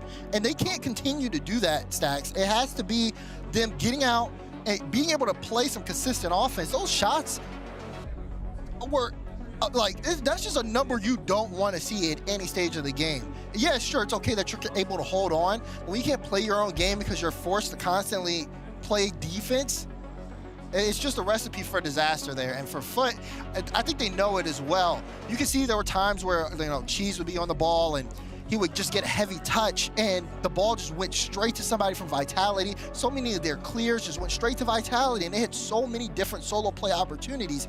You cannot give them that. I was actually surprised looking at the numbers. Like the shots didn't surprise me nearly as much as the number of saves that Foot got credit for, because it felt like so many otherwise high quality opportunities, Daz, ended up hitting the crossbar, the post, or going well wide of the post. And I know a lot of times you can go, well, you get the player the benefit of the doubt, right? Because they're trying to draw out the defense. Like, no, even I can tell. These were clearly shots, and they were clearly wide. It just, there's something that wasn't necessarily clicking for Vitality, but persistence pays off. And we can talk about that all we want. They won game 1. Yeah, exactly. And when you look at this too, you see that the physicality was not necessarily there on Foot, which could be a part of their style, but I think if they need to eliminate some pressure, one of the things to do is to make Vitality as uncomfortable as possible, something to disrupt that rotation. Let's see what they bring to the table here in game 2, if they can make some adjustments. No timeouts, and honestly, no room for error here against this Vitality team. They had plenty of time to get things going, and when a player like Exotic is on, that is when Vitality really looked their most dangerous. Well, it's going to need to be. It was, in fact, Stizzy in the end who got the game winner for Team Vitality. Give him 7 goals now through the group stage here. He's got almost double his teammates combined. Somebody please give the man some help. Justin going right up against Stizzy. He'll try to get the boost steal out of the corner. Did not. But Chronic will come in and support the play. There's Cheese looking for the first goal for Foot, and got that nowhere near where he was aiming. Yeah, I'm keeping eyes on Cheese here. He needs to get a little bit more comfortable, get some more solid touches on the ball. If he can do that, Foot will be in a great spot. He's been super solid, definitely, especially defensively, being able to get cuts. You want to also be able to see him really be a threat on the offensive end of things. Well, this has gone just a little bit wide up around the corner, and they'll switch fields for just a moment. Zen just throw a token shot on, and easily dealt with by Chronic. Of course, that'll farm some saves. As Justin called into action there, up to the task. Stizzy's shot, or at least effort towards the net. That's about all you can call it at this point. That'll be sent away. Zen will circle around, look for the midfield boost. He's got it. Chance now to keep the attack alive. Stizzy, you see Zen trying to run interference there on Chronic. Tries to turn to get a piece of that. Exotic though in a great spot in case Zen, like he played the loss there. Stizzy goes high. Foot still kind of stuck, trying to get this ball out the corner. Meanwhile, Zen, another shot on target. What can Cheese do here? Wants to get the flick past Stizzy. Stizzy doing a good job intercepting, but she's still staying on it. That's a good demo, but Zen got contact with the ball, so now this goes back into Vitality's end. Finally able to get it out, but this is a good position for Foot if they want to make something happen on offense. The problem is they can't get on top of the ball for more than a second without getting pushed off it. Well, Stizzy gets pushed off the field for the moment. He's right back in on the near side. Justin has not had much luck grabbing corner boost on either half of the field. He'll race back for this one, have to take it. But it's Chronic that takes charge with possession. Justin waiting to jump into action. Vitality, just keep the pressure on, but what a brilliant touch by Justin to just feather this ball out to the corner, let his teammates take charge. Chronic couldn't do anything with this, and Zen takes over. We're inside two. It just feels like a moment ago that we had kicked this game off.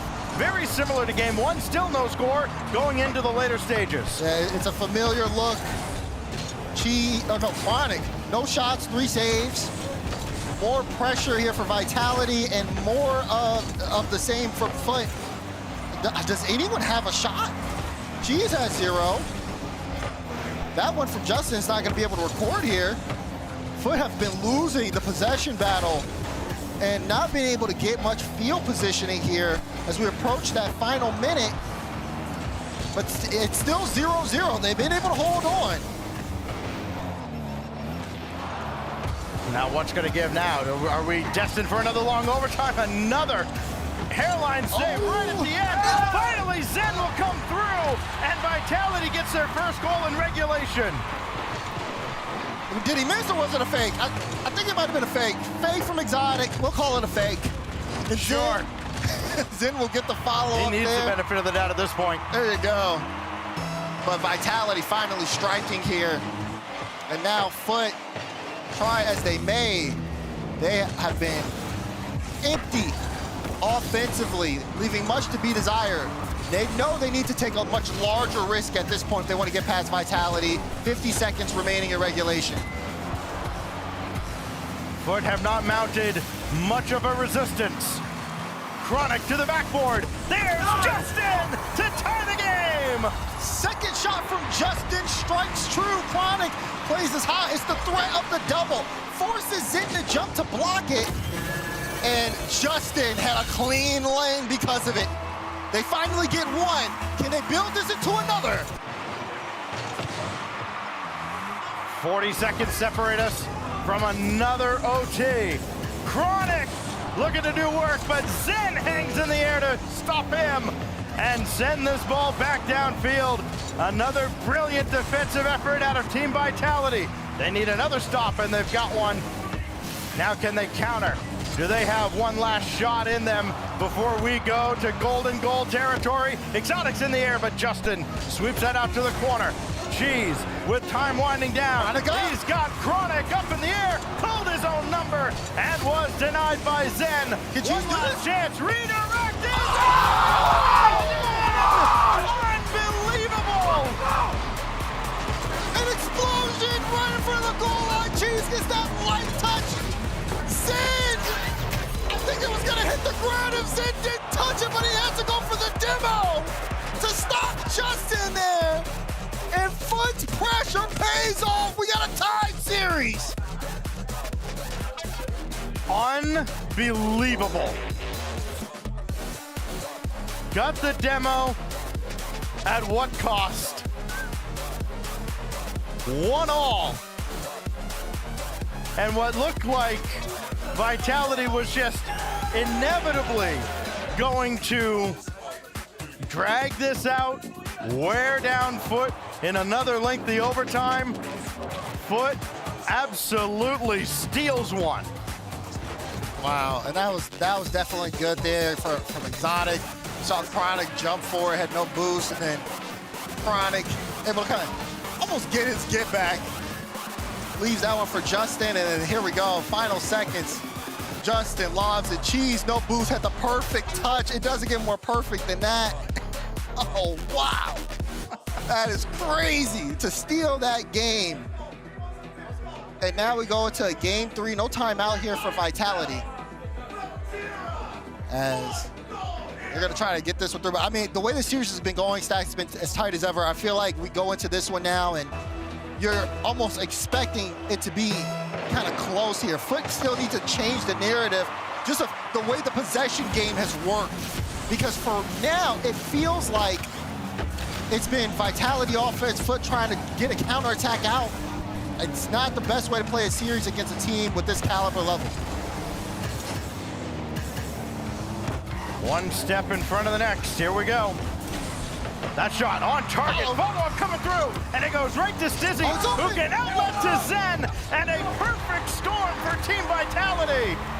And you look, Zen just gets a strong win there. Cheese on his way back, and Zen able to just stay upfield, gets that perfect pass from Stizzy, and then all of a sudden Vitality back in the front seat here.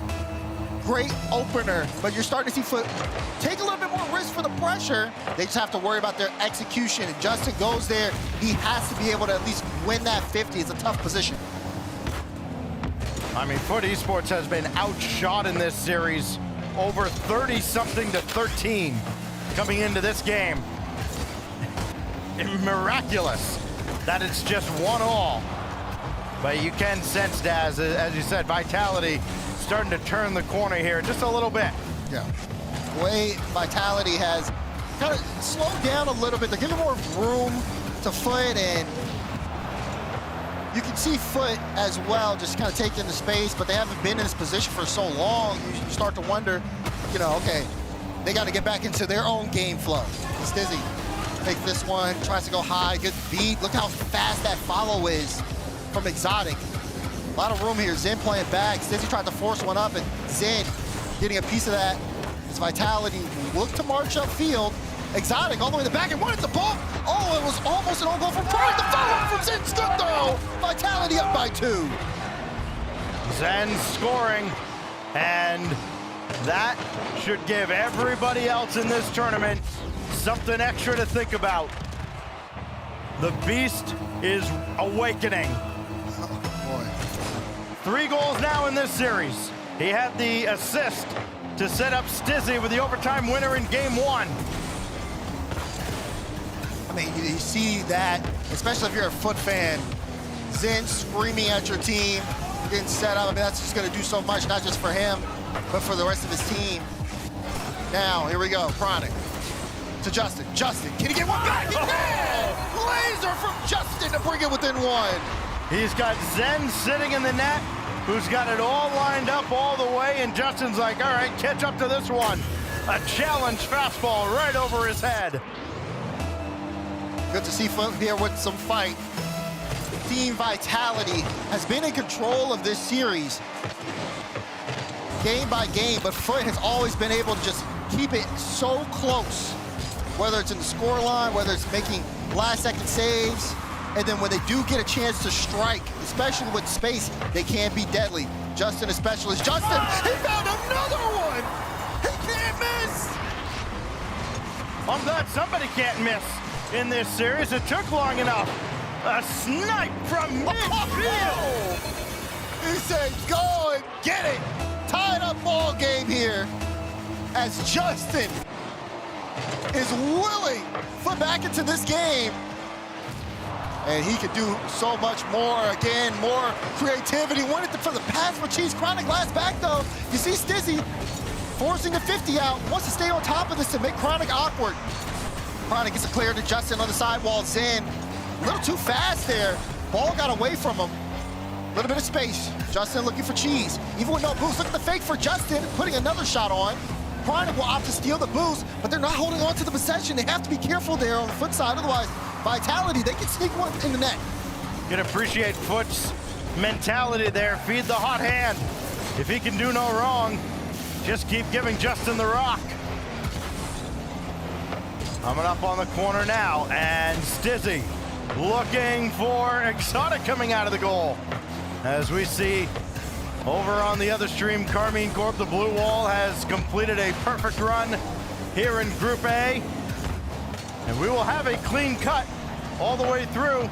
There'll be no tiebreakers between 1 through 4. Still more pressure here, though.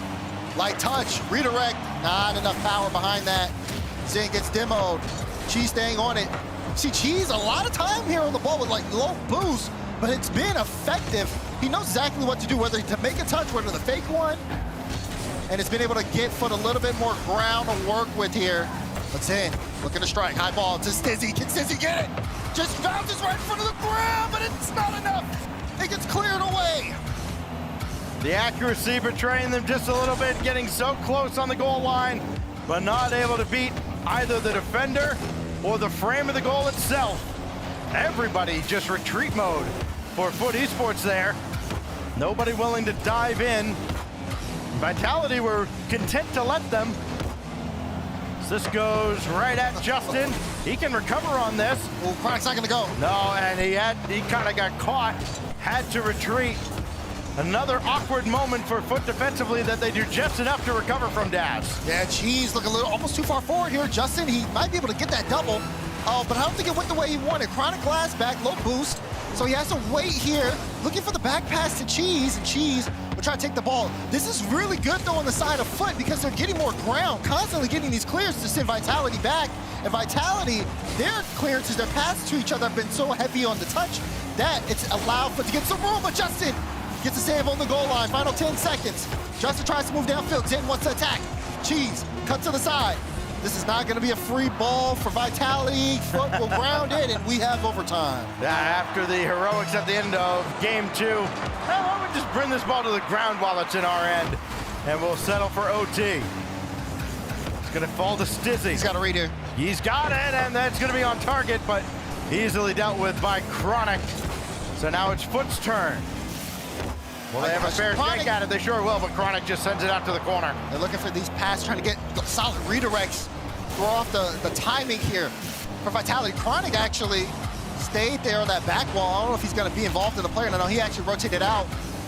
Immediately goes back in. Justin gets bumped here, though. What's the spacing like for Foot? Look, low boost. The shot gets on. Everyone's awkward, but where's the follow for Vitality? It looked like they had a free one. Zen will try to play it high, but he gets bumped out.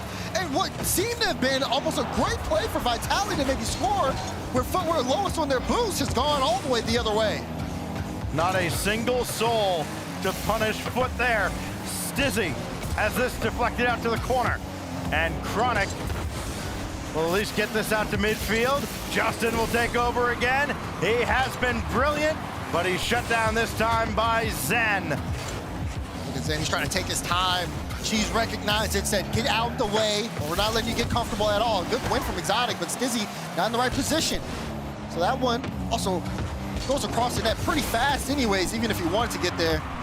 Cheese, good first touch, no follow. Justin with space, tries to win the 50, gets straight down.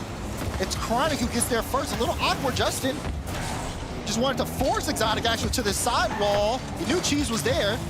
So communication from Foot has been pretty good in this overtime, but they haven't been able to hold on to the ball.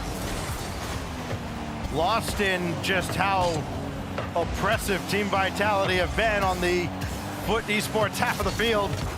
This series is all tied up. This breaks a 1-1 tie here in overtime of game 3. And Foot have already used their timeout. Justin low boost.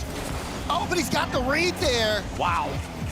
Cheese trying to barrel down, gets a win. It's gonna bounce off the corner, off the ceiling. He's gonna go for it. Trying to get the double. Zen, great read to get in the perfect spot in time, but they both missed the mid boost here from Foot. Exotic got took out. Oh my! What? Chronic able to get the save on the goal line. How did Exotic almost pull that off? Oh, they're not out of the woods just yet. There is not a lot of boost. Justin finally got some. He's waiting in the corner. He'll come out to challenge Exotic. And they got around Zen. Could be only one to beat, but that one is Stizzy, and he's got all day to play this ball. Going low, got one bump, and there's Exotic, as Stizzy does all the heavy lifting. And you can see it, Stizzy Got the first touch. Not the first time we've seen this happen before. Gets the bump on Justin and Cheese. He had to be able to check the read there because he knew Exotic was following up under the ball, expecting the bump or being able to play for it. He was just a little too slow on the reaction, and Exotic had full faith in Stizzy. That's the difference maker here, and that's why Vitality put the series on match point.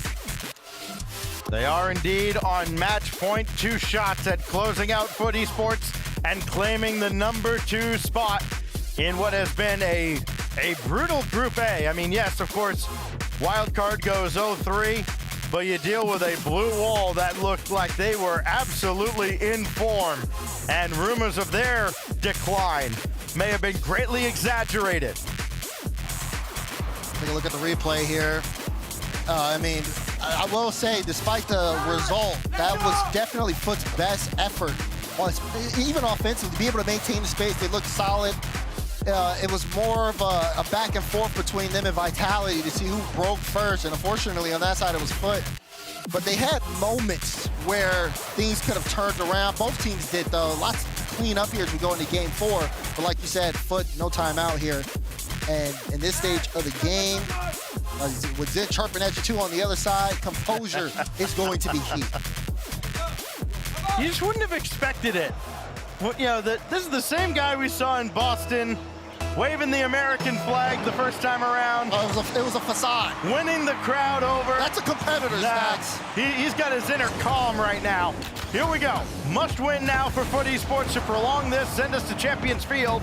Else Vitality will claim the #2 spot here out of Group A. We've seen Foot on Champions Field once so far in this event, but they were pushed to it. Can they do the opposite and push Vitality? Or is Vitality going to close it out here? Zen, it feels like he's in form, looks really good on top of the ball, but it'll be sent away to Cheese. 50 doesn't work well as it goes straight to Exotic. He'll be able to take it off the back wall. Brings it to the midfield. Right now, battle for possession in the midfield as both teams just kind of trading a little bit of space here for Cheese as he wants to get the bump. Does find the bump, and Chronic gets the follow. And Foot with the first strike. Foot with the first strike for a change. A rare lead for the North American side. But now they've got to defend for 4 minutes plus against the Team Vitality, where again, Zen starting to find the net. He'd waited all the way through the group stage. There's a little lob up high over the bar. Zen's got this going right at Cheese, and actually kind of won that well to get it out towards midfield, not into a advantageous spot at all for Foot. They'll try again, but it's going to be Zen on control, over one, and almost clean off the backboard. Off the corner, Chronic, what's the shot on? Cheese, follow up. Oh, Cheese got it. Cheese sees the back of the net. Chronic and Cheese connecting again. Well, as much as we talk about Zen, Foot Esports saving their best for last here in the group stage.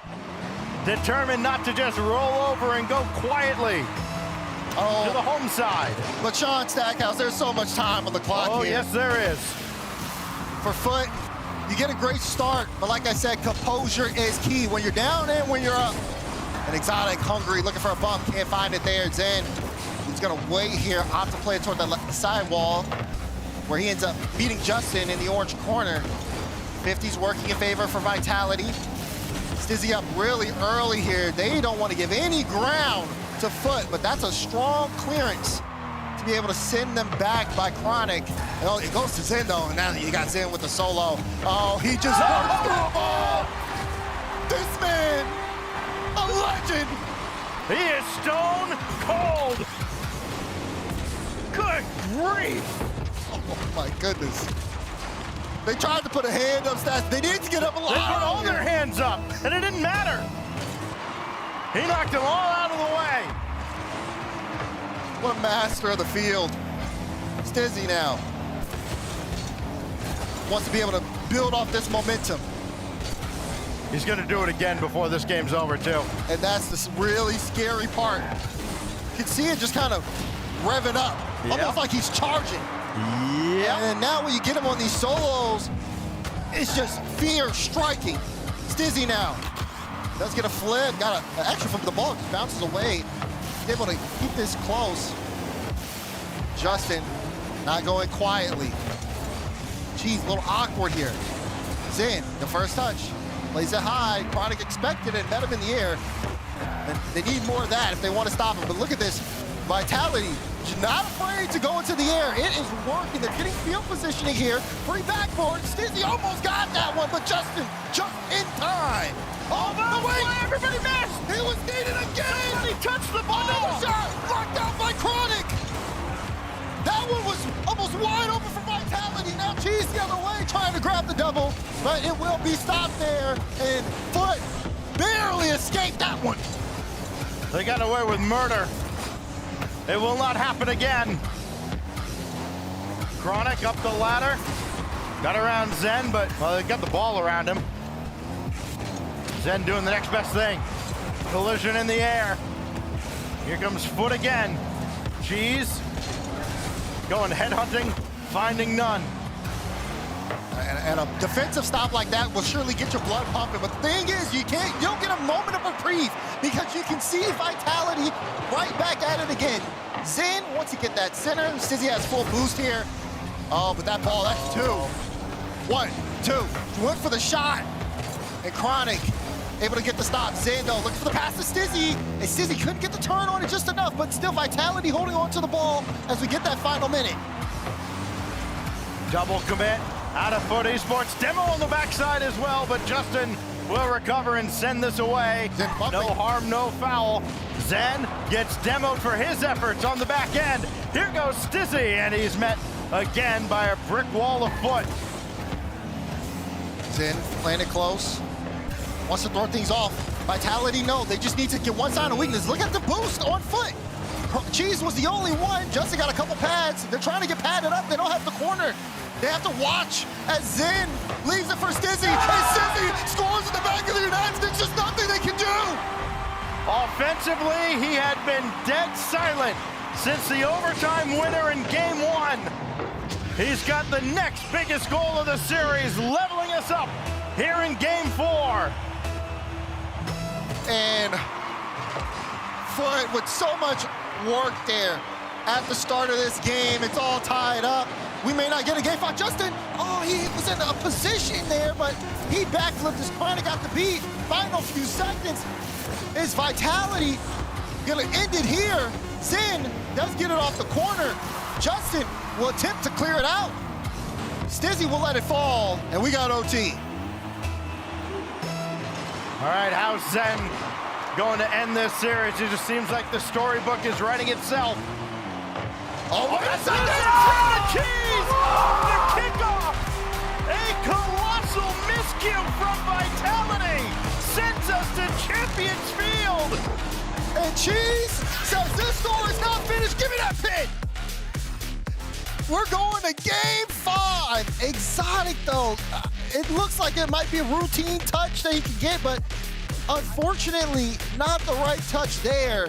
And Cheese hovering all around it to be able to send that through.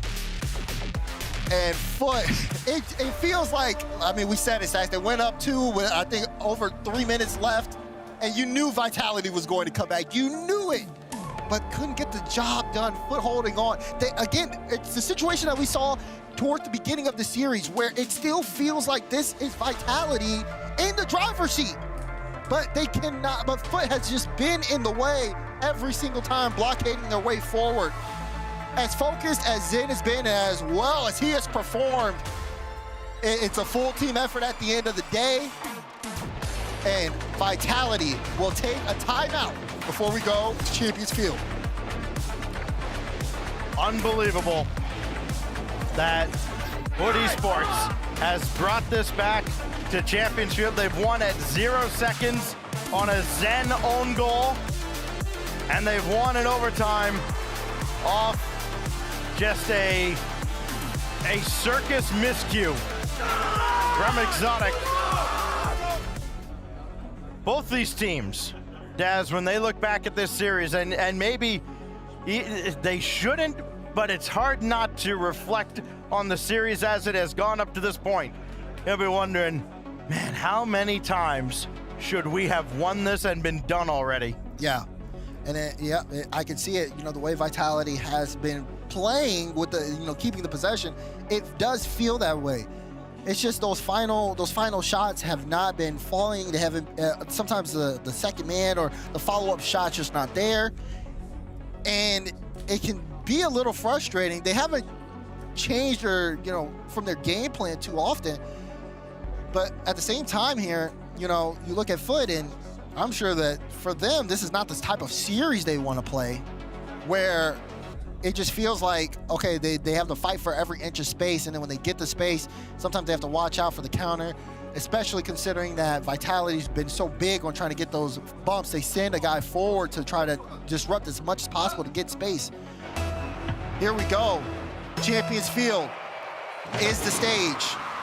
Can Foot take this series and finish it, or will Vitality, with that, what feels like should happen, the way the series is going, happen? Can they do it all? Zen trying to. Well, what other twists and turns could we possibly have in the Group A finale? Big win for Stizzy. Couldn't follow the play. That gets a deflection off of Justin and goes all the way over towards Chronic. Demo by Cheese. He was looking in Stizzy's direction, but did not pursue, and then Stizzy makes the save. Good demo too to get a little bit of space here. Justin is a strong beat to go to Zen. He sends it right back. All in that midfield. Exotic. Stizzy, great cut to get a good touch and throw things off. Wants to throw off the tempo. Zen, shot on, and Chronic will save it off his own back wall. Justin got bumped though, so Cheese was needed. Otherwise, follow-up shot there to the neck. Great follow on the touch there as well.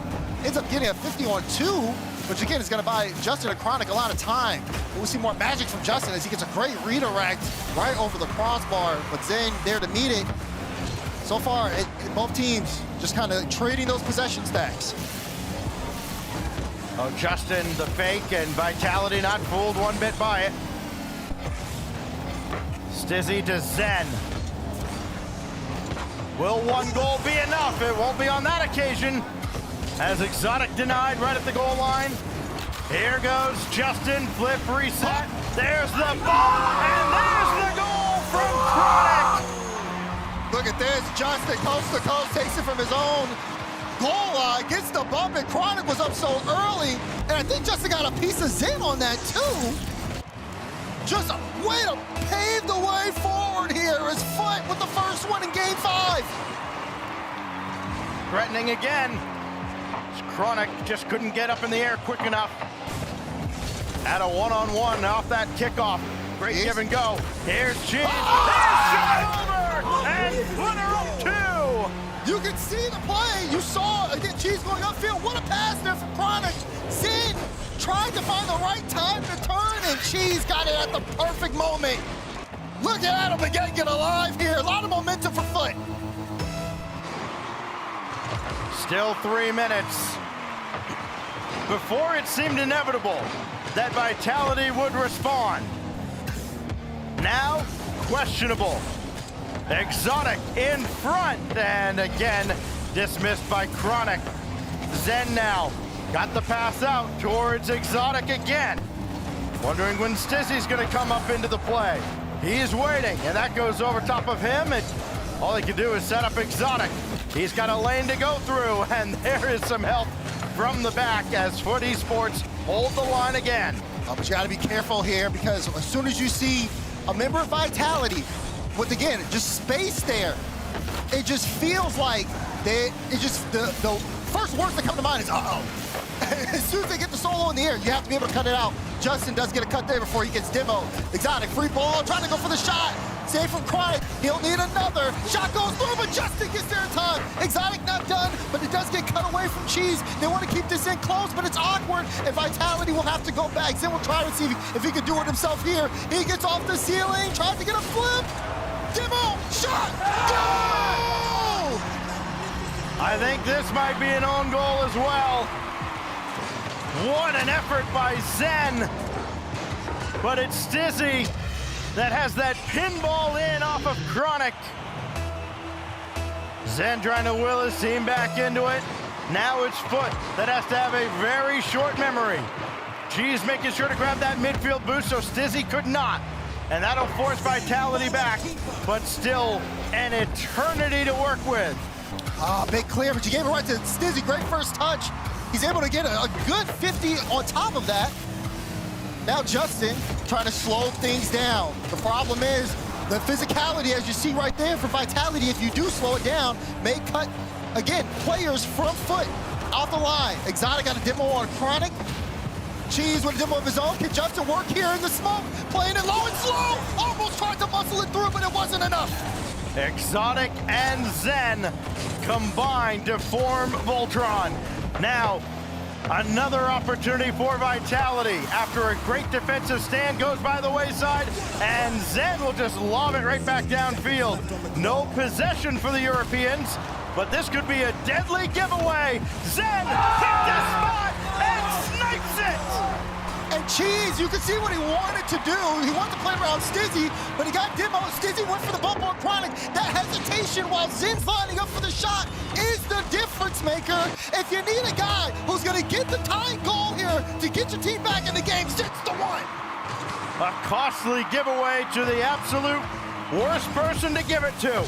Now Exotic trying to wave his magic wand. Stizzy's still there on the doorstep. Oh, this it's looks loose terrible. in front, and Foot tightrope their way out of danger. Oh, but it looks so awkward. They finally get out. You said they needed short memory stacks. They really do at this point. 30 seconds to go. Vitality has battled themselves back into this game, and Foot desperately need to control the momentum. They were doing so hot at first, but Vitality still trying to work. Listen, it's been entertaining. If nothing else, Justin has that corner boot spawn directly under him. He can go to work. He's got help over there in Cheese. This comes out lateral, and it goes right to Zen with time winding down. Oh, it's an awkward deflection, and Stizzy there to the rescue. Overtime seems inevitable. They want to play it. But Cheese is going to have to go. 7 in the tank, and Exotic will clear away. What does Zen have? Nothing, as Chronic plays fun police, and we go to OT. Comes down to this. Kickoff. Zen will get the mid. Stizzy plays it toward net. Chronic will take it off the back wall. Doesn't seem like it'll be any type of kickoff goal here unless Zen makes something happen. No, it'll be Justin in the corner once he gets Stizzy off the ball. Has Exotic playing close. It's a little awkward for Zen, but he might have a chance here for a soul. That's not the first touch he looked for. And now Justin may get a chance to go here. Tried to play it under. And if Chronic had got that bump, would have gave so much more space here for Foot. What will be the difference? Who's gonna play hero? Stizzy over Chronic. Another flip reset. It's loose in front. Zen for Exotic. The redemption arc. No, he left it for Stizzy. Go back to the game. We're not done. We're not done. Exotic still right in the fray. It's over to Zen, and nothing doing there for Team Vitality. It was almost all the way across, and Vitality have to work from their back line again. Foot are really annoying the script writers here. They're still alive in this one. Chronic, light touch. Justin gonna cut from Exotic. Cheese to win. No, blocked out by Zen right at the goal line. Cool, calm, and collected. Zen personified. That's going to be well wide. Wait. Follow up now. Drop down for the win, and it's gone wide again. Cheese got the boost steal out of the corner, though. Vitality will be hindered. Justin keeps the attack alive. Cheese avoided contact, but couldn't get back on the ball. It'll go to Chronic now. Justin going for demo, not finding one. And it's all the Vitality in the corner, but they do escape unharmed. Oh, you can feel just the pressure here starting to mount. Cheese has to beat Exotic. Exotic up early, gets past him. Where's the shot? No, it's blocked out. Vitality low on boost here. As Justin will get the flip. He'll play it low. Let Cheese get involved, but it gets sent back into the corner. Vitality still trying to get boosted here as Foot holding on to the possession, but they haven't been able to create a sustainable gap here. Cheese, oh, that's not the touch you're looking for, Cheese. Now you gotta play 50, demo in the back, and Zen trying to run interference. Can Exotic do it? Stizzy, game! Stizzy has a hand in all 3 overtime winners for Team Vitality. And they hold off Foot Esports in an instant classic in Paris. Team Vitality, under the most pressure, they hold firm. Zinj, what a creative master of the game. He doesn't falter in any moment. And this team is just, there's a reason why, Stacks, they're one of the best. Foot definitely gave a strong effort, and there were times where it looked like they were going to take that series. But it just wasn't enough. Pure survival mode in that series for both of these squads. And granted, they're both advancing. They're both going to play in front of the crowd tomorrow. For one, the reception will be significantly different. There's only so much credit that Adam can build up. But there's a lot of credit for Foot. 5 games with Army Corps. Yep. 5 games with Vitality. This Foot squad, they definitely have shown up, and they're going to be a force to reckon with. But Team Vitality with the victory here as they move on, and we are going to send it to Leaf, who's standing by with the winners. That's right, Stizzy, ice cold, my dude. You look like all of your life just drained into that series. How are you feeling after that? I feel good. I feel good after a long series. I think we played 4 overtimes. Yeah, I think it was 4 out of 5. Yep. Yeah, I don't know. It's like nap time after this. I'm glad that we win. Yeah, no, that was a tough series. I mean, did you expect that out of Foot? There's no way. I mean, I think everyone would have thought you guys could win this series handily, but Foot really had you guys against the wall. Yeah, they play good. I think we still have to fix a bit of things, but yeah, obviously all the players and all the teams here they play very good. So you have to adapt. But yeah, like I said, I think we still have to fix some things. It felt like overall, though, you were always there to finish things off, to clean things up. Is that just you kind of locking in? Are you looking for those opportunities? Is it just you dealing with pressure well? Well, I don't know, to be honest. I just play my game, and that's all. It's just I'm in the right moment, in the right place, I guess. Yeah, I guess. He's just playing Rocket League, guys. So he just does it very well. Now for you guys, I mean, when you have a long series like this, how do you deal with it after? What are you going to go do? Is it just, do you go meditate, listen to music? Do you go for a run? Like, how do you calm down after a series like this? Now what we're gonna do, I think, is we're gonna talk about the match, and then we will chill a bit, because it's you deserve it. It's a stress series, but we still have to talk about it. That's fair enough. Hey man, well, I'm gonna let you chill out because again, you came in clutch at the end, you deserve it, you got the win, so congratulations on that. Thank you.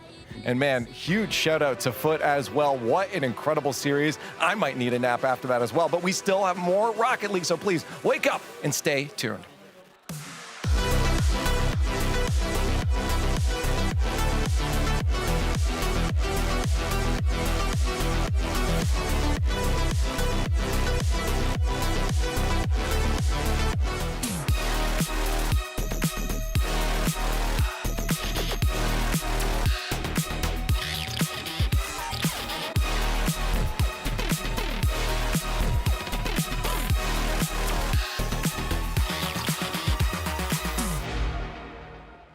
I want to try an experiment. All right. To help you unbecome your parents, I want you to try a game called Rocket League. Ooh, is it a puzzle like my crossword? No, picture soccer. Okay. With a car. What do I hang my feet outside the window? No, not your car. But you said think of... It's a video game. Oh, okay, I get it. Where's the cartridge? No, it's an online thing. Is there a joystick? Not like the ones you're thinking of. But I need to get some quarters, right? No. I gotta blow in the cartridge. Again, like no cartridge, but you'll need a username. Username, huh? How about Keith_9914? The bathroom code? That's the only number I can kind of remember easily, so.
Don't hold back. Galvanize. Trajectory and balance look good. You're confirmed to go for orbit. Every day, Michelin innovates to move the world forward on the road and far beyond. Michelin, motion for life. And I don't know how to feel about it. You're not used to losing. Getting beaten? Not like this. These players are just so locked in. Could it be the milk? Mm-hmm.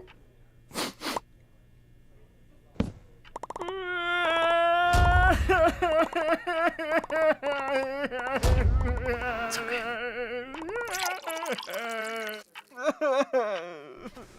Stay there.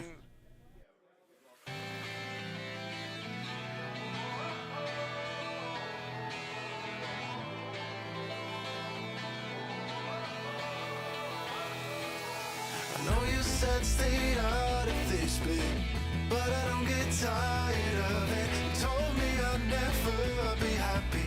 I'm not sad at all.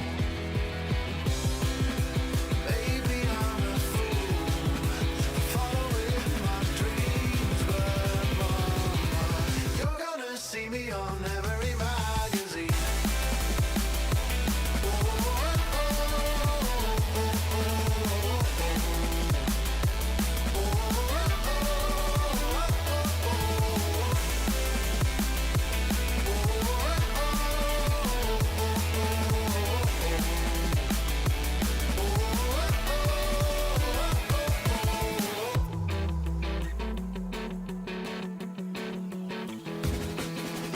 Never meant to disappoint ya. Smart enough to be a lawyer.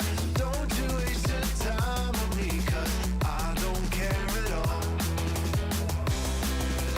Maybe I'm a fool, following my dreams, but mama, you're gonna see me on every magazine.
You said you're cool and that it's alright, but you're hiding something that don't feel right.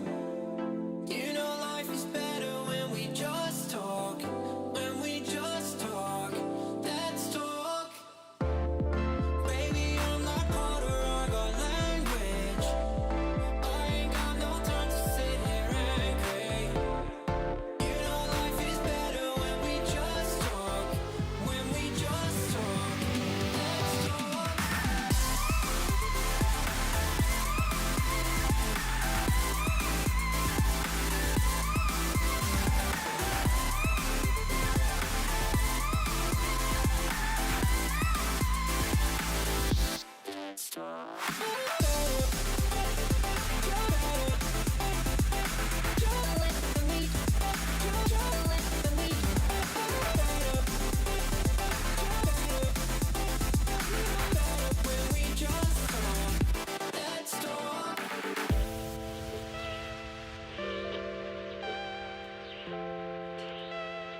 the match of the day keeps changing. I thought we'd already had it, but then game 5 all the way to the end there. Vitality versus Foot. Justin versus Zen ultimately, though. The player of the age comes out on top. It's Zen, Stizzy, and Exotic that march forward as the Group A #1 contender. Wow.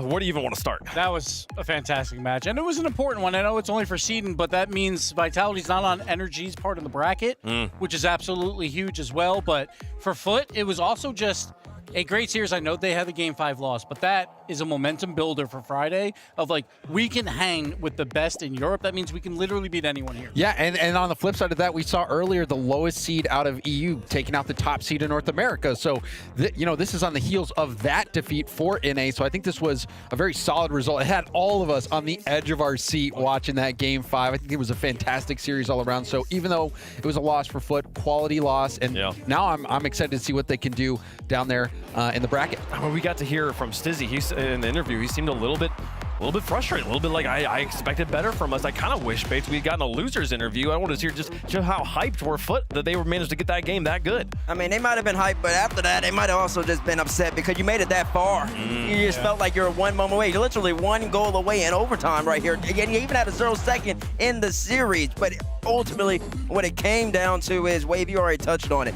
One team has Zen, the other one does not, and Zen ended up making the plays that Vitality needed every single time. Like, all the little moments. That Game 5 scoop, I hope we show it, for that assist was incredible. Down 0-2, backs against the wall. You just got to make a play happen. Even right here, they're down 0-2. Zen just does it by himself. Moments like that, moments like that define careers, define legacies. And then Foot right here, man, overtime win, beautiful play. Cheese comes in, bang, and you're like, hold on, we got a chance. Game number 5, though. All the chips on the line. One guy has his name up in the rafters. Well, 2 guys, actually. Exotic, he makes the assist. Stizzy drops it down, and he finishes it. We don't see the assist bumps in, but that's all that really mattered. I will say, though, the old man, Justin, he's really good at Rocket League. He's pretty good. His matches are definitely getting up there yet again. So it was awesome to see. I think Foot, it's going to be fun. I don't think people want to play them in the bracket. Like, I know they're going to be a 3 seed coming out of this group, but it's still a very tough matchup coming into Friday. That is the #1 seed for the number 2 seed out of the Group A for Vitality. Carmine Corps did get their work done against Wildcard. They ran the score up there to maybe get a few accolades in the book for them. They will be the #1 seed out of Group A, 3-0. Foot will hold down the fort there with the 3rd seed. And again, we'll get to see them play tomorrow as well as Vitality. This is Group A, all concluded up now, and it's time to move on, finish off some of the other groups too. 2 groups done, 2 groups left to finish here. Groups D and C still need to get their actions done. So we're gonna start heading towards Group C here on both our alternate stream and the mainstream here. Ninjas in Pajamas is gonna be taking on the Rebellion here, which is what we're gonna be doing on our stream, and then Twisted Minds versus TSM. Yeah, this is one of the least defined groups here, Gibbs. This group is messy. I think I misspoke earlier, but 3 teams can still win this group. If Rebellion wins, they win the group. If Ninjas wins versus Rebellion and Twisted Minds wins, then Twisted Minds wins the group. If Ninjas wins and TSM wins, then Ninjas wins the group. So a lot to play for here. There's going to be some scoreboard watching after the first series is done to see how it all unfolds. Well, we'll continue this action across, again, 2 streams. Make sure you got them both pulled up. Drop Rush is on, so you can earn drops here. Earn the new Octane decal from Mr. Brainwash. Alternate stream is at twitch.tv/RLEsports, and they are getting set up for Twisted Minds versus TSM right now. They have R8 Esports versus Furia after that. We're going to hop over here, and Gentlemates and Space Station, they're waiting in the wings. That one's going to be a barn burner, as could be, potentially, our next match here. Let's get the boys in green on the stage. Ninjas in Pajamas taking on the Shopify Rebellion. The Ninjas versus the Rebellion here. Rebellion trying to right the wrongs here, see if they can become that #1 seed out of the group. Oh, yeah, I mean, I've been impressed with Rebellion, even starting things out. They had a heck of a series against Twisted Minds to kick things off. They were able to pull that back, get the win there. They did have a little bit of a shaky series versus TSM, but they got the job done there as well. But on the other end, for NIP, they breezed through TSM, but the beatdown that they had laid upon them by Twisted Minds was of historic proportions. Shopify are sitting at 2-0 in the group right now. They're looking to make it 3.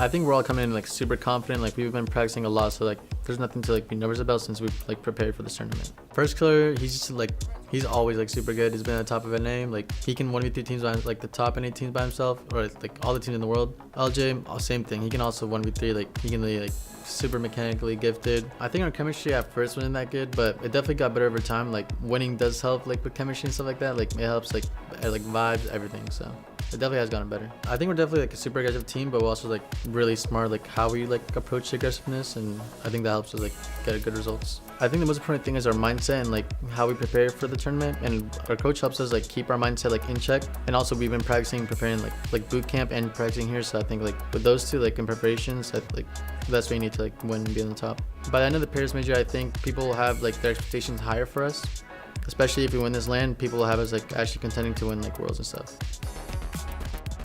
I'm back here with Violent Panda, Shopify Rebellion. For you guys, I just get some vibe checks going into this one. A big match. I mean, you guys can grab #1 out of the groups if you win this. You know, coming off your last series, how are you guys feeling? Because you know, we look at that TSM match and think that should have been cleaner. What are your thoughts? No, we thought the same thing. Should have been cleaner, but we're still feeling good. Like we know what we did wrong. Okay. We know it wasn't our best series. Everyone could see it, but we're looking in for this one. Do you find it often that like after a series like that, you don't know what went wrong and it takes a little bit longer to figure out, or is it usually pretty clear? No, it's pretty clear because we know what we do when we play well, so we just got to follow that. Yeah, that's fair enough. Now looking at your opponents specifically across the table from you here, you saw their series earlier. They also had a bit of trouble. It didn't go too well. Does that give you guys confidence when you see score lines like that? I don't think we thought about it too much. Okay. We're just focused on our game, to be honest. That's what everyone says. But no, like they're a great team. Even though they might have had a hurdle, we had a hurdle. They're a great team. We know we have to lock in, so we're fine. Yeah. I think I understand it now, like focusing on yourself, because if you think too much about the opponents, just one bad series doesn't really mean anything. You know they can also figure out a solution. So I think I'm starting to understand you guys as not just a way to not tell me your game plan. It might also be that. Fair enough. Hey, well, I'll stop trying here. I'll let you get to talk to your team. Good luck in the match. Thank you.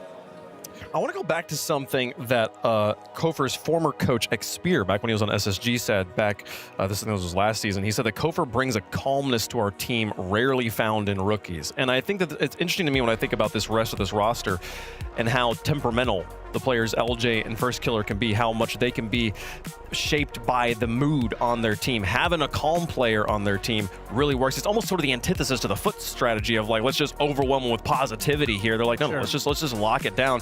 And to hear Kofer come out and just very calmly in that interview or the little video piece say, yeah, my teammates can 1v3 any other team out there. Honestly, either of them could do that. Like, what sort of confidence does that give you as First Killer and LJ, you know? Yeah, I feel like that is what it's going to come down to. Both these teams did not look good earlier today, and they have to find that confidence in game one. That is the moment, but we talk about it with Rebellion, that Kofer, like, is the guy, he might be calm, but he is hot or cold at times, and he's the engine of the team. If he's playing well, he can be best in the world. Yeah, and against Twisted Minds, who we already saw how good they were against NIP, Kofer was the standout player for me. First Killer I thought was phenomenal. LJ was the one who was a little bit quiet in that really important matchup. So I think for me, that's the player I'm going to be watching very closely, LJ, because when you see LJ play when he's on fire, he looks like he's the best player on the field. Even though First Killer, even though Kofer is teammates, he can take a series into his own hands. Exactly, because, I mean, that's what he does. He's an offensive juggernaut. But there are occasions, I mean, I think back to the Copenhagen LAN where I think he only shot 1 time or 0 times throughout the whole entire series. It was questionable. You're like, well, what is the game plan? We always ask Violent Panda. He never answers. But in saying that, you're like, LJ definitely needs to get some shots. And he has been getting them. But yesterday, you were right, James. He just didn't have those moments. They still won, though. And he did have a moment at the end. The game 5 gets by 1, yes, bumps he did out. Step up, especially defensively. Exactly. But you kind of just want him to just be really drilling some shots in, making it easier for Kofer, for FK. When they're all 3 on, they truly can't and he be makes it easy for the people putting together the top 5 plays when That's LJ's on. Because listen, when he hits the double reset, when he's on, he truly is special. But on the flip side, Ninjas in Pajamas, we knew coming in that today was their tough day, and they had a historic beatdown against them. They have never been beaten that badly before. Nobody in the history of Altius lands has been beaten as bad as they were in that game 4. Absolutely needed to completely reset after that. We'll see if they actually have. because that is not the Ninjas that we've seen online. I mean, the big question for Ninjas is that they just really do have the best floor in Europe. You know exactly what you're going to get. They're always going to play well. They're never going to have a bad day. But when you get to these lands, and I'm going to keep harping on it, you have to be able to step up and make plays happen. They kind of just sit back there. Man City stepped up against NRG. Seiko made a couple plays, edge-beat, reset backflip, reset pass. Even having some sick double taps. So it's just like moments like that help really. So yeah, I agree with you. Someone has to be that player that lights the fire. Exactly. Because we didn't see any fire. We didn't even see any smoke. We just saw a lot of logs sitting on the campfire. And they kind of sat back and it didn't do anything. It's kind of like we're just getting beat. These players do that before. We've seen Jorius in a grand finals pull off 2 of the greatest goals in the history of Rocket League. So we know they can absolutely do it. We know with CRR, one of the most dynamic players out there. Like the ceiling is pretty high. I mean, you're kind of talking about them being consistent. I wonder. I feel like the ceiling for them is high. It's the floor that sometimes I question there. They've gotten wins over each of the other EU Big 3 teams. They've just never done them all in the same event, which is why they haven't won a regional yet. But they just never consistently peak for an entire event, right? Correct. And they have to find a way to do that here. This is a big moment. They want to win this group. It's unlikely they win the group, but if they do beat Rebellion, it puts them in the spot to win it, and that is what they have to try and do here. Not only that, because if they do lose it, yes, they're very likely going through, but they're going to be going with no momentum going into and the other thing is as well, Gibbs, is, you know, this is no disrespect to Man City, but they are the 5 seed coming out of Europe. If you win this group, that's who you're going to be playing. And that could be, I think, an opportunity to really pave the way for a deep run in the tournament. Yeah, absolutely. And Gibbs, you can tell me that you don't have these numbers in front of you right now and you need to consult someone else. But like, does scoreline matter here for Ninjas and Pajamas? If they sweep, does that give them a better chance to win? If Ninjas wins, it does not matter about their result. Okay. If they lose, though, I think it could play a factor into what their seed becomes. Fascinating. Between 2, 3, and 4. The numbers are fun, folks. Let us know who you think is going to win in the progressive fan vote. James, I'm excited to find out which way you're going with this one. I had gone with NIP with the upset pick over Twisted Minds, and that was about as wrong as I could be. All right, I'm hoping to bring things back by going with my NA folks, Shopify Rebellion. Okay. I feel like the winner of Rebellion Twisted Minds was going to win this group, and Rebellion did win it. I have question marks now after TSM, but I am going with Rebellion. Okay. I mean, I just find life to be simple, Rocket League to be simple. You have 2 great teams. Who has the best player? Oh, Shopify Rebellion does, but First Killer. So I think I'm going to choose him and Shopify Rebellion. They're just that much better than NIP right now. Their ceiling is higher, and they're going to show that in this match. That did work with Zen just a moment ago. Just picking the team that has the best player That's to correct. win there for sure. We are like all sweeps on the desk today because I also have Shopify Rebellion on this one. I think similarly to the way that you were thinking, whoever won between that and the Twisted Minds match yesterday is the favorite to win the group here. How does the coin feel about it? It is the battle of the greens. Shopify on one side, Ninjas and Pajamas on the other, and it's going to come up for Shopify Rebellion. Perfect sweep on the desk. So that's a worrying sign. Oh, I was actually maybe a more worrying sign is my record of predicting Shopify Rebellion. They lose almost every time I predict them, to the point that like in Boston. Did you choose them yesterday though? I don't know. I think yesterday I think I picked Twisted Minds. I'm pretty sure I picked Twisted Minds. So and they went the other way. So who knows what happens? Probably doesn't matter at all. Let's play the game and let them prove who is the better team on the field. So much hangs in the balance for this match as well as the other match happening on the other stream. Make sure you have the other side as well there, folks. Let's get into it. It's the battle for the #1 green team in Paris. Ninjas versus the Rebellion. It's also the battle of the green and yellow as well. Vivid colors all over the place here. We go into this one. The decider of this group, Stumpy, as Game 1 is brought to you by Progressive. Yeah, we'd need to see Rebellion if they want to get that #1 in the group. Nice and simple, win and in. They will lock it. NIP with a dub guarantees them top 12 playoffs, but they need to have results in the other stream go their way. Bear in mind that you can go watch that at the exact same time as this. What a world the internet is. Ninjas and Pajamas won't be able to take their eyes off this one, even though they're hoping. And on the other side, the TSM can upset Twisted Minds. Stranger things have happened in the world of Rocket League. Let's see if we're about to see some frenetic games of our favorite esport. The CRR spoons that one up. CRR, my favorite ball chaser in all of Rocket League, Stumpy. I love the way he plays the game. Yeah, he's very quick. Loves to just see ball, go ball, hit ball. But maybe need a little bit more than that to go through the Rebellion that have had a couple of big games, big game 5s. So far, they've gone to 5 against both Twisted Minds and TSM. So NIP wants to continue that and then also get the dub at the end of the rainbow.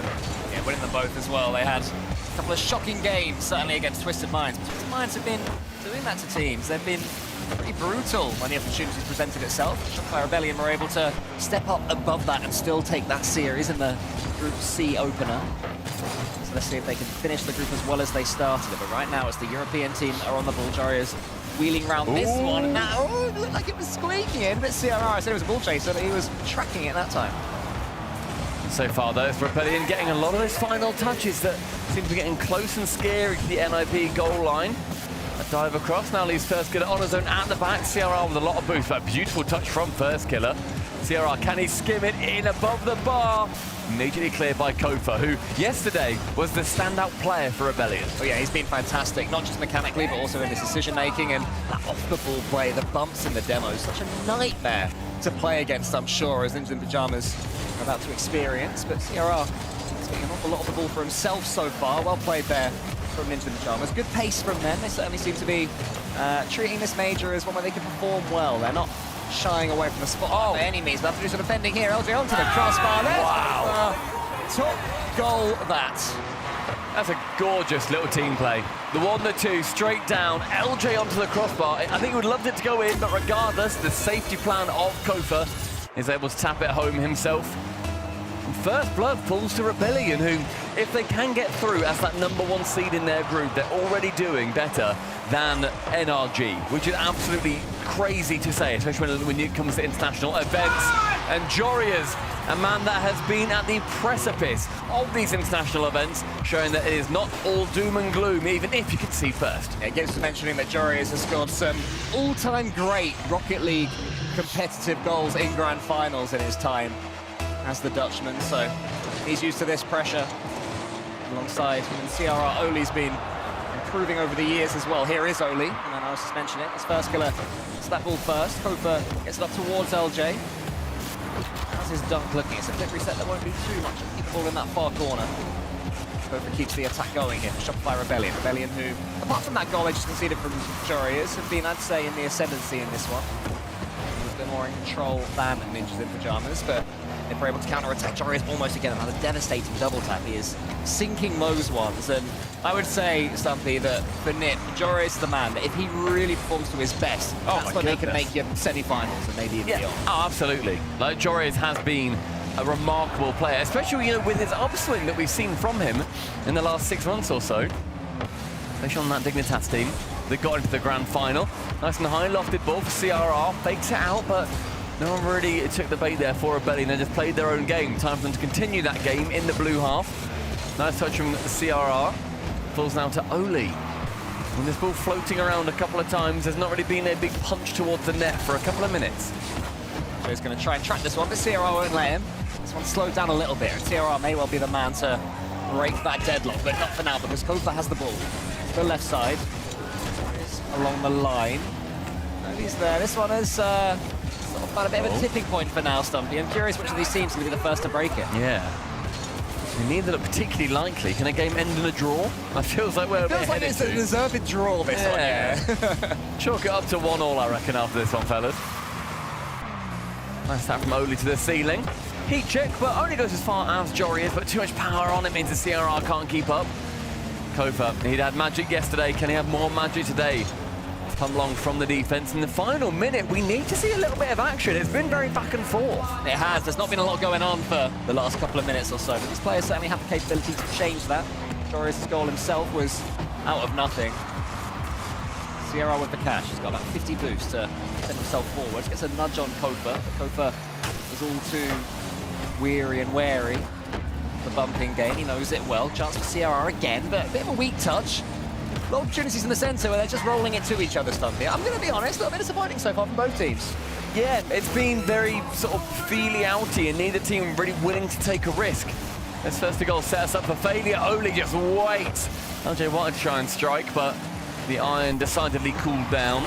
Final 20, a complete mistouch in defense. Kofa passes to LJ. A defensive masterclass from Joria's after a mistake. Does manage to keep NIP in it for the final 10. Yeah, good positioning. Joria's keeps his team within a chance of taking this first game. It's looking like overtime is beckoning unless there will be a dramatic sting in this tail. CRR has it, wants to try and scoop the ball up, can't quite get it, and that sums up game one. And into the overtime, which team's going to be taking the full advantage of the kickoff strats? It does fall to Rebellion to do so. On the backboard is Kofa waiting, lurking. Only sends it into his own net. He goes head in hands. Here we go. Now, this one was definitely an own goal. Off the side wall. Only slams it home. Jory has a slight raise of the eyebrows, but Rebellion take the first game. Jory, his fellow Dutchman, Violent Panda, is very, very pleased indeed after that one. So yeah, a nervy game. I don't think it was nervy. I think it was a bit uncreative. But Shopify Rebellion did enough. They got it, and that's a point on the board for them. Oh, just didn't need to hit it, did he? No. He just didn't need to touch it. Let it bounce. Just let that bounce. I think it was Jory is ready, waiting in net. Thinks, oh, I've got the clear of a lifetime there. It's going to be good. Goodness, it's going to be Guys, good. watch this. I'm going to half volley this with laces, and this is going to, oh, we've conceded. That's a shame. You can kind of sense the mood of the team drop somewhat in that second. It's a lovely shot from Kofa. Like, he makes it a really tough situation. You know, Oli doesn't know who's coming, doesn't think, oh, I need to, definitely get contact here. He makes it very hard. And credit to Kofa, but that really is a bit of a shame from Big Oli. Yeah, I'd say that Joris has got to get over that frustration pretty darn quick. Yeah. Because he didn't hide it there. You're next to your teammate. Your teammate's made an error. You don't go, oh. He did, though. He did. He did, though. If he stumbles once in this series, you're going to cut to me and I'm going to go, oh, here we go again. Oli went, no! Yeah. Like he wanted the earth to swallow him. Well, plenty more at Rocket League in the scene. They've even got their tactical timeout. Would you have maybe ventured on taking it after that? Because that's a tilter, and they're clearly a bit tilted. Maybe. I don't know. I feel like they've had more tilting moments today when losing 10-4. They're straight back in it. It doesn't matter. They're all friends. It's all fine. Everyone's happy again, and Oli's out of the play entirely. Yeah, true. Joris is like, right, I'll pass it to CRR instead. And then this time are the ones that take that lead. They had to equalise in the last game through Joris' beautiful double tap. Wasn't to be enough. As a reminder, Rebellion, if they win this, they guarantee winning big. It will need some favours elsewhere if they are to. They'll certainly make it through the later stages. Wow. But if they lose it, it's difficult, and First Killer is making it tough.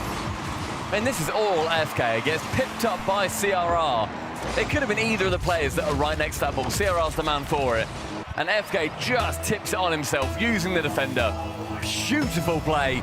And the equalising goal for Rebellion. Do we now see 4 minutes and 40 seconds of utter drought like we did in the first game? No, we do not. We're going to see some blitzball. I can feel it right here. Okay, all right, good. They're all building up for something special. Good. Okay, CRR's got it in him. We've already seen what Joris is capable of this series. Kofa is going to barge them off the ball anytime they think they're going to get it into the pajamas. And we're going to see some good old-fashioned overcommitments. Yeah, that's what we want. There we go. A bit of blitzball, apparently.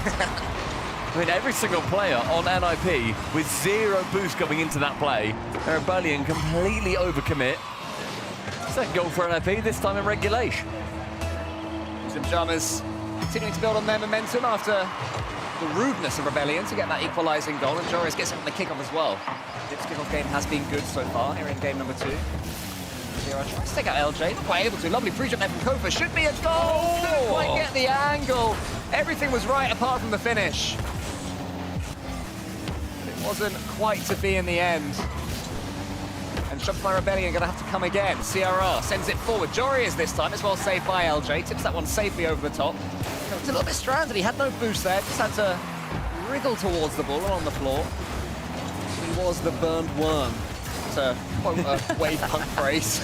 As First Killer gets his flip reset, LJ's in there, and Joris makes a big save. I mean, chance there for a skim. The pass sort of coming through. Only was a bit too far away. Good demo. CRR with a backflip. First Killer really did not jump on that opportunity. Could sense something was awry. Oh, game slows down somewhat. Ball pops into the corner. Rebellion very low on boost. Only LJ with anything, and he does make contact with the ball. Oh, I thought CRR had pre-jumped for a second, but he was just falling. If he was there floating, do you remember Zen on Utopia? When he's floating, it comes back to him and he's there. That was on for a second if he did have boost, but on down the other end instead, LJ. It's a quick fire flip reset. Quite to be there for Shopify Rebellion, but again, since going behind their plate well until that one from CRR opens them right up defensively. First Killer should get back, but again, it looked scary for a second. There's been so many chances where Rebellion could have conceded on those long shots, on just clearing it out a little bit further. And so far, they've only had one goal against them for that. It might be the deciding goal in this game, but it could be 3-1 at this point, I feel. Yeah, I mean, Shopify Rebellion, they're normally such a well-structured team, as we're seeing for another beautiful pre-jump that finally they sing. That exact goal has been coming. This first killer setting him up. Kofa, full pre-jump, right below the crossbar. Ciara has to guess where it goes. He does get a hand to it. And unfortunately for him, cannot get enough. Kofa has been the man on Rebellion this event so far. 100%, yeah. He's been their best player consistently. Quick with the comms as well. Oh my goodness! Pass, but that is almost something special from Oli. TRK scored one similar. Oli almost did a couple of days or a day later. Two players I wouldn't necessarily compare normally.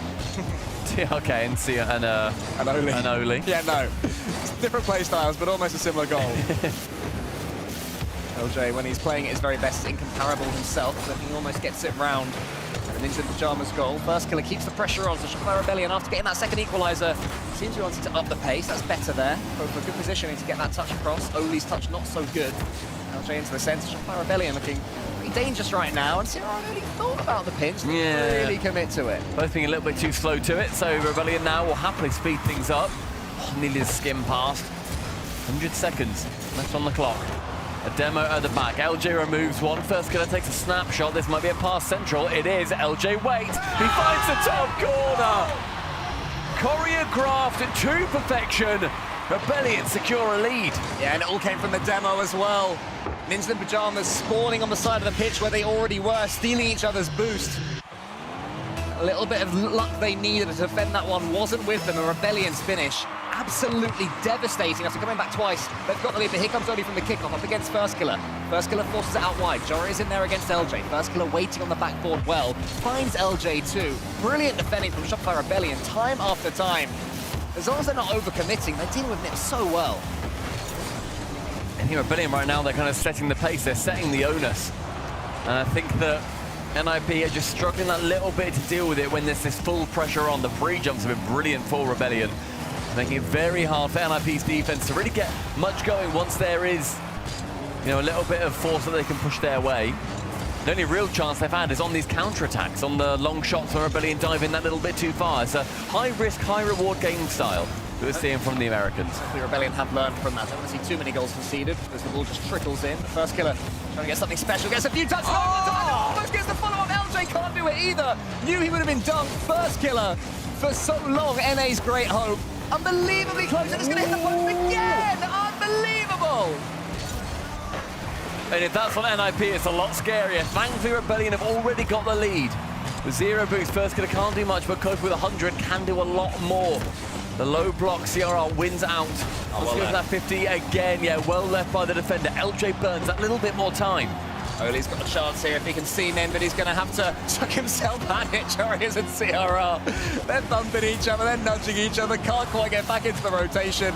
It does mean that Shopify Rebellion almost kill this game, but not quite just yet. Ciara faces Joris. This is the real chance now. 0 seconds saved by LJ so far. Oli, what can you do? Still got nothing in the tank. Joris the last man with anything. Oli's got nothing, has to keep it high. He gets the catch. Ciara's waiting, desperate for this ball. He gets it. Oh my goodness. Bridge up at First Killer. Says no fun allowed, sends it back, and we're still alive.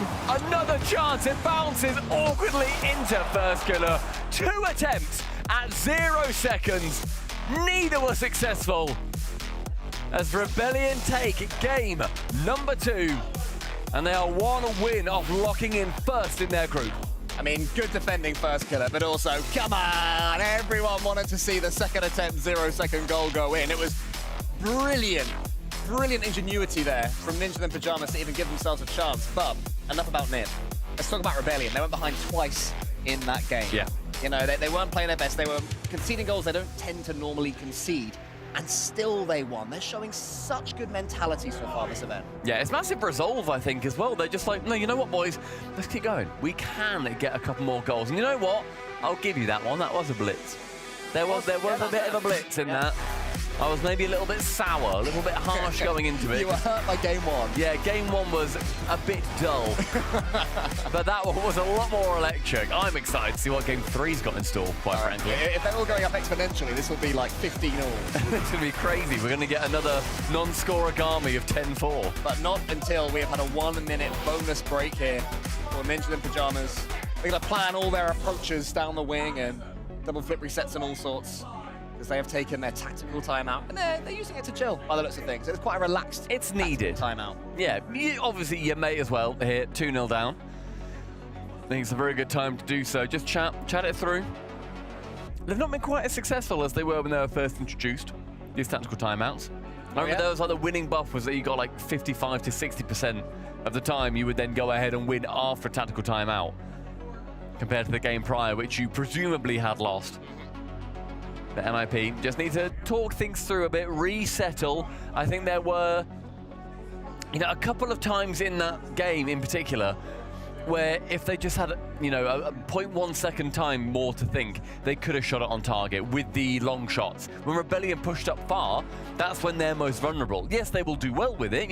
You have to defend to the absolute limit of your ability. Yep. And Rebellion make it very hard, but there are these windows that I feel like NIP just weren't quite able to take. Yeah, which is rare for them as well. I mean, they've been scoring consistently throughout this split. It's been a good performance from them. Third in EU is above par for them. That's incredible. So they're going to have to build upon what they've set for themselves ever since a good run at the kickoff land. Now here they are. The Shopfire Rebellion, 2 games to the good and 3 chances to top Group C. It's the immediate pressure coming in from NIP. Hope that tactical timeout has done them some good. They've shot down all 3, waiting. None of them to make contact, and NIP off the TO get the first punch in. Following game 1, Ninja and Pajamas have been starting well. The last game, their issue was that they just kept letting Rebellion back in. Are they able to hold their lead this time? Key question from this kickoff. They've certainly had the kickoff game. Rebellion have had the general play better. That's a really poor touch there from Joris. Had to scamper back and get the save. First killer was allowed in there, and that should not have been the case there for Nip. And they're a very aggressive team, Rebellion. They're making it really hard for NIP to sit in defense and then, like I said, try and go for those slightly better thought-out counterattacks. Making it very tough, especially with the pre-jumps we're seeing come through from Kofa. A fake from LJ! And first kill up is going to be the spear driven through the shield of the Ninjas. It's the one that gets them bouncing as well. As soon as that went in, they're getting giddy, they're getting excited. They knew that was a well-worked goal. One worth celebrating, and once again, Nip take the lead and cannot keep hold of it. Rebellion just keep clawing themselves back. And so far, we've just seen them get 1 goal from NIP, and then Rebellion get 1 back, and then just SR, they always get that last laugh. Rebellion are the final ones to put 1 back. I mean, 2 goals in the first minute, a potential blitz on its way, Kulkos. We can only hope. 2 blitzes in a row, I would be spoiled. Oh, what a dream. Oh my goodness, what a pass, what an assist. But Odie couldn't quite get over the top of it. CRR keeps the attack going though, he keeps it in orange territory. Odie tries to get the 50-50 towards his teammate. First killer is there. He flicks it high, LJ. Someone in the corner. First killer, only get it as far as Jory is. Shotfire Rebellion just working for an angle, not being able to force it just yet, but they're getting some of the ball at least. It's this minute and a half. There's the lap so far. Oli to receive, just high end on the left-hand side. Good play from FK, but to nobody. So NIP. I feel we've just seen a load of these balls just get sent back into the opposite half. We've not seen many players in this game in particular really take it close to them. A chance for a pass there, but Kofa will be snuffing that idea out. Awkward touch from LJ, and first killer misses from the backboard. Oli seconds away from removing LJ for the save. Yeah, LJ had to play it quick, and he did. Kofa then gets a huge flick. CRR was back. Lovely effort there from the Shopfire Rebellion talisman, but now they have to come back and do some more defending. Blue steal from CRR tries to change the speed of the attack and just roll it in. Nobody expected that one. That was good fun, wasn't it? That was a plat 1 shot. It was almost effective. Oh, Kofa, great pace. Joris is racing, should get back, but what does he do here? Goodness me. Kofa has beaten the last man, but with not enough pace on the ball. If he had a bit more on it, maybe would have found his way in. After that, we're going to be continuing an attack from Rebellion. A long clear. Next to it is Oli. I think he still has a flip here.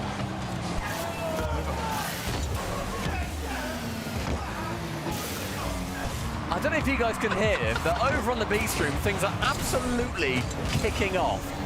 Give that a watch as well. I had to stop for a second because Shogun screamed about 5 feet away from me. I hope that came through on the microphone. I hope it did too. They probably didn't, and they're like, what are you guys on about? But as far as I'm concerned, Shogun spoiled the B stream for you guys this time, not us. And we're seeing NIP just need to get something going here. I sense that if Rebellion get the next goal, it might just be that last goal in this series. Joreuz tries to go high with it, does get beaten out. Kofa and First going to move down like the deadly duo they have become. Joreuz, wonderful save to set himself up again, and a pinch to clear. The final 90 seconds, Cole. As I said, NIP, they're hunting for just that one more. Yeah, for a second, Rebellion must have thought the Group C was theirs, but the save was true. First killer steals the Hunter. There's a pass in the center. He finds LJ almost, only in CRR between them. They combine to get that read. CRR, just keep hold of this ball. First killer's getting it next. CRR, good play from him to dig his way out of that one, but then he doesn't quite get the bump on LJ he was after. Shot by Rebellion, slowly but surely working their way forwards. LJ blue steals yet again. Nick's starting to get low. Can Shot Rebellion capitalize? That pinch towards First killer. Ends up finding Kofa. Those two, as ever, have just been so terrifying. And it's a play for overall. Kofa beats CRR first, and then instantly embarrasses Joreuz, taps it with a corner of his car. And you see what it means for the team. They're looking at that podium position in Group C, and they have had their names carved on it. But there is still 50 seconds left, and Oli has 100 boost as well. Gets that ball high, gets it across the goal, but Elsa gets in there and steals it. Joreuz has to keep track of this ball. Not as easy as it looks when it's coming up to you at that pace. Kofa almost bumped away. Oli's coming in. All 3 NIP players involved. They're not afraid to triple commit, but it does leave them a little bit stranded, and suddenly it's LJ that has the boost on the ball. That ball needs to get into the orange half as soon as possible. Joreuz wants to get the dunk away. LJ to receive with a lot of boost, but not much time at all. Onto the back ball with Oli. Final 20. Into the back corner. One chance central. Now CRR to pick it up, but to nobody. Shopify Rebellion, they started off this group with a Game 5 win against Twisted Minds. Could they finish it with a flourish? 3-0 against Ninjas in Pajamas. Is so close to them right now. Just a few more seconds to hold. Joreuz tries to get something going. They can't get complete control of it. Here's Oli. He does send it high. Another double commit there from Nip. And there's going to be no one there. Is there a CRR? He catches. Here we are again. Deja vu. Will they make it count this time? The ball's still high. The ball's still dangerous until Rebellion get it down. Rebellion top the tree. Number 1 in Group C. They've done what NRG could not. North American team topping one of the groups in this event here in Paris. They are going to be heading through into the upper bracket quarterfinals and will be playing against Manchester City for top 4. And for Ninjas in Pajamas, things get really sweaty now because without spoiling anything, our game over in Group B is very much alive as of right now. Yeah. And Ninjas in Pajamas will be praying that TSM don't win that series, but this isn't about Nip Stumpy, this is about Rebellion. And these are the performances. This is the team that, you know, they won an Open in North America against the great teams in NA. You can win an NA, you can win at a major. Yeah, oh, absolutely.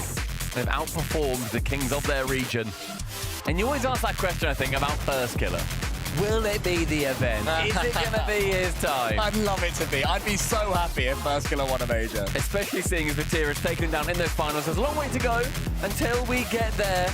But Leaf is going to be having a conversation with one of the players on a team that has shocked us all. Rebellion looking incredible. Oh, Shopify Rebellion looking pretty good. Congratulations, LJ, on the win there. 3-0. Yeah, I mean, we played great. I mean, a little bit of a bounce back from earlier today. Yeah. A little close series with TSM, but I mean, I'm glad we bounced back, and I think we're looking good now. Yeah, I was talking to VP just before this. You know, coming off a series like TSM, how do you kind of get yourself rallied back up into this? For you, what's that method of getting back into a game? Yeah, honestly, we just forgot about it. Like we yeah, kind of have to, right? Yeah. I don't know. We just went into the series with like a fresh mindset, and I think it worked pretty well. Yeah, no, that's fair enough. And you get a little bit of time to breathe between as as well. Now, I guess looking forward, or I guess let's look at this series. Did you expect it to be that? We saw Ninjas in Pajamas, their performance earlier wasn't the best. Same with you guys, you bounced back. Did you expect them to bounce back too? Honestly, no. I think we just, Really? Yeah. I think just we had a really good matchup against them. Like even last major, we had a really good performance against them. I just think we just play style different. Yeah, we just had a great performance against them, and we had a good matchup. Fair enough. Hey, well, you guys are in a good spot now with the #1 coming out of the group here. That's got to feel good. Going into tomorrow. Yeah. I mean, take a little break. I mean, top 6, 2 lives, playing for the crowd. I mean. Try not to lose a life, just get the win right away. Yeah, true, very true. But how are you looking towards the crowd? Because obviously, I think North American teams aren't probably going to be the favorite going into tomorrow. You thinking about that? Yeah, a little bit. I mean, we're prepared for the booze, but I mean, we're just going to enjoy it, maybe get some energy off of it. It might help us a little bit. I don't know. We'll see. True. I mean, there's nothing, we've never seen anything like this crowd before, so it's kind of just going in, having fun. Yeah, and I was just thinking, you got tomorrow off actually, so it's Saturday. I think you guys will be playing. Are you going to be out in the audience and trying to get a vibe check for it, or are you guys going to be doing something else, just scrimming in that? Maybe a little bit, but I think we're just going to be scrimming, practicing, getting ready for Saturday and for the crowd. Cool. Yeah, I mean, you've seen the stage. It's all like getting set up right now. Bit, yeah. That looks sick. It's really cool. Oh man, that's going to be such a wild ride. And again, hopefully there'll be some fans out there cheering for you guys. But I guess just coming into the weekend, what are you looking forward to most? Even if it's not just positionally where you guys end up, what are you looking forward to most?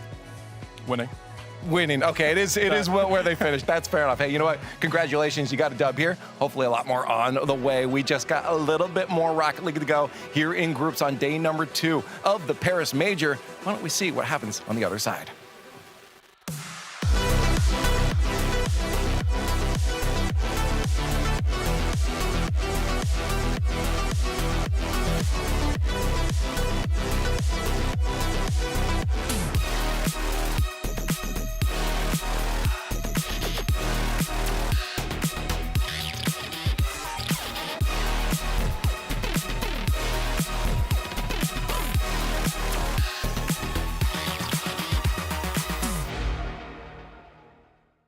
Okay, the plumber's fixing that burst pipe. We should be all set. Good thing you're protected 24/7 with your home and auto bundle from Progressive. Oh, I'm sorry. I'm just trying to figure out the right caption to post about this. Maybe something like, I have protection, just need a lifeguard. What about that emoji with a shocked face? Or maybe flooded with emotion. That's too much. Try Tuesdays are cray. You know, technically, you don't have to post everything that happens online. I totally believe you. Life is meaningless without affirmation, am I right?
so I make it harder. Don't hold back.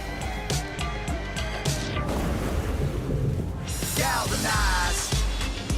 Trajectory and balance look good. You're confirmed to go for orbit. Every day, Michelin innovates to move the world forward on the road and far beyond. Michelin, motion for life. And I don't know how to feel about it. You're not used to losing. Getting beaten? Not like this. These players are just so locked in. Could it be the milk? Mm-hmm.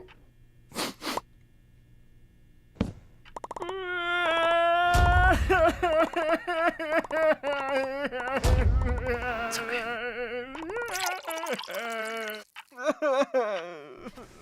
Stay there.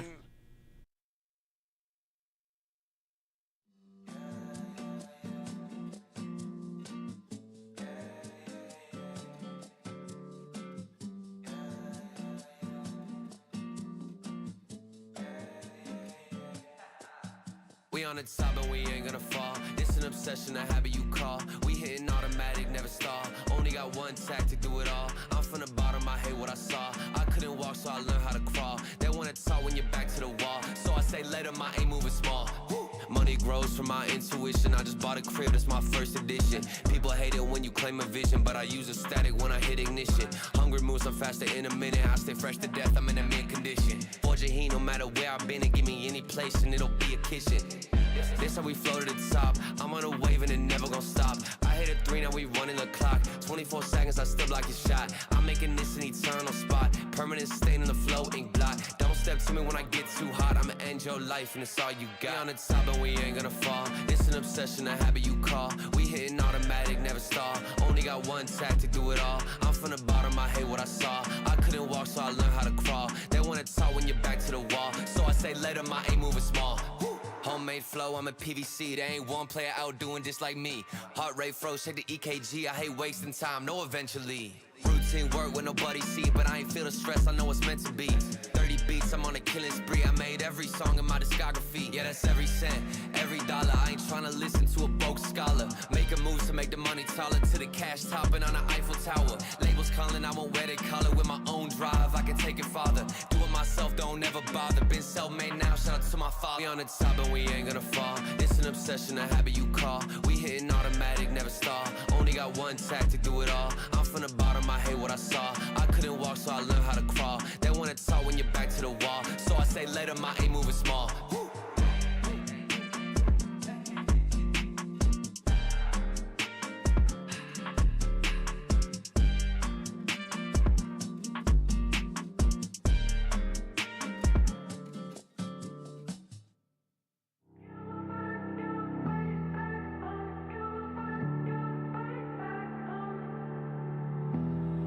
Easy love I can show on the outside, it's not that simple. When it's tough, I don't show how I feel looking out my window.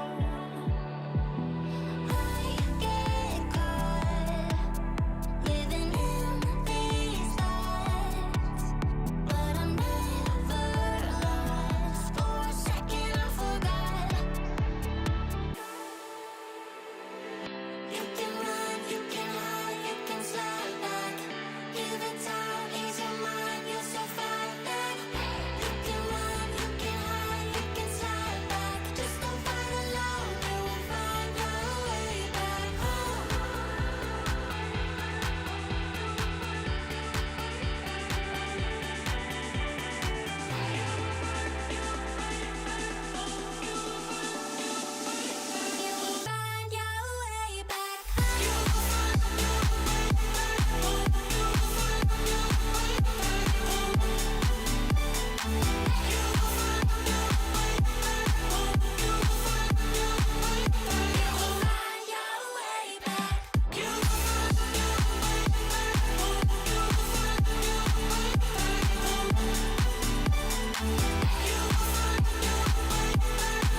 walking on the moon.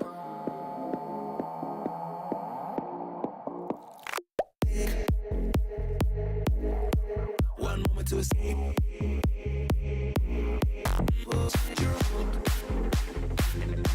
You're walking on the moon.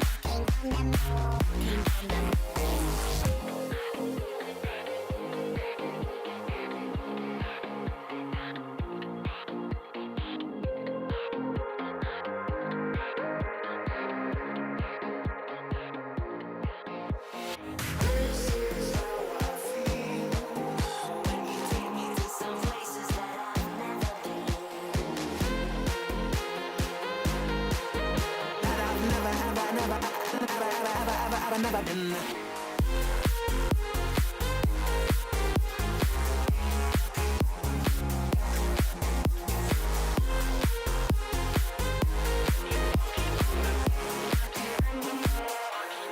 Dance again. All that trouble seems to fade away. This is how I feel when you take me to some levels that I've never been.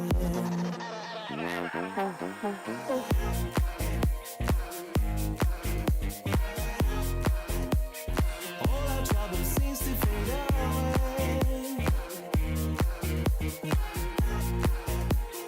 When we dance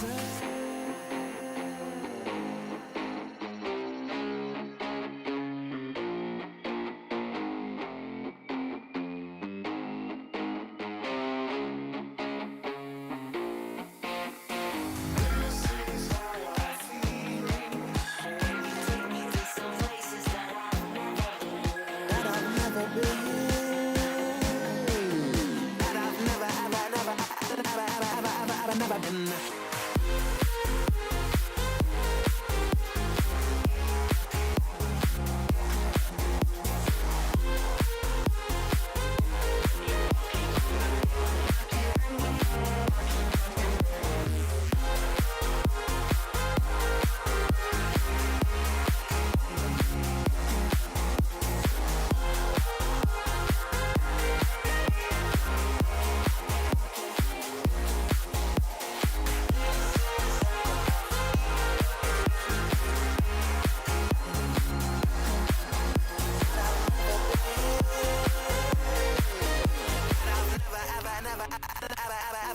Never been.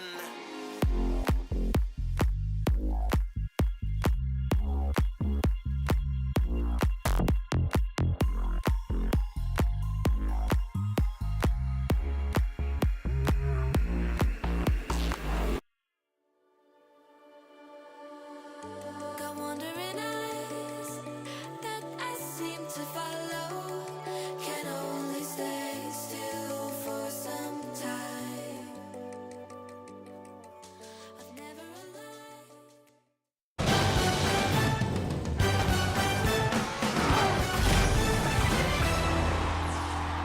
A sweep on this stream, drama on the other stream. TSM put up their best effort. Meanwhile, Shopify cruised to the #1 spot, undefeated in Group C, and they are straight through to the top side of the bracket. They get to skip tomorrow.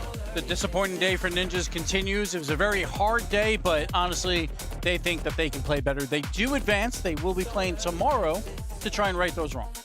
We'll see if they can get it done. Meanwhile, on the other side of things, TSM going 4 games against their opponents, nearly scoring incredible goals there in that 4th game too, but ultimately losing the overtime. Yeah, we talk about anyone can cook. We saw that with TSM. Yeah. TSM looked good in that match. They almost made the ultimate comeback, but unfortunately fell a little bit short. Twisted Minds gets the win, gets the #2 seed in that group, so hats off to them.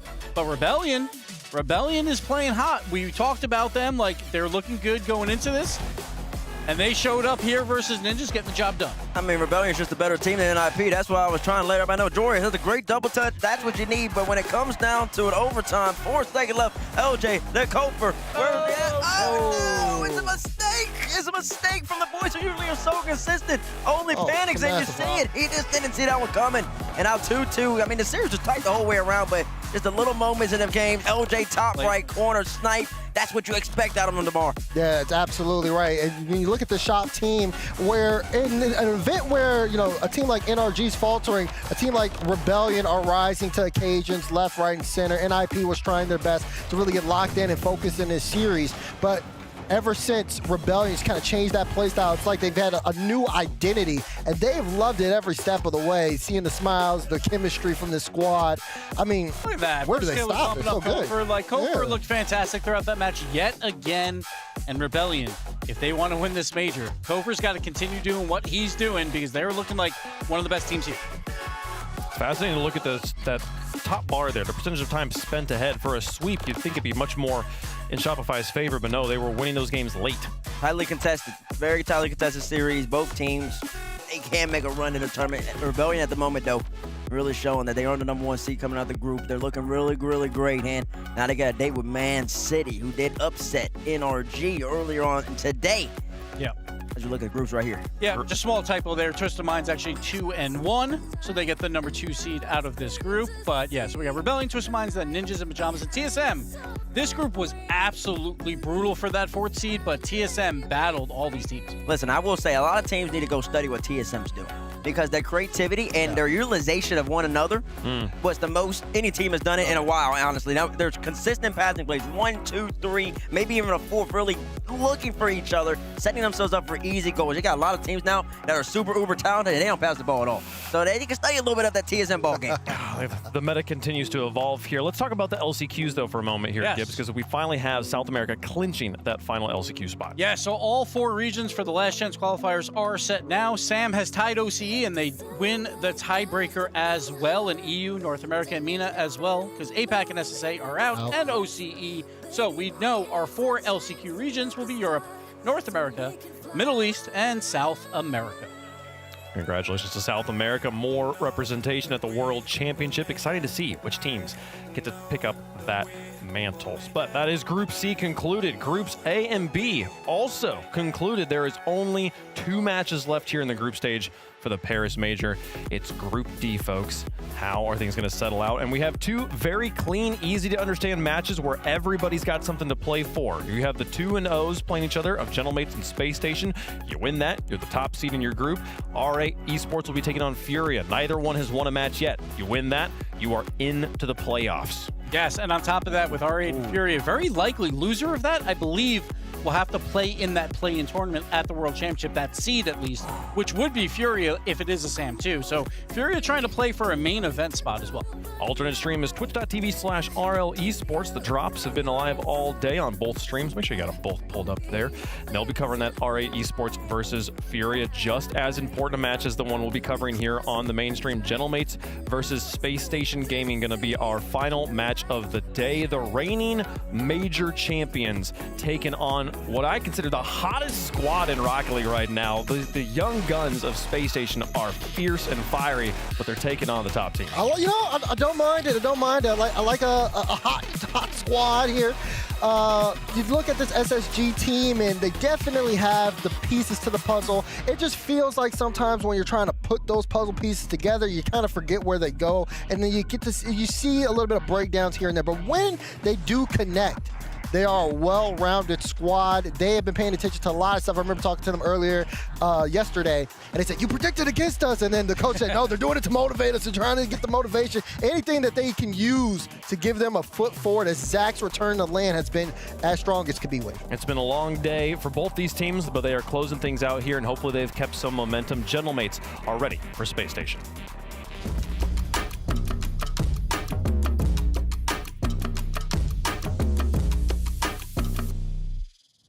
Hello, my name is Oscar Gozowski, also known as Oski, and I play for Gentlemates on Rocket League. My 2 teammates are Nas and Archie, and the best thing about them is their individual level in game and our friendship outside the game. We won 1 regional, got a final in the 2nd. The 4th regional was a bit shaky, but we regained well after, and yeah, I'd say it was fairly easy. You know? I mean, winning a tournament like a major, like, it feels nice in the moment, but you kind of have to go straight back to scrimming, or else you won't win again. And our plan is to win every single one. The way we approach the game, I'd say it's probably a consistent form of playing the game, like inside the game, but then we're also like very close outside the game. And I think those two combined, it makes it like a very, very well harmonized team. To be honest, I think most of my career I've been on teams where I've been quite close to my teammates, but I can't imagine like not being as close as we are now, because it really helps you in game, because you're able to trust them more. Because when you're working with people who aren't really like as close to you, it doesn't feel as good as when you're playing with people who are like super close friends to you, you know? Well, coming into Paris it's kind of surreal. Like for me, it's going to be the best event so far, like in the history of the game and the history of my career. But I'd say like I can't wait, to be honest. Like having a French crowd behind us and like me is really a feeling that I didn't really think I'd be having, but I can't wait. One thing I'm looking to prove as well as a team is that we're able to do it back to back. I think doing it once is the easy part, but like doing it twice, that's when it really like solidifies greatness, in my opinion. I'm hanging out here with Snasky again, and I think that's the best word, is hanging out, because I'm seeing the vibes back here, and it doesn't even feel like we're about to play a match at Rocket League. You guys are just so relaxed. Yeah, we're boot ready. Oh, you did it. Okay. It's not. We don't even say it like that. Come on, here. I'm gonna learn some Danish words, and you're gonna regret this. Anyways, yeah. Just looking at the vibes of the team, it definitely feels like. I think we heard just before in that BT, Oski saying like, you know, he's very close with his teammates, but this is the closest it's connected. Do you feel like you have a big part of that? Because I feel like the relaxed environment you bring to the team helps that. I don't know if I bring anything to that. I think we've just all been together for so long that it's natural. You become friends. You have inside jokes. I don't know. I mean, I guess I'm a pretty chill guy, but I don't know. Pretty chill I don't know if it's me or not. We'll never know. You heard it from him. He doesn't know if he does anything. Now, looking at the matchup coming across here, obviously you guys had a great series earlier, taking down R8 3-0. Do you guys expect a similar result from this? I mean, they're calm, cool, collected, but definitely a threat on the other side. I think they're probably a better team than R8, and we expect a bit more of a fight back, but we're very confident. We've been from the start, so we'll see how it goes. All right, I know you hate me, so I'm going to let you go, and I'm going to go talk to that team in a second, all right? Good luck in your match. My name is Zach, and I play for Space Station Gaming. My teammates are Vio and Diaz.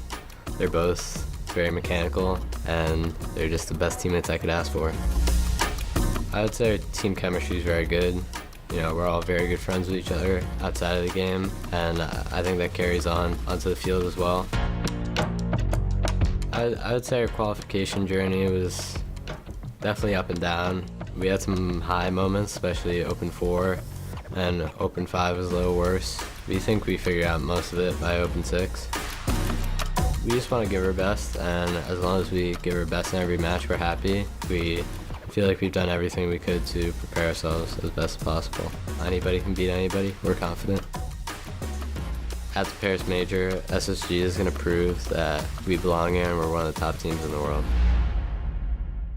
And now I'm on the other side here with Xpear from Space Station Gaming. The vibes are different. We've talked with Xpear before, and he said they like to stay locked in, quiet, and just get the job done. Coming up against Gentlemates on the other side, though, Xpear, you know this is a tough opponent. Since you're just getting into match in a second here, I want to let you go, but I want to know, are you guys prepared? Did you prepare for them specifically? What are the thoughts going up against a tough team like Gentlemates? I mean, honestly, we just focus on grinding the most coming into this major. I think we're fully ready for them. I think they're an amazing team, just like us. Anything can happen. It can be a 3-0 sweep for both ways. It can be a very intense series. But in my opinion, it's like we play our game, we can win this, and that's the thing we're focusing on right now. Yeah. And just quickly, is this a match you guys look forward to get you guys prepared for the weekend? 100%. I think this is one of those series that we can show everyone how good we are. Doesn't matter we win or lose. I think we can put a good performance here, and I think we are very confident to win right now. Hey, cool. It sounds like the fans are in for a good time, though, regardless. Yeah, 100%. Perfect. Hey, good luck in the match, Xpear. Thanks for chatting. Thank you. Space Station have shown us flashes of brilliance throughout the season. They won Open number 4 immediately after picking Zach up. What a way to establish themselves there. But we've seen a few statement matches today with Man City taking down NRG.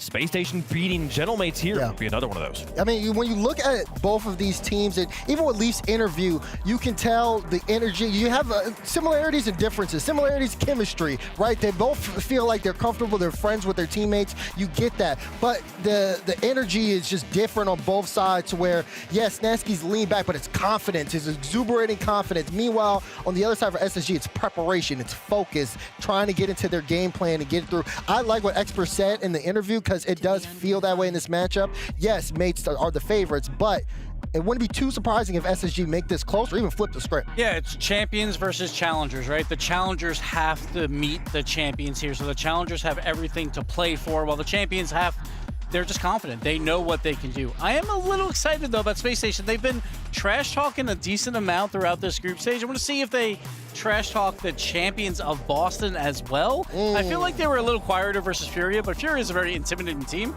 so I can see why, but we'll see what Space Station brings. I mean, I'm just excited to see this Gentleman squad, though. Again, this is an ongoing story coming out of Boston, and yes, that's such an achievement, but you heard Oski in the little video saying, like, he's like, yeah, winning once, that's the thing. I want to be one of the best. We got to win twice here, and I think about a player like Nas that we were all looking at that put on one of the best performances we've ever seen on land. He somehow has huge shoes to fill, and they're his own. There's shoes he made in Boston, and he's got to live up to that reputation he built there. So let us know who you think is going to win in the Progressive Fan Vote. We'll make our picks here for the final match of the day on the mainstream. Daz, SSG or Gentlemates? I like what you said, Gibbs. Champions versus challengers. I've got to go with the champions. I got to go Gentlemates until the challengers prove otherwise. I'm going, listen, Archie gave me some aura here earlier today. I said, give me a handshake. Let me get some aura. He held on tight. I was ready to let go. He said, no, I'm going to give you a little bit more, Bates. I believe in them all the way, man. I think they can get this done. Space Station feels like Little Mac. I'm waiting for that star punch against one of these guys, but it's not going to happen here. Mates are too good. Mates are too good. I got them winning this convincingly. Okay. I don't know about convincingly, but it's a tactician's dream matchup. I mean, you truly have an aggressive Gentlemates team who comes forward and they attack and they squeeze. They really do. But then you got SSG, man, and they are so comfortable and confident with Zach in the backline with Reveal hunting and creating space. And it's really going to come down to has Gentlemates prepared for that. Are they truly ready for that gameplay? I think they might just be. Give me Gentlemates, but it's going to be tight, man. That's what I want to see. I want to see. But no, I just want to see because Gentlemates are a better team. But SSG's game plan is something special, man. And so it's just I'm just going to point out, this is the difference between like head and heart. Like this is how you. I hear that you want SSG to win, but you're picking Gentlemates. Yeah, I am. I'm picking Gentlemates. Okay. Just remember that next time someone does that in that seat over there. Okay. I also have Gentlemates. Wait, what does that mean? Folks, let's see how the coin feels about it. Got Gentlemates on one side, SSG on the other. And it comes up Gentlemates. It's a sweep up here that's gone back and forth today. It's honestly not a curse at this point. It's kind of 50-50. It's a tight game. Gentlemates the favorite on the desk. They're the favorites in chat. They're the favorites by chance, folks. It's time to close out the day. What a day it's been. Do we get more fireworks here as we set ourselves up for the playoffs? Gentlemates won it in Boston, folks, and they've got a long road ahead of them if they want to become back-to-back major champions. But that road continues right here. It's Gentlemates versus SSG to close out day 2 of the Paris Major. Day 2 is almost at an end, but thankfully there's at least 3, hopefully 5 more games of Rocket League between now and then. The first of which is brought to you by Progressive. And James Bond, there's a lot of predictions here for Gentlemates. Give us the argument for Space Station Gaming taking this series. I think it's that they just have all the tools needed. They have won a North American regional. They've shown that they can win in a very tough region. And, I think they could do it if all the stars align, but they're going to have to because you look at what Gentlemates have been able to put together so far. They haven't lost a game yet. They're 6-0 through this group stage. Yeah, which is incredible. Anyone was thinking there'd be second major syndrome here for Gentlemates is going to be very much disappointed up to now. And one thing that I was able to get a little bit of insight from Snasky, he was saying it was a little bit weird having this major here. It's about 20 minutes away from where they practice. They're going through the same routine that they go through when they're playing in their online events. And so he was saying it just feels strange. And I was like, well, is that a positive or a negative? He's I don't know. It's just the same. It's comfortable. You never know with Snasky if it's good or bad. He's like, hey, it just is. And you've got to try and guess his opinion. Part of the fun with Snasky. As a reminder, whoever takes this series will win Group D. We'll make it into our upper bracket against Carmine Corp. The loser will face Made in Brazil. Down in the lowers. Favorites Gentlemates, and they're having all the pressure so far. Archie has the ball yet again in the corner. Diaz on his back wall, what we know is incredibly dangerous. Can he do the Diaz in 3v3? Gets the flip reset, gets it halfway. Got Reveal clearing space for him and almost makes it all the way through. You can see the threat posed. Diaz, world-class 1v1 player. You give him the ball on his hood, he can do damage to you. Zach, formerly known as Scribbles, he was already making waves under that old name. Took a split off, has come back and really helped elevate SSG to the next level. Saw in Boston, they bottomed out in the group, but with Zach already they've been able to do a little bit better. Yeah, I saw an interview with Zach where he was saying that the time away really helped him see Rocket League at a different light and see it at a different angle, and we're seeing it now the way he's playing the game, but he's going to have to do some defending further on against Gentlemates here because they are looking dangerous already. As you mentioned, James, yet to concede a game, an incredible statistic considering the teams they've been up against, R8 and Furia. By no means slouches. Those two battling away on the B stream right now. Loser of that will be out. Winner is through in third. I mean, this was a big what-if group. You saw teams over here, R8, who, you know, basically taking Team Falcon's spot. Oh, hold on, is this one? He bounces it in. Bounces it after the demo. Easy peasy here. That's why we call him an assassin. Look at that double demo as well. That was fun. It looked like it was a trade, maybe. But regardless, nobody back. That one just going to go right in. Interesting to bounce straight in from that angle. Normally you need a player to finish it off, but... Or you got somebody sweeping the line. Yes, for sure. Oski was from the kickoff. It was a good kickoff there from Gentlemates, one of the best kickoff teams in the world. Probably them or Carmine Corp, certainly in EU, the two that really are able to take advantage. So if SSG do find themselves in the lead late on in a game, don't count Gentlemates out. They've always got that extra trick up their sleeves. As Nas just that one on. Great bump off the ball there from his teammate.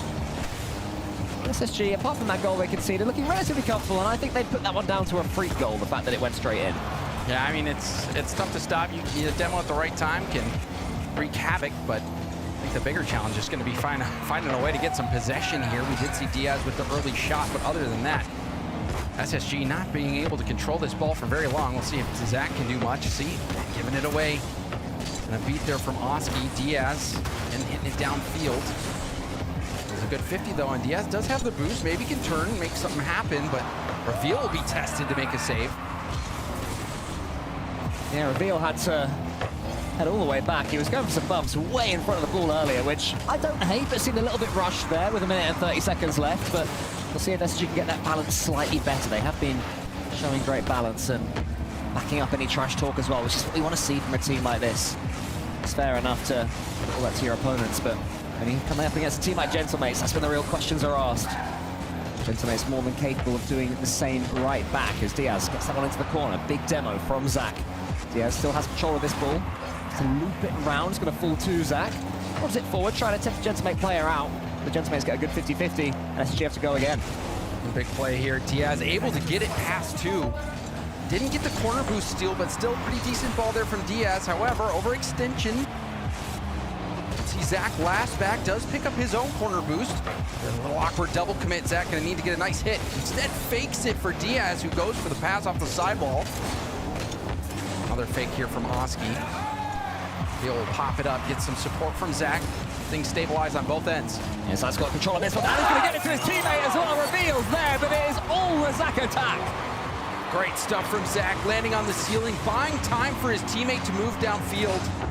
Reveal, spotting that small lane, reading where the defender was.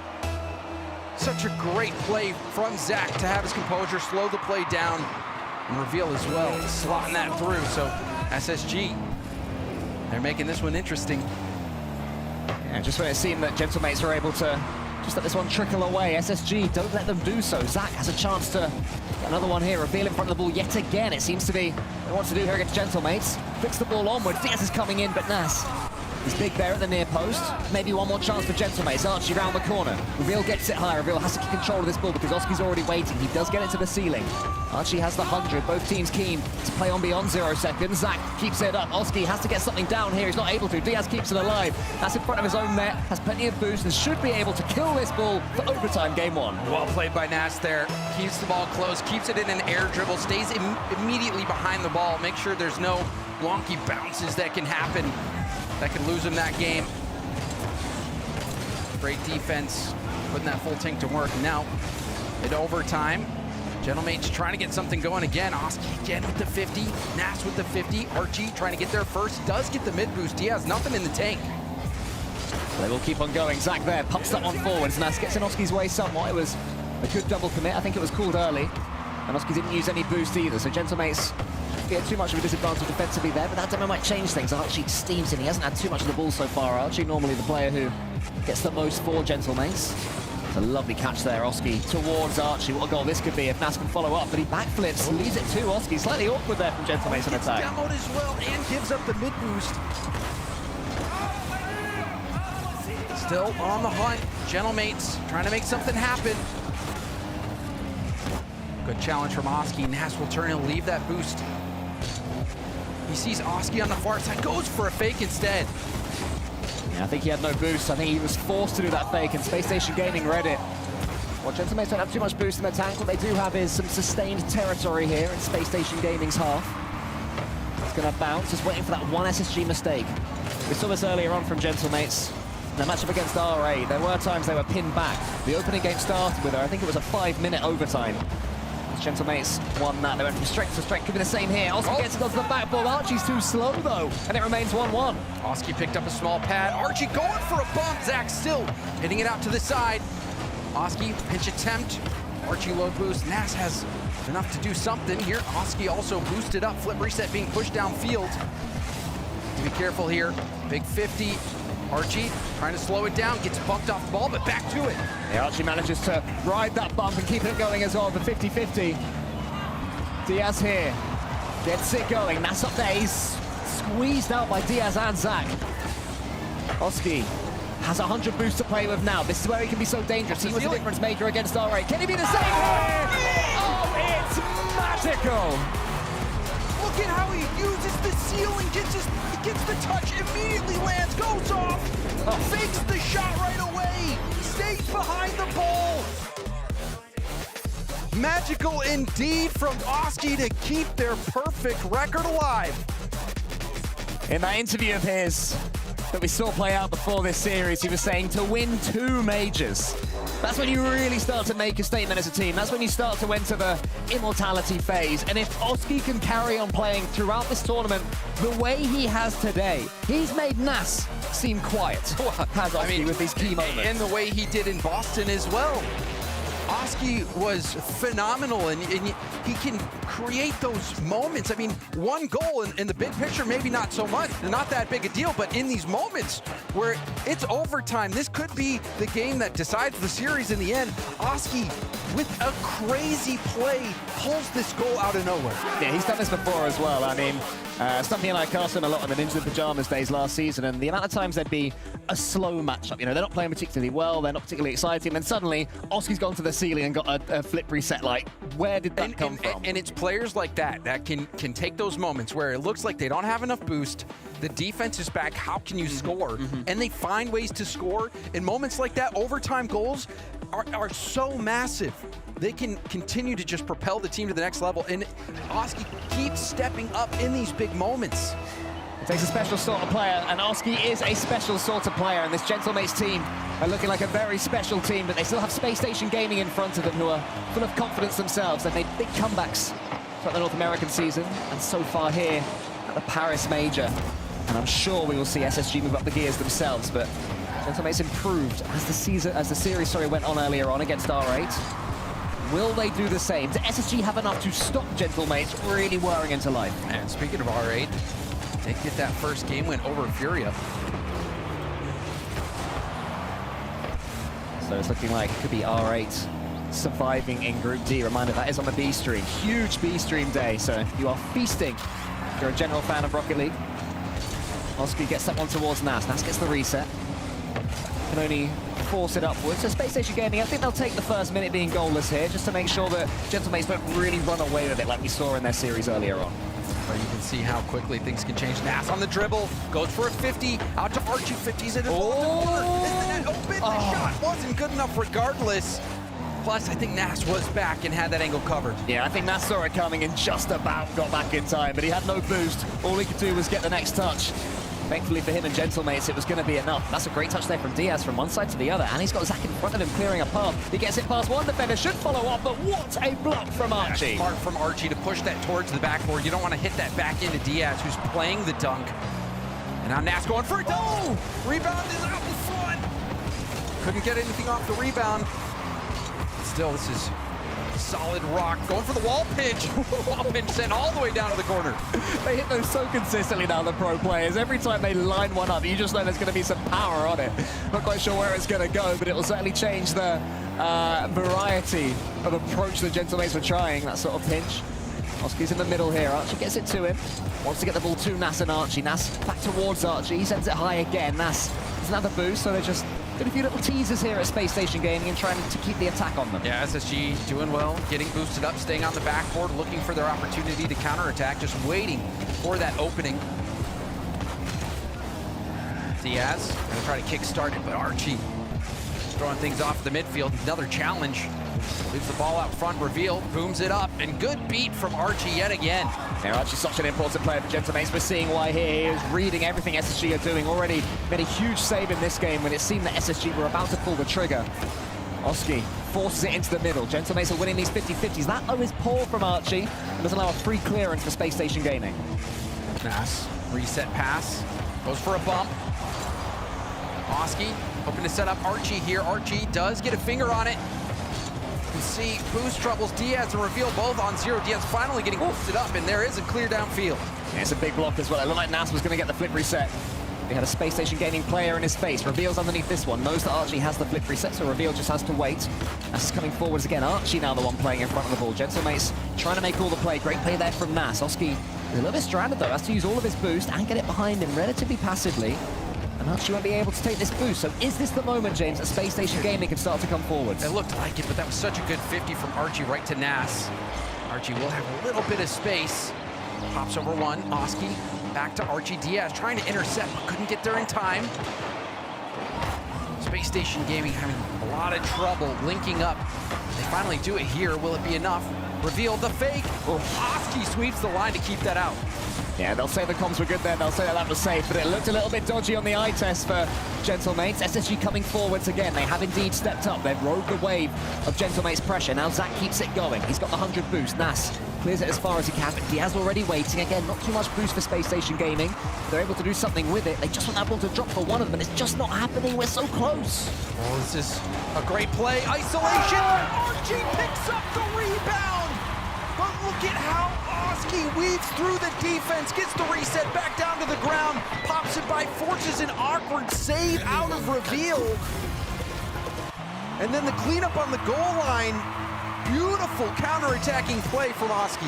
Our Gentlemates have that bit between their teeth, 55 seconds, and they've won the kickoff, and they have 100 boost, and it's falling to Oski, and he gets a pass towards Archie, but it's saved by SSG. Nas looking for a bump, gets bullied off the ball. Popped up by Archie. Oski there, going for a sidewall double. Oh, you know he wanted it. Yeah, he's scored those before. We've seen Oski do it. That's not a bad touch from Zach either. Reminding us, Space Station Gaming still very much in this one. Just have to get that goal. They need the ball to work with them rather than against them. Reveal and Oski. Balls towards Zach. Reveal there has 100 boost again. 20 seconds now. Space Station Gaming working their way forwards. Nas gets a touch with Archie behind him.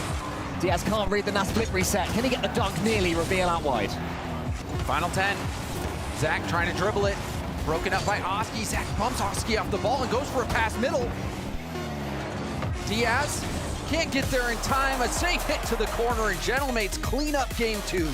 Gentlemates still unbeaten in their group. Incredible scenes from them so far. I think even in their wildest dreams, even though, as Snasky was saying, they're pretty much home, everything is so natural for them at this place.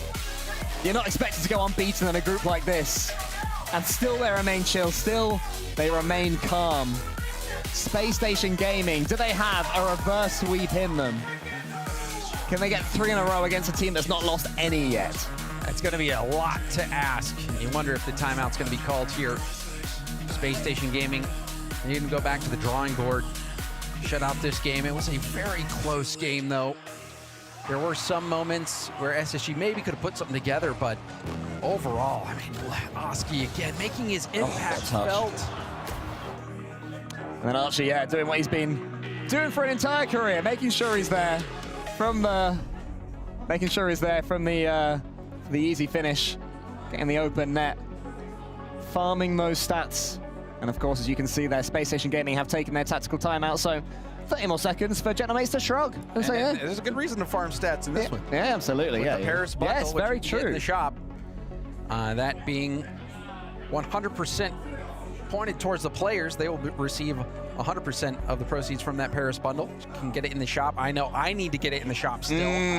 You know, being here, I don't have my gaming set up to log in and get it yet. Hopefully I can get it in time. Yeah, true. It's something we've wanted for years in Rocket League as well. I am so happy that has been added. It's such a cool feature. So if you've not got that, make sure you check it out and support the esport as you already are, just by watching this. So thank you everyone who can hear my voice right now. Very much appreciated, everyone keeping an eye on this, and hopefully you're enjoying it as much as we all are, because so far, James, the Paris Major, well and truly living up to expectations. Oh, and you know it's going to get even crazier once the crowd arrives, especially when you have, you know, if they win this. You've got a Gentlemates Carmine Corp upper bracket matchup. I believe that's not happening until Saturday, but that is going to be that is worth waiting for. Absolutely. Also, just giving you better chances for a French team making it all the way to the finals. So, you know, a lot of pressure on these players, but so far, Gentlemates coming off the back of that Boston Major title, there has been no hitch in their giddy up. They're going 100%. They look to be firing on all cylinders, Cole. Well, place your bets. Are they able to go 9-0? It would be an incredible statement. And Gentlemates are but 5 minutes away from making it. Space Station Gaming, such a dangerous team. You know, they were equal to NRG on points. They were only behind them as number 2 seed on season points overall. So they're more than capable of getting games against Gentlemates, but it has to start here, James. Absolutely. They're still going to be making it through, which is something they'll be happy about, but this is valuable experience here. A chance to really make a name for yourself against the game's best. Oh, close from Archie. I saw him sink a perfect one of those in free play earlier before the series started. He's definitely been training those skims. Between those and pinches, you're never safe with Gentlemates on the pitch. Big dunk there, and a boost steal as well from Archie. Keeps the attack going. Archie sticks there as well. He knows when to stay. Diaz gets it to the side, though. Haven't seen too much from Space Station Gaming's mechanical maestros. I want to see a little bit more. Still Natch with the block. Comes through, intercepts it. That one bounces straight in. SSG already out to a bit of a struggle. You can see Reveal streaking in, hoping to get a piece of it. Didn't pan out. And the Gentlemates cheeky grins, the cheeky grinometer is in pretty full swing now for Gentlemates. That's when you know they're at their most dangerous. 1-0 getting a freebie there from the mistake from Reveal. You do want to give this team easy goals, especially when they can score ones, potentially like this one. Archie coming from end to end. That's a great touch there from Zach. Couple of touches as well. Reveal trying to make up for his error, but instead it backfires. Archie into the top corner. Diaz gets the save. More danger from Gentlemates just when it seems that Space Station Gaming are going to have a chance of their own, have all the pressure against them. Oski, massive dunk, but won't quite score from it. And the vice grip tightening. Gentlemates, they look to be on track for this perfect group stage, Cole. 9-0 if they can close this one out. And what was a very scary group looking at all the teams heading into this event. I'd be very curious if a 9-0 group has happened yet in these 4-team groups. So at Direct, let us know. Will this be another first for Gentlemates as they continue to break new ground in Rocket League magnificence? And Nas clears long. Archie's already up. Oski underneath him, but Archie misses. That was a chance there if they could have got that onto the backboard. And then, wow, Oski didn't mean that. What a touch from end to end. Trying to get that boost steal. Wasn't able to do it very easily. Could have been another goal for Gentlemates. Now they're just allowing SSG to stay in this game. They've had a couple good looks. Haven't been able to put it away. Yes, SSG's been a little bit flat, but all it takes is one play. That's one of the interesting things about Gentlemates. You know, they don't always have to blitz their opponents. They've been improving on this counter-attack game, probably ever since Open 4, the one that Oski mentioned, where they were shaky. They haven't played their best. And you're able to adapt the play style on the fly.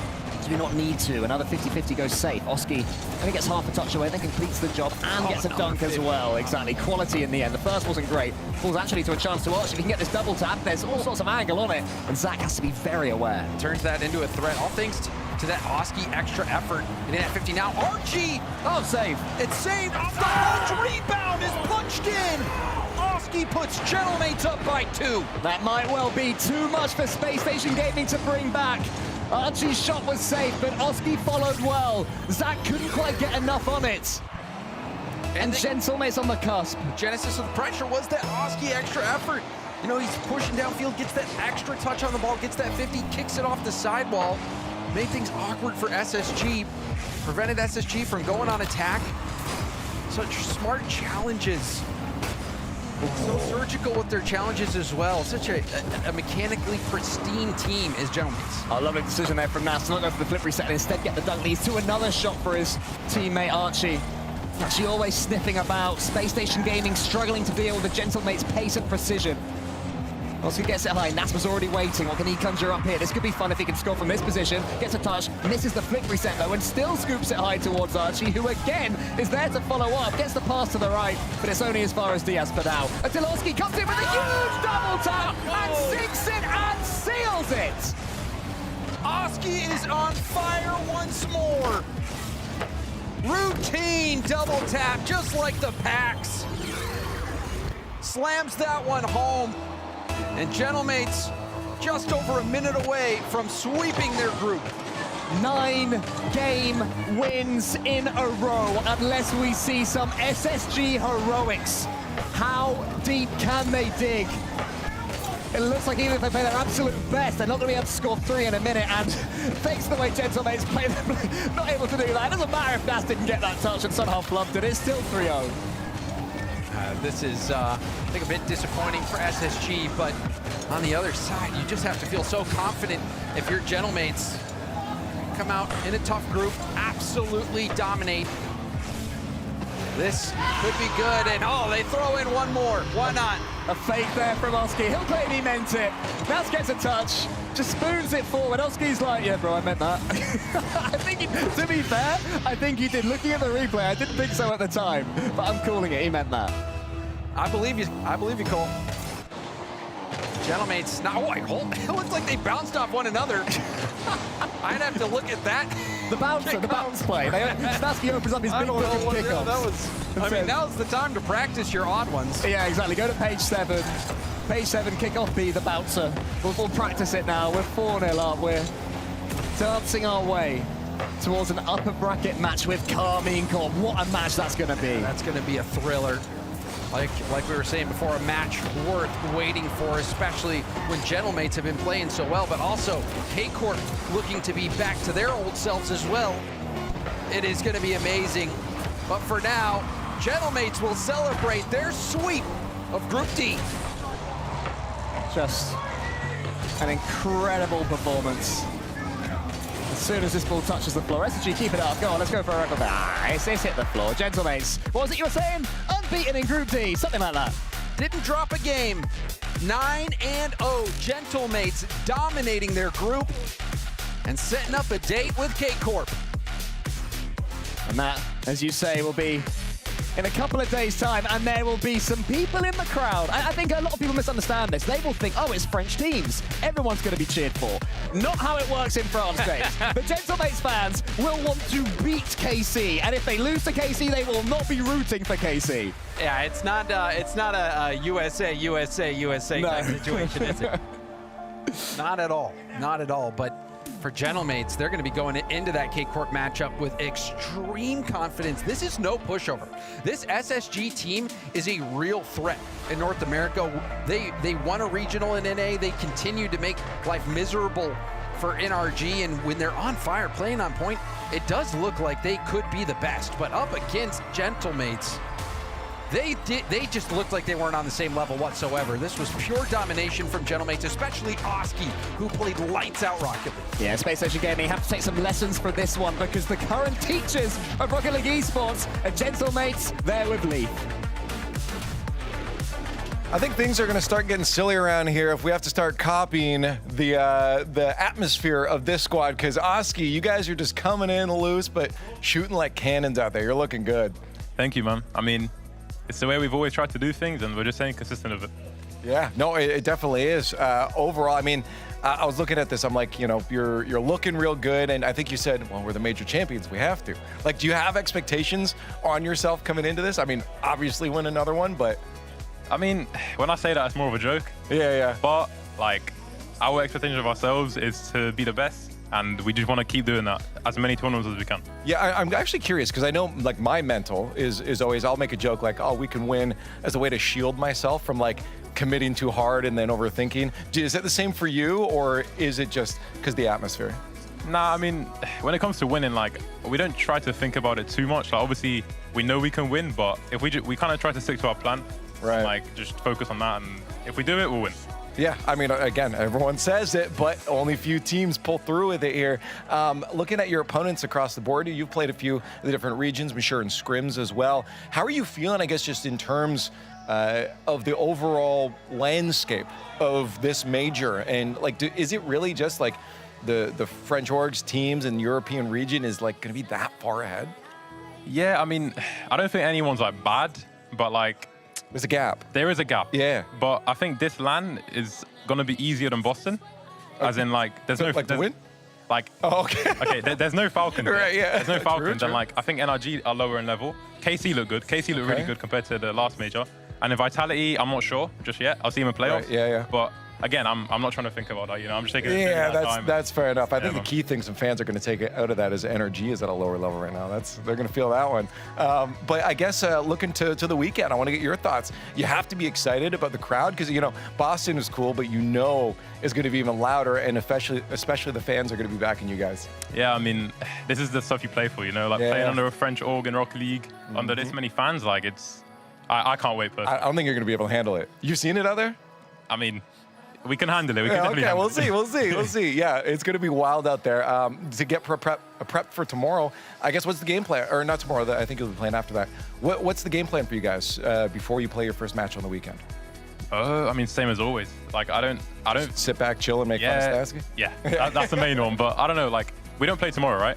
No, I think you guys come in at number one will be on. Okay, so tomorrow I assume we'll just be scrimming twice, or like 3 times, I don't know how many times. And then Saturday, again, I don't know, man. We'll see. We'll see on the That's not day. your job to think about, right? Exactly. It's someone else. Hey, you know what? I'm not going to make you think anymore. I just got to say congratulations. 9-0 on the day. Looking good. And hopefully keep that going on into the weekend. But that's it here for groups. I got no more thoughts. I barely had any to begin with. So let's go back to the desk and see what they have to say. Gentlemates are the top team out of Group D. They went 3-0 here. Incredible performance from them. And we will see them play Carmine Corps on Saturday, which is crazy. I bet they'll save that for last, probably with those fans. Most likely. That's going to be a fun one, obviously. Both those teams look electric, but 9-0 in that group for the Mates. We knew they were a tier above. We didn't realize how much above they were. Yeah. Dominant. Incredible. We'll do we'll show you the highlights here from this one, and then we're going to quickly jump over and watch the remainder of the alternate stream because Furia is trying to battle back right now against Rule 1. But let's talk about the Gentlemates here. What did we learn about Gentlemates? What did we learn about Space Station? Yeah, we saw game one really quick. I just want to mention that Space Station highlight of them fist bumping. We won't see that for the rest of the series because Gentlemates defense just played so incredibly well. Thank you for letting us know your hate watch was successful, Gibbs. Okay, like I'm glad you got that in real quick. What we do know for SSG is, you know, big conversation about the physicality, the demos. Would they be effective? No, they weren't. SSG also didn't really feel like they were being able to get super locked in and be able to follow each other up. And for Mates, what we know is they are still in form, and that is the most dangerous thing going into playoffs, especially when they're facing up against Carmine Corp here. If they continue to play on their level, I mean, we've seen what they did in Boston. Yeah, we see offensive demos. Yeah, we saw Reveal trying to hunt, but he didn't connect on a lot of those demos, and Space Station couldn't create any offense off of it, as we saw in that game 2 and 3. Yeah, that was tough for SSG, but listen, that's a learning experience, and XPR talked about it. It could go 3-0 either way. Yep. Both games 1, games 2 were both tight. Game 3, Gentlemates pulled. Well, you can see we've got one match still yet to be determined down there. R8 Esports versus Furia. They're playing right now. They're in game 4. R8 Esports is up 2-1 in the series. They had match point. Dropped game 3 to Furia. Then they scored first in this game. Furia equalized yet again. See if they can game 5. Is standing up. The 2 bases is locked in. Well, I have to stand up because I can't see this confidence monitor. Okay. It is 2x2. And I'm 2x2. So that doesn't make any sense. That's it. The pressure now on R8. We talk about the nerves coming out for them. Furia gets that game 3, and then it starts creeping in the back of your head. Real sweet possibilities here for Furia. And Gibbs, what's the matchup? Whoever wins this match plays who? Whoever wins this match plays NRG. That's correct. And the winner of this plays NRG, a date with the world champions that are coming off a game earlier that was uninspiring. So both of these teams will be coming to momentum. The world champs are definitely going to be playing and trying to correct what they did today. Tied up 1-1 apiece, though. 1 minute. Bezos, what you got? I mean, the way this is looking right now, you see it a little missing pressure, but look at this right now for Furia, just low boost here in this position. They got it out. They got it out. Yan with the mid boost and the dunk as well. So Lost has a chance. Yan again, just some small touches, just out of place. They're too heavy. And now Muhammad, he's got plenty of space on this ball. Going for the quick flip reset, a little bit too low though, so the challenge comes out. So Ghazi, you want to jump really early for that. You have to be careful, make sure to space out. But for Furia, I mean, talk about this team and these players, what a player like Yan's been able to accomplish. He's been on the decline for the most part. Yeah. Wouldn't it be something to be able to see them just get a resurgence? It's just such a big win for either of these teams. Look at the play in front of this awesome crowd here in France is going to be amazing. Both want to experience that. And it looks like we might be heading to an overtime unless Lost can creep that one in. Slides to the side. Yan will keep it alive though. Try for one more pass out to the middle. Dulo and Muhammad team up to kill the ball, and we got overtime. Both of these teams need to reset. That game was starting to get a little slow. Yeah, it was getting slow. I know it was both getting these teams scrappy. can move way faster than that. Yeah, I felt that way as well. And maybe a little bit of nerves at play too. Remember, tournament life on the line here. It is on the line, but listen, what a lot of these teams need to start realizing is that if you start playing scared, it don't matter. You're just only extending the inevitable. The teams that win, the teams that are doing great, they are aggressive, they attack, and they don't give out space. Lost him right there, moving a little shaky.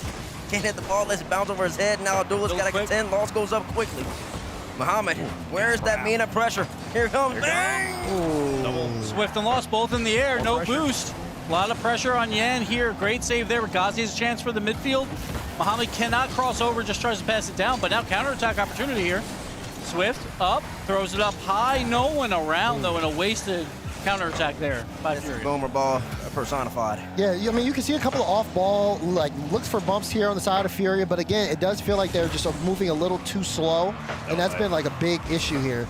Even when they're able to kind of connect, it doesn't feel like R8 need to react very fast. Like, they can kind of take their time and build things up. I think R8 on their side, they're just scared to make a mistake here. They don't want to throw this game away after knowing Furia will take a game from them. Ghazi probably should have been there for that one right there. That was a shot opportunity. Some ground challenges are great right now by R8, just keeping this ball on the orange side of the field. Ghazi, another great challenge. Drops it down. Yan, big clear. Abdullah, he's got to do well with this. Got to be patient. He does very well. Around two, throws it deep, but Swift is there. Yeah, but look at what Swift does with the ball. He basically just throws it away, gives up possession. Had a lot of time there. Didn't need to take that approach. Had so much more space. Boost control right here, though, Furia, but finally, the first time, it feels like they do nothing with it. The ball has just made it all the way back to the midline. How's it possible? Yan again on the counter. Got plenty of boost. Gets the ball, and Lost gets the goal. We're going to Champions Field. Everything on the line between these two teams. How does that happen? A little chain that? Oh, no, Yeah, get the it wing was a that chain back. that. Then he got that touch, too. Wow. And then Lost, just perfect follow. He believed in Yan to make the play.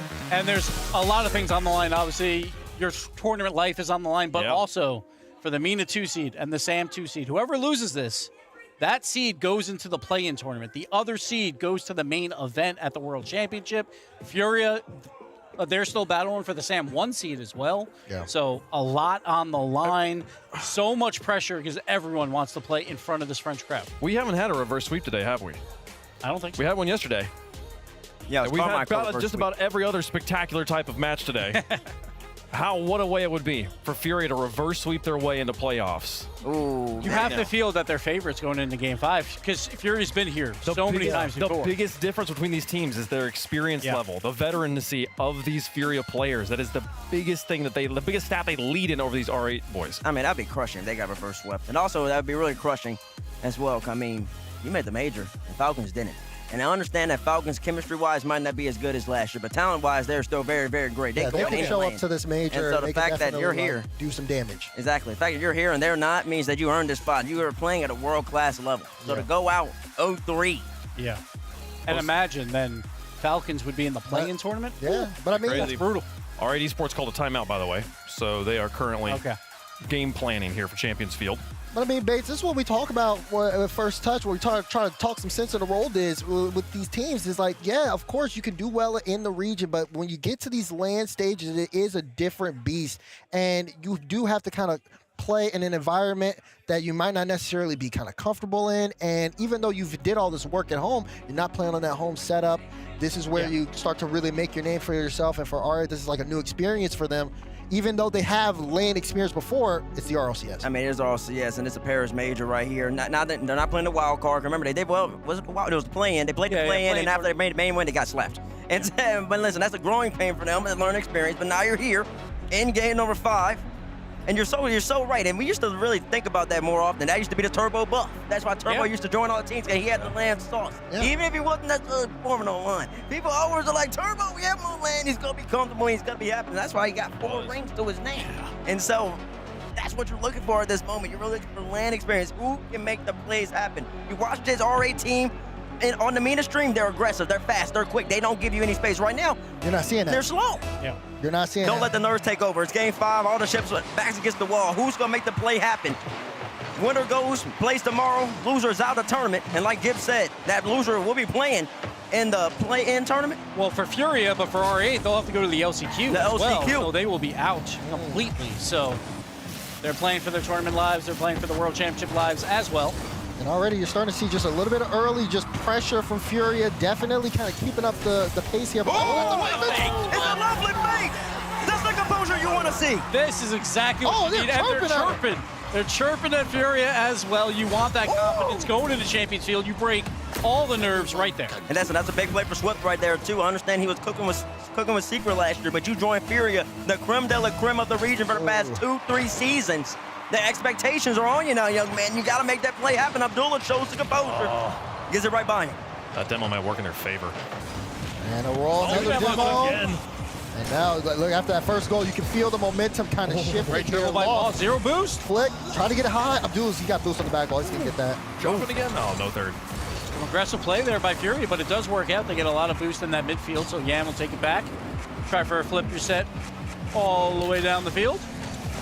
And he does decently well. Actually gets involved. Swift tried to come in and help, but that means counterattack time. Third man's loose. Yeah. Oh, way to get back. It's fine. Muhammad just did the most basic air dribble known to mankind. Nobody was worried about that. Golden opportunity. Nice infield pass. No give and go, though, opportunity. But the challenge there by Furia. Lost, 0 boost again. Ooh, that is a miscommunication. You can't pre-jump that when Lost has 0 boost, but they do get back. He probably thought he was going to like flick it out. I guess, yeah. That's fair, that's fair.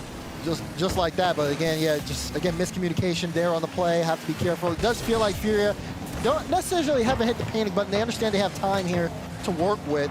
It's just about execution. Meanwhile, Ghazi trying to set something up, but that one goes high. Lost. Bring it to the sidewalk, straight to Abdullah. Yeah, will pop it. And Furia moving upfield, but low boost here, just playing the 50s. This was going to get away from them. They haven't been able to really control the ball upfield. Game's starting to slow down again. You saw a little pace increase once RA scored, but now we're right back to how we felt in game number 4. Pops, all the way across map. Great save right there from Abdullah. Slams the door closed on a beautiful Furia play, but Furia, once again, that's like the second or third time they've gone for the air dribble into the bump, into the follow. It's giving them opportunities, but you still got to be a little more creative in these moments. Then another ground challenge win there by R8 to just relieve some of that pressure, get some boost, but now some miscommunication on the back line. They do get back just in time. Lost, keeping it alive for Furia. Just trying to waste out R8. Yeah, we'll play the midfield ball. Now, pass across to him, redirect right under! Do I know ball? Do I know ball? Yeah. You gotta be more creative with it. They finally go for an infield play. Swift jump, Lost pre-jump. He switched it up on him. It's about that creativity. That's what TSM has been doing so well this whole tournament. I know they're out the tournament, but it may be because they just don't have the experience. They might not have the individual mechanics that other teams have, but they do have the synergy. And that opens up the scoring 1-1 apiece now. And now it's gonna get juicy. Good tackle. Look at this free ball for another aerial ball. And then, hey, there's the bread and butter. They went for it 3rd time's the charm, baby. First time didn't work. Second time didn't work, but listen, Mama told me to keep on doing what I can do. Already bounced left corner. A teammate said, stop doing this, get creative. It doesn't matter. They'll go back to it as well. They'll go back to the playbook. But it's just a combo wombo. Exactly, you got to keep your opponent on his heels. You can't let them get comfortable against Furia. This is experience. Fury with the experience. They were down a goal in game 5, but they were unfazed. Now they have the lead. Now it's on all right now. Yeah, they really got to set the tone here. Look at Abdullah A little bit of room, looking for the flip Bump, reset. No Gazi. boost, so did get the flip, but it was a little awkward. Muhammad went as well, so now they're going to be going back here, just trying to get boosted up, which means, again, they're going to give up that midfield. Gazi, you see Lost already up in the midfield, gets it past one. Can he do it again? Looking for a bump. Abdullah wanted to follow. Challenges, though, are too late, and now they're outnumbered on defense. R8 has to be careful. We saw this when they played Space Station. They gave up a lot of free goals. They can't give it up now. They're only down one. There's still plenty of time. Yeah, like I said, got that minute 34 left. Oh, Muhammad, that's not what you want to see. And or the play you want to see. Gazi able to get there in time. Yan pushes it out center. This is exactly where Fury want to be. They're able to take the boost. They're able to get some time in the air. Now they're getting demos and bumps. Just complete control, but just not enough to increase that score line just yet. Yeah, but I mean, R8, they got to start scoring, and they're just stuck in their own half at the moment. Fury, boost control for the most part, keeping that thing in. Heavy touch. And the ball is just stuck on the blue half. They can't get out. He's got to be able to read that. He does, Gazi. Now you got challenge from Muhammad, no boost, Lost knows it too. They're just taking him out, they're suffocating him slowly. It's a great save from Muhammad again. Gazi gets control. Got some boost. This is panic, pure panic on the side of R8. He controls it at least around Abdullah runs away. Oh, Swift, that first touch, not too much pace on that. So it's going to be stuck in that orange half. Lost just dodged the bump to get back. He's boosted up, going to deny the boost. Brother, man. Oh, that's nerves. Oh, it's just nerves. You cannot reverse it. You cannot reverse in this moment. Muhammad are going to go for another airdrop bump, but the second man is just nowhere to be found. Double commit from Furia. Maybe a chance here for a solo. Can Abdullah do it all? No, Lost getting bumped, but still makes the play. Well done. Mid pass. Lost another. No boost. Where's the follow, though? Now you got to send the house. You got to send everyone. Gazi up, gets beat by Lost. Again, another great aerial challenge by Lost. 10 seconds. Abdullah puts it into the corner. Here's Gazi. Can he get it mid? Does get it mid. Weak shot, but it doesn't matter. There's no follow. Muhammad didn't have boost either. They keep this up, but Yan is gonna ground it, and that's gonna be the series. Furia complete the reverse sweep, and they're letting them have it. And that's why you don't start chirping too early. Oh my God, it's heated. One thing about Furia, boy. Hey, you start chirping against them boys. Don't give them an inch. They taking them out. Oh my goodness. Experience is king in Rocket League, and we saw it right there. The nerves. The ball was bouncing from the net, but he didn't even think the ball would get middle. I think it was Muhammad. It was just an empty play. It was so empty. 0% language understood or shared between these players, but 100% understood in what's being said.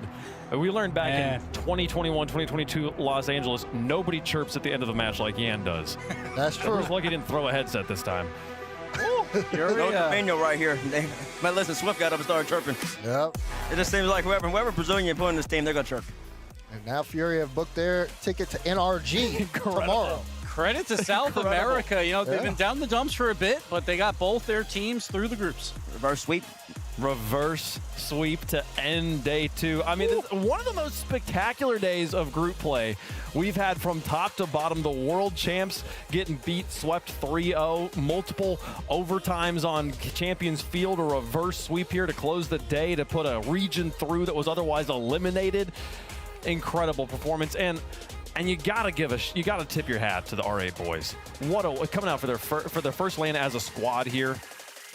And the way that they played together there, the experience not quite there at the end. Yan's able to put it together. You said it, the nerves. We said it, we called it before we went to the game. Nerves was going to be the difference maker, and it was. Now they'll have to go back to online. They got one LCQ left to determine if they're the best MENA team and make it back to the World Championship. Incredible. What a day. I mean, Daz, what was your favorite moment from today? Like, personally, it was that Vitality Foot Game 5. Because that series was incredible. Justin was balling, Zen was balling. You guys had even alluded up to it in the death segment leading up to it. Those were like players to watch, and then they showed up and showed out. Doesn't get much better than that for the day, but of course, you know, seeing Fury take that win, they're also just as impressive. I mean, there's a lot of results to look. I know EU fans are loving that EU5 at the top of the group right now. It just goes to show you why these majors are so special, because this is what you get out of them. I mean, what I'm looking at right now, Gentle Maze win a group with Space Station, Furia, R8. Game differential 9. Yeah, perfect. Yeah. Perfect in that group. It's just sensational how good Gentlemen are playing right now. Going into the bracket, they have to be your favorite. Been crazy though. Big win against Vitality yesterday, but we did see, and then Mancy already touched on it. And then Rebellion, the sleeper team. The sleeper team of it. Can they continue their level? We saw greatness yesterday, and we saw okayness today. So what are we going to see come Saturday is the question for Rebellion. Yeah. Twisted Minds, though, man, too. Setting a record. The record of 9 goals in a game for a team on land in a game had held for a long time. Getting up to 10 there, setting that record. Also, getting the scoregami, first time we've had a new one of those on land since season 1. An incredible record-setting experience, and exactly the type of bounce back you want to see after the one they had. Yeah, they were testing our overlays out. Double-digit scoring is always fun to see, so credit to them. But that was just a fun day, and then we got a little casting at the end here, so that was a good time. Good time. Great time. A little quad cast to end around out the day. Well, Wave didn't say anything. He can barely see them on it. Well, true that. Jorby, who'd you pick, by the way? Oh, gosh, man. Wow. I told you. He's 1 for 5. He's 1 for 5. It's not good, man. It's not good. He's going to pass us on. T-Bates really does not want to wear that tie. The faith being rewarded for Jorby there. He's stuck with them for a long time. It finally comes through there. And two, both South American teams making it through to the playoffs. Exactly. South America, they came through as 3 seeds, but still, they're through. And now in front of a crowd, Furia likes to play in front of crowds. So. Well, they do, but I think they have a terrible all-time record against NRG, too. Sure. I think the record is terrible. I think they always lose. Or they don't always lose, they lose a lot. Like, Atomic's record against Jan is fantastic. And that goes back to every iteration Atomic's played with. So, Furia is a tough draw for them, but NRG did look a little slow today, a little sluggish. And Furia in Game 5. Yeah. I would say the last 2.5, but the first 2.5 was a little shaky. The last 2.5, where they added it and sort of mixed the things up, that's the Furia people want to see. That's the Furia that can actually contend. And that's what you kind of love. They have the big team. That's what you look for. And NRG's lost their plot armor, right? So who knows? It seems like they lost the plot armor, but I don't know. The plot's still going. Lost it just yet. The plot's still going. Actually, it's a new plot. I believe it's the first time Atomic's ever going to start in the lower bracket. Interesting. It's a new plot. It's a new storyline now. Whatever you got to tell you. No. Okay, listen. Right now, we just know the lower bracket's hot, Wave. I wonder with the French crowd, are they going to be cheering for Furia or NRG? That's what I wonder. They want NRG gone. You think they want NRG gone, or you think they want to get them so that the French teams can beat them? They don't. Why do I want to see my toughest competition? Right, because you want to get the revenge yourself. NRG's getting booed. I think that is true. They did win Worlds in in France. That's true. Yeah. No, never mind. Furia is going to be 100% for this crowd. I don't know. The whole thing where the hero walks in and is like, "You leave that one for me. That one's mine." That's in the winning story. Monkey Moon's been in Dickey's arena twice, and every time he's gotten booed. Okay, and guess what? He's probably going to go back again. He's probably going to get booed again. Okay, it's just the way it is sometimes. Maybe the crowd in Dickey's should change it up and actually cheer for him. No, I said that last time. Throw him off. They should cheer for him. I said that last time. He came out last time. He'll be so confused. No, he came out last time in Dickey's arena. He had his hand like this on him. And I said, "Oh no, it's happening again! It's happening again! I could tell. Even when I was up there making all that noise about the pickup, I knew it was gonna go bad. I could tell what's coming." Oh. Look at you can see his face. Bates is worried already. That's real. That's like real. 4 months from now. Listen, I told you I was a great arena, but I don't want to be there. Oh, it's going to be an exciting time. I hope you guys come and join us for the World Championship. But we got a lot of Rocket League to play before we get there, folks. There's finalizing the bracket, making sure that all the matchups are locked in place and that the right team is seated in the right spot. So we'll show you the bracket here as soon as we've got it for the final 3 days. Yeah, we got to speed this up, production, because it's hot up here. I'm sweating. I'm sweating because I had a cast. You guys made me cast. Oh, gosh. Well, while we're waiting, folks, don't forget to make sure you've got your Twitch account linked to your Epic account and you got the drop rushes set up so that you can getting the decal. And also go buy the Paris Major bundle, folks. All the money from it goes to supporting the prize pool. They're benefiting, bonusing up the prize pool here at the Paris Major. Look at this decal. You get this one for free. You don't have to pay for it. The wheels, though. If you want those. How do I get those again? Paris Major bundle. Oh, man. I gotta. Yeah, I'm gonna figure that out. I need the wheels and I need the decal. I need all of them. And have we dropped those decals that they've been showing the whole time? You like Rocket League Esports, right, Bates? I love Rocket League Esports. That's why I'm up here. Just buy the bundle. Buy the bundle how? You go to the shop and you pay for it with 1,000 credits. Yeah, I know they can. I can't. What? Well, I can't because I don't have my. There's a bunch of. I got incredible news for you. There's like 20 PCs. Oh, you're saying I can log in over here? I didn't even think of that. Oh yeah, that's beautiful. I didn't even think of that. That's 200 IQ by you. I like that. I think more like 100 IQ. But sure. That's actually quite brilliant. Why are we waiting so long? Because we're waiting for the bracket. Oh, That's okay, what we okay. said We're earlier. going a little delirious here. We've been here for a while. They also have to figure out the schedule, which matches are first, which ones aren't, you know. The match just ended. I did not know we were doing a First Touch podcast. Well, welcome. Yeah, here we are. Welcome to First Touch Post. That's just our host. All right, listen. Listen, as we get ready to finish out the day, we saw the group stage wave. Tell me, what team really stood out the most to you today? I mean, for me, it was the Twisted Minds. They're coming off of that loss they had yesterday. They're getting Game 5 of Shopify Rebellion. Again, that was their third Game 5 loss on land in a row here. They had such a brutal performance in Boston. Not who they wanted at all. To finally get that sweep, that brutal sweep over Ninjas in Pajamas like that, and clinch their spot in the groups. I like Twisted Minds.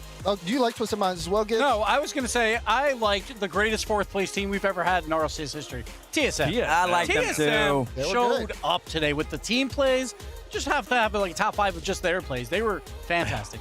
But like the reason why I want to ask that too, because who did you have winning the event? Oh, I have NRG. Okay, so I think it's NRG. I think for the majority of teams that people pick to win, they didn't win their group. Yeah, it was so yours did, Carmine Corp. Carmine Corp and Gentlemen's, I think, were the only two teams that like people picked that won their group. Jorby picked Shopify. Oh, so right. Jorby there's picked one person. Yeah, nobody picked Man City. Yeah. That's true. Well, yeah, nobody picked Man City because I just could not expect that to happen. That's exactly why nobody picked them. Hey, folks, let's take a look at the bracket. This is what we're going to be playing here. The playoffs of the Paris Major. We had 16 teams. We've now got 12. 4 of them get a bye to Saturday. The rest have to battle in the lowers. So, Carmine Corps will take on the Gentlemates, and Man City will take on Rebellion first thing Saturday morning. Tomorrow, though, we will have 4 matches, and it will be Furia versus NRG, Twisted Minds versus Foot Esports, NIP versus Team Vitality, and Made in Brazil will take on the boys from Space Station Gaming. Wow. A few hot matches here. You were talking about that Fury versus NRG record, Bates. Fury's going to have to find a way to change history. They are. They're going to have to really dig deep. Usually, like I said, Yan does not beat Atomic or Savview. They've had a good record against them. Made in Brazil, SSG, NIP Vitality is interesting. It's a little rivalry of the Western Hemisphere over here. North America, South America. You got NRG Furia. Then we got Space Station, Made in Brazil. It's going to be fun. Twisted Minds and Foot. We'll see. Vitality, congratulations on the semifinals. I'm looking at this right now. The way this is going to end up, I think they're going straight to the Honestly, semis. I feel bad for Europe, though. They had 3 teams in the top 4. They have 2 teams in the lower bracket, and they have to play each other. But guys, if Vitality is able to take care of a struggling Ninja Pajamas and SSG is able to win what feels like should be a favorite matchup against Made in Brazil, we get Vitality versus SSG round 2. I want to see it happen again. The revenge match, the blood match. Those guys do not they might like want each that, other. yeah. That'll be a spicy one on Saturday. Oh, yeah. There's going to be a lot of spicy matches left from here. And the crowd is going to be amazing, which is going to just electrify everything else. For sure. Well, folks, here are the matches we're going to play tomorrow. It's only 4 best of 7s, but they are best of 7, so hopefully we're going to see Sovereign Heights finally. And we'll be a little bit longer matches than today. We'll kick things off with Space Station versus Made in Brazil. Furia will have to find the win against NRG. Twisted Minds get to continue the domination, or do they? Against Justin and the boys. Foot Esports back on the pitch. And Ninjas in Pajamas versus Team Vitality will close out the day. Only one French team over here on the stream tomorrow. So the fans, they might start trickling in a little late. Yeah, we figured Vitality would be last versus Ninjas in Pajamas, but Twisted Mind's getting a little bit of a premier matchup over NRG. I thought NRG might be match 3. Well, they got the Monkey Moon. We got Monkey Moon Twisted Minds as well. You know what? Never mind. You are very smart, too. 200 IQ. Folks, if you want to watch Monkey Moon play tomorrow, make sure you get your ticket. Scan that QR code on your screen, and you can be in the building when history is made. It's going to be a fantastic time. 3 days of action. If you can make it for any of the days, I'd highly encourage it. And I mean, hey, tomorrow, today's action is anything to go off of. It's going to be barn burners from beginning to end tomorrow. You see the bracket. You see how tough it is. Greatness isn't given. It's earned. We're going to see that starting tomorrow in the best of 7, where the crowd is there. The level of energy is at its highest, and so is the tension. All right, Caleb, take us home. Folks, take us home. It's been a great group stage. We've got 3 days of playoff action coming. The crowd is going to be in the building tomorrow. The doors open at noon. The games start at 2 p.m. Thanks for watching. We'll see you tomorrow.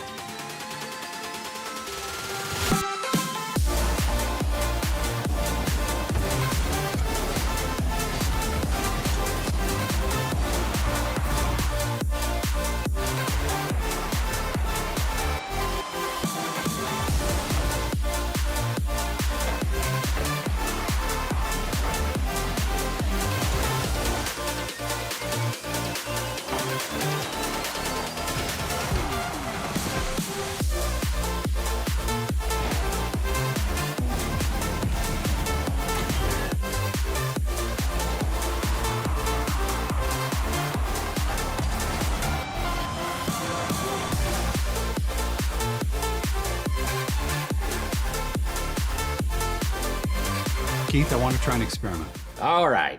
To help you unbecome your parents, I want you to try a game called Rocket League. Ooh, is it a puzzle like my crossword? No, picture soccer. Okay. With a car.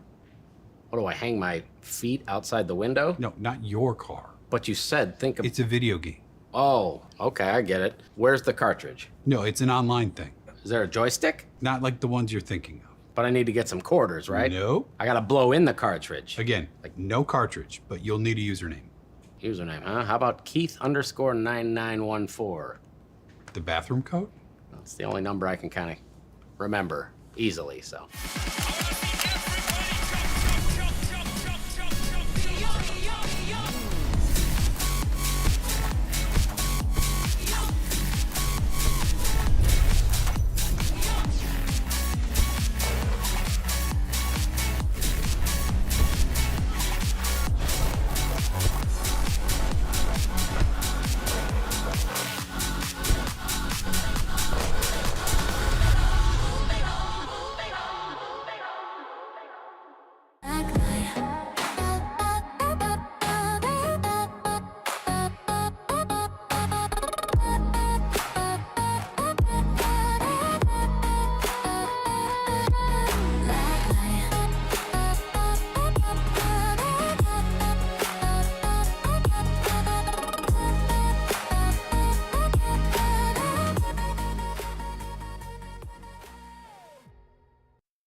so I make a lot of don't hold back.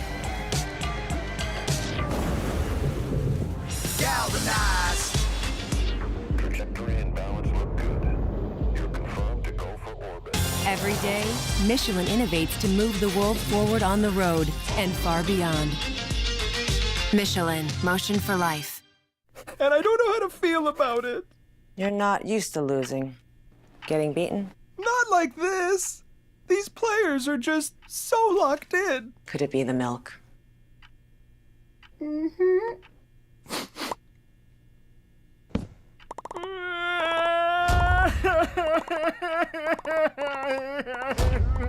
It's okay.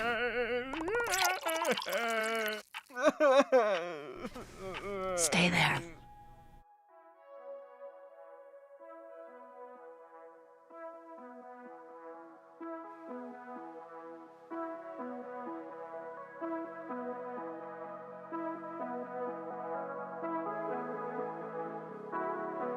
I was all alone.